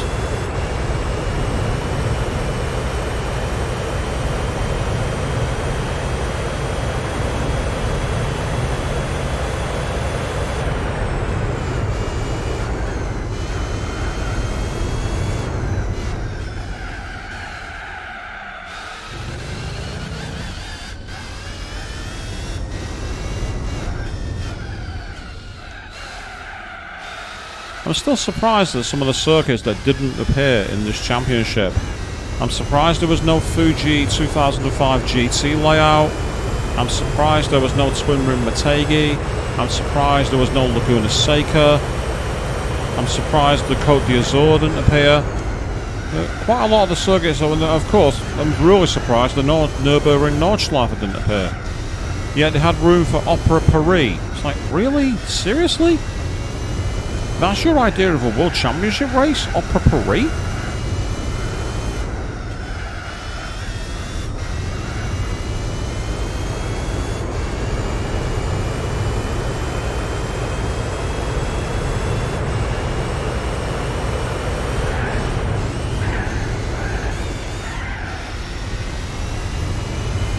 Yeah, that's not exactly cricket, but it's fine.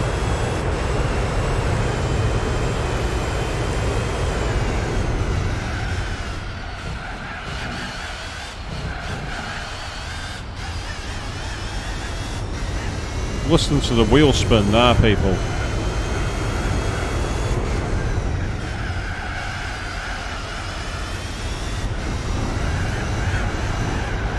Oh, we're in the dirt. That's not good.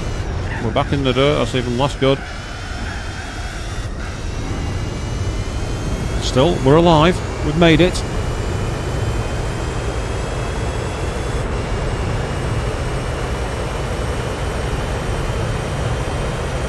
Mike Hawthorne once described this straight as being a great place to save your energy and get your energy back.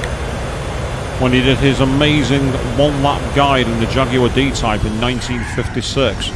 And if you haven't seen that video, people, do look it up online. It's on YouTube. Mike Hawthorne 1956 Le Mans, something like that. It will come up. And it's like it's probably the first ever on-board footage in the world. It's absolutely extraordinary.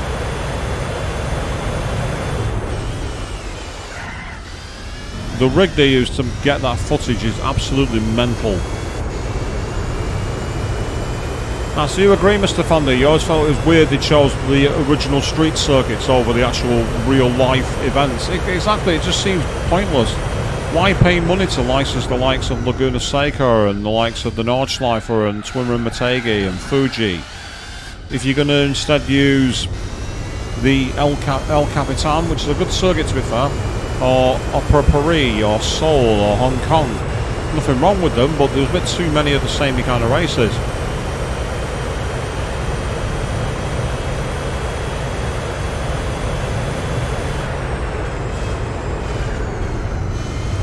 I felt my tyre dipping onto the grass then, and I did not want to spin around. You can see the gap we've got now. I can only assume they went into the pits because that's a long way back. So the chances are we might have been able to win this without the chicane cuts, but the fact of the matter is we've done it now and we're well on our way.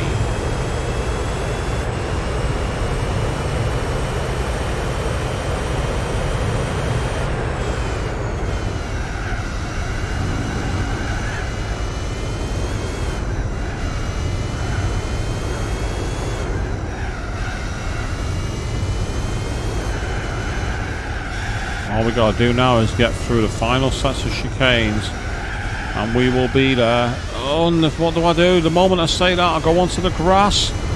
But we caught it. We're still in the game. We're still alive. This was a triumph. I'm making a note here. Huge success.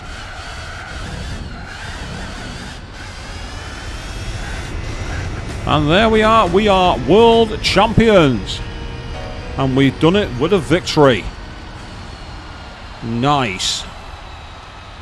And we punched well above our weight. Surprisingly, the Jag XJR9 was second place. The mighty Jag. So unbelievably, I'd have still won.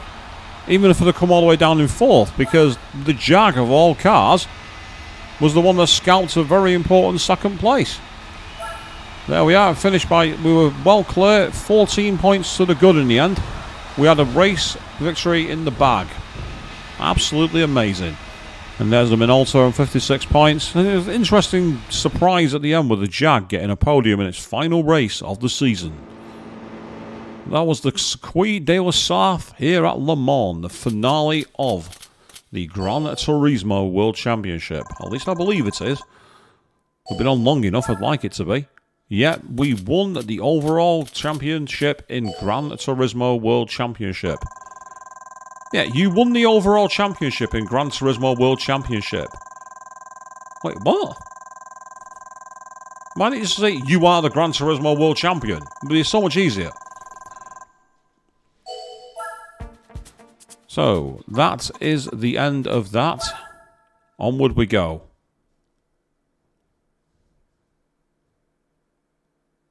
And our prize car is... Oh! It's the car that's on my splash screen. It's the title car. The Ford GT LM Race Car Spec 2 from 2004. Absolutely beautiful little thing. Very pretty. I've no idea how it drives. I can't remember it. But I love the classic number 4 on the livery. I love all the little decals, the white and the black. And all the Gran Turismo wonderful self-serving decals that are on there as well. That's our reward. We can now view the ending movie. Oh, okay. There's an ending movie? Oh, wow. Is that 480p? And that's the Nordschleifer. So we got some like 20-year-old footage of, yeah, of the Nordschleife. Interesting. So this is their ending movie, is a tourism guide to the Nürburgring Nordschleife. Is that it?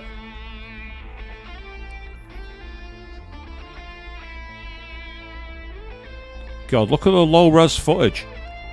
You can tell this has come from a DVD, can't you? You can't upscale that. And we got the end credits rolling, so that's officially the end of the game, unbelievably.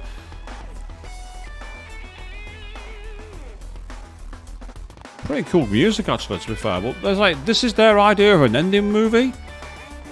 I mean, don't get me wrong, it's kind of cool, but at the same time, you know, compare it to any of the classic endings we've seen in other video games, like in Final Fantasy VII, for example, or the endings to Metal Gear Solid 4 or anything like that. This feels somewhat more of a damn squib, doesn't it? Let's be honest. Oh, God, look. You can really tell where it's like the... It's amazing there's real footage, don't get me wrong, and I bet if you had this going through a component cable or an RGB SCART on the proper old school television, it looked great. But here, the interlacing makes it almost unwatchable, doesn't it? Look at the lines on the track and on the car. Count the scan lines, people. There are points where the car goes so blurry, it's hard to see what it's doing. But that looks like it's a Nissan 350Z, I reckon. And like the helicopter's like not even keeping it in tracking shot. Yeah, fire the director.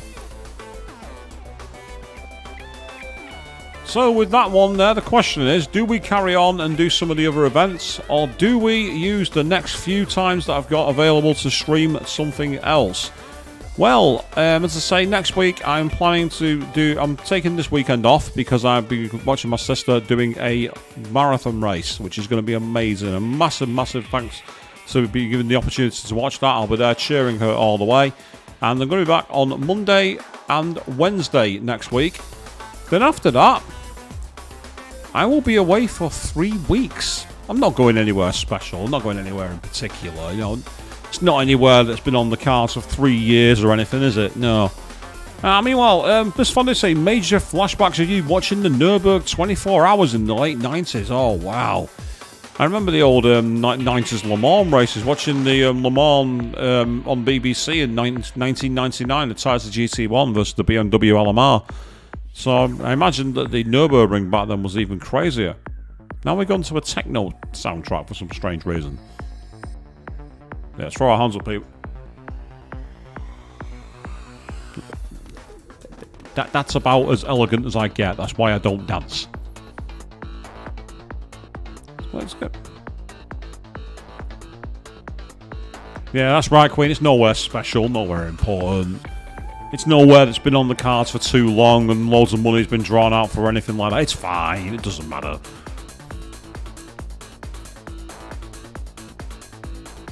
I do actually quite like this song. It's quite nice.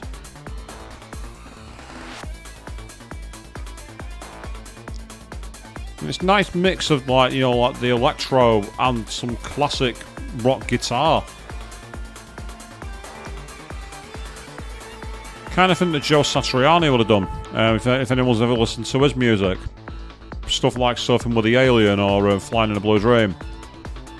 Yeah, there's the carousel, and we've not even got it in shot. And, oh, yeah, that's an overtake for you right there. He's found the racing light on the inside. He's used the camera to his amazing driving by the Nissan 340Z. Or something like that. I mean no insult to the legendary Muddy Talker himself, Murray Walker. That was a very poor imitation. You can't even call it that, I don't think. So this camera guy is no good at keeping the car in frame, is he? It's like you're following the silver car, mate. The silver car. Keep the silver car in the middle. Right here. Not over here. Not over there. Here. Get the car in the middle of the shot.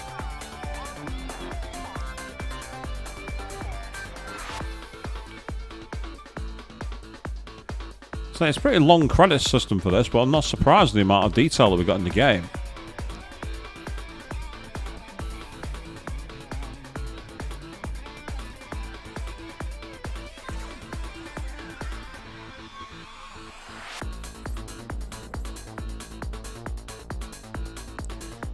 Yes, I mean, anyone who's actually seen footage from the Nürburgring, by the way, when you see people thinking they're showing off in a car like a Porsche 911 or a Lamborghini, watching them overcook it and go into those tyre walls, you're literally like, as you imagine the insurer getting on the phone going, "Oh, I'm terribly sorry, sir. I'm afraid that road is not covered by this policy. It's an exclusion. You're going to have to find someone else to pay for your £50,000 car. Thank you for your custom with this insurance company." Yeah. I so would not be the guy to speak to when that happened. Like, "Oh, you crashed at the carousel. Oh, mate, sorry about that, but I'm afraid your claim's repudiated. It's excluded." So, yeah. And they would like to thank each individual at Sony Computer and in America for their contributions. Oh, right, so now we've got more for the GT. Now, you're asking why is it the American one since I'm in the UK? Because I'm using the American version of the game for the 1080i mode. And I think that might be the end of the credits. Yes. That was early 2000s as anything, wasn't it? We've got the live action footage, we've got the thumping techno, and we got the guitar licks. And well, we are officially the world champion. We did it in a car which is not really meant to be in that league. It's a car which there, and we've now got the exclusive extreme events. We've unlocked them. So what have we got in here? We've got the Gran Turismo All-Stars, which is an IA license. That's a 10 race championship. We've got the Dream Car Championship. What's that one? Oh, it's all cars are permitted, so you can choose any car you want. Then we've got the Polyphony Digital Cup X, which is also a 10 race championship. That one you have to use sports or standard tyres for. Wow. Like the Wind, which is a random race of some kind. Any car is valuable. The Formula GT. Okay. The World Circuit Tour. And then we've got the Premium Sports Lounge, which is where you need to use a production car with standard or sports tyres. What exactly is Like the Wind then? Out of curiosity. It says any car is valid. Oh, it's the test course. Okay, it's a race on the test course. Since it's a short... let's put this on and find out what it's like. I'm curious. Right, well, there's a load of very fast cars which are in this. So if it is just the test course, then... If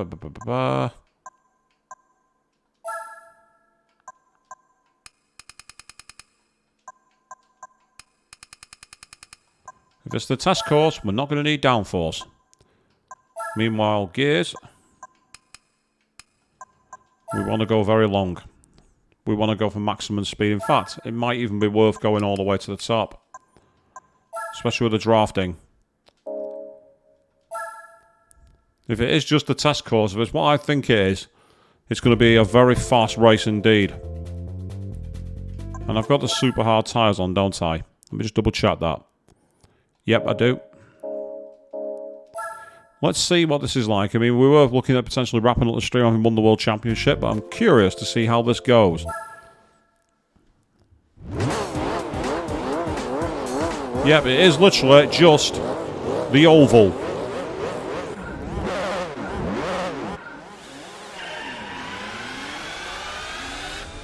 This is all about the drafting.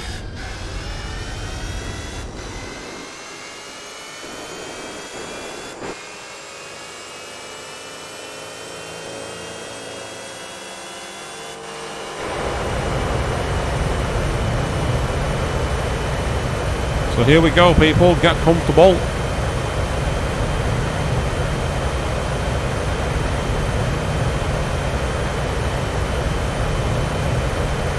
This is going to be the race, people. So I guess it's time for us to just sit back and relax. As we try going at top speed.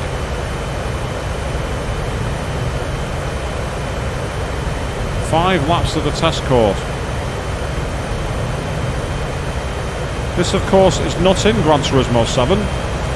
It's in. It got replaced by the less interesting Special Stage Route X. Rather cool background, but not that interesting. And so you say, Mr. Fondue, that paying just for the damaged barriers would set you a massive back amount. You're not wrong, actually. Yeah, crashing at the Nordschleife is not just about your car; it's about the third-party property damage too. And again, most insurance policies I know of do not cover it. So if you're going on the Nordschleife, piece of advice for you: don't go fast, and do not have any kind of timing equipment, whatever you do. If you do that and you crash, I'm afraid to say you will have proof that you have been an idiot and used your vehicle in a way it's not supposed to, and you will not be covered. We're a full kilometre ahead after the first lap. We are a kilometre in front. 262 miles per hour. I'm quite impressed. That's pretty fast. That's faster than I thought this car could go. 262 is very, very fast indeed.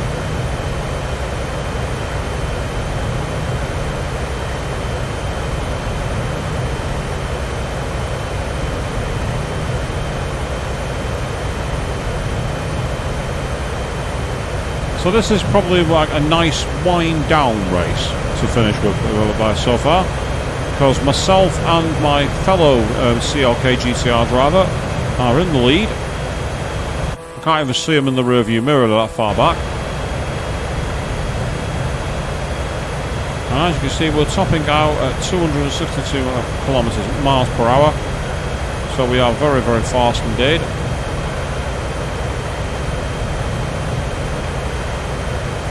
Like top speed is one thing, but slipperiness in a straight line is quite another.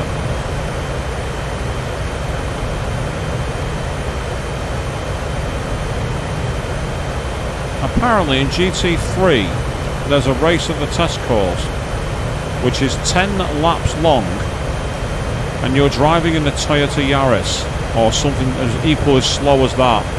That must be the dreariest race in the world. It must be horrible. We're 17 seconds clear now, people. Hopefully you're all not getting too bored. I won't blame you with the dulcetous tones that I'm speaking into the microphone and never knowing when to shut up. High functioning autism. You never know when to shut the fuck up.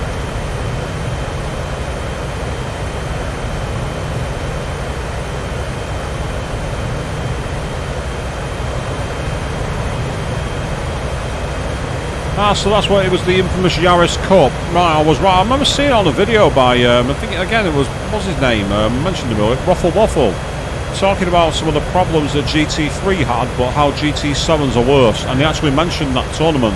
And as soon as I saw it, I thought, wow, that's got to be bad. I mean, I'm sure one of the driving missions here involves driving like a Mazda Demio, or something silly like that. And you're just like, ugh, please, make it stop.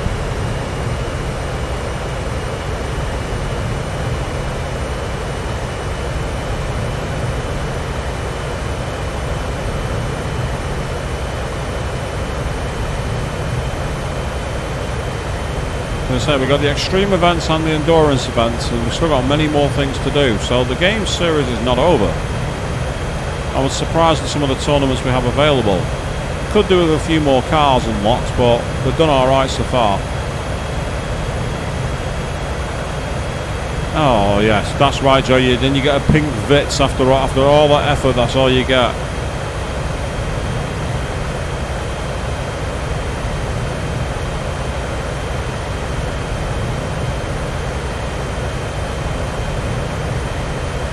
So far we're doing okay. We've just passed 500 miles in this car. That's how far we've gone, people.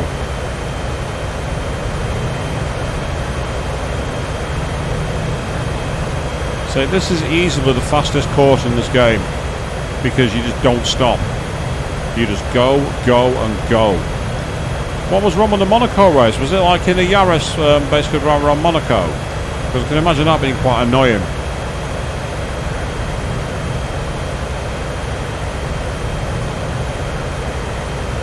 Yeah, the driving missions, we're not finished those too. So there's still quite a lot of things to do in this game. So we will be carrying on with this series. Because I've got two streams next week. And then after that, I will be off for 3 weeks.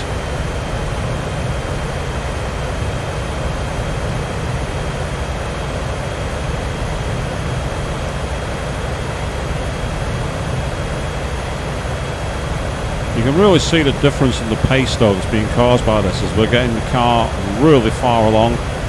We're looking good. And we're fast.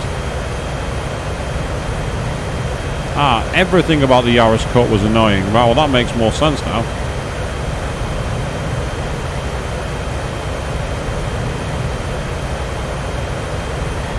Whoops. Touched the wall. I'll slow my car down. Right, well I can't imagine the prize car from this being anything too special. Yes, it's in the extreme events, but this tournament is... well, it's quite a simple one to do really, isn't it?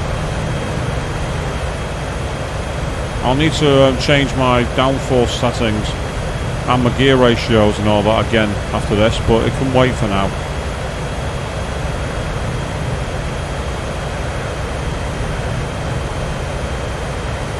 And we're actually coming up, believe it or not, to lap someone. We're not going to make it, we're going to run out of time, but we're not far off lapping someone. That's a surprise. I am surprised that any of the cars here are slow enough to be lapped. Or nearly lapped. That's a real shock.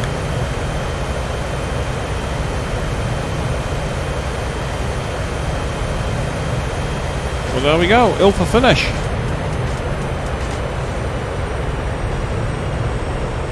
And ironically, it was the Toyota 7 race car. The car that was in the lead at the start. So, like the wind has been completed. The Mercedes-Benz CLK GTR. That goes 20,000 credits. I mean, it's not the best payout, to be honest. But we came first. We managed to succeed. So the question is, what is our prize? What do we get?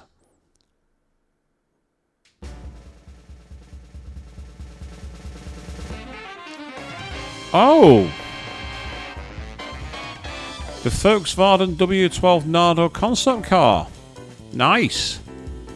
That very sleek machine. I've no idea how good it is, but it's still pretty nice. It's like a Volkswagen supercar. Well, that was alright actually, that was pretty decent. There's another race in the bag. I'd say all the others here are a bit too long-winded for us to get started now, but let's get it saved. Yes, we've managed to save the game. And if we go back here to our home, we can see we're now only 35.6% complete. Wow. We still have a long, long way to go.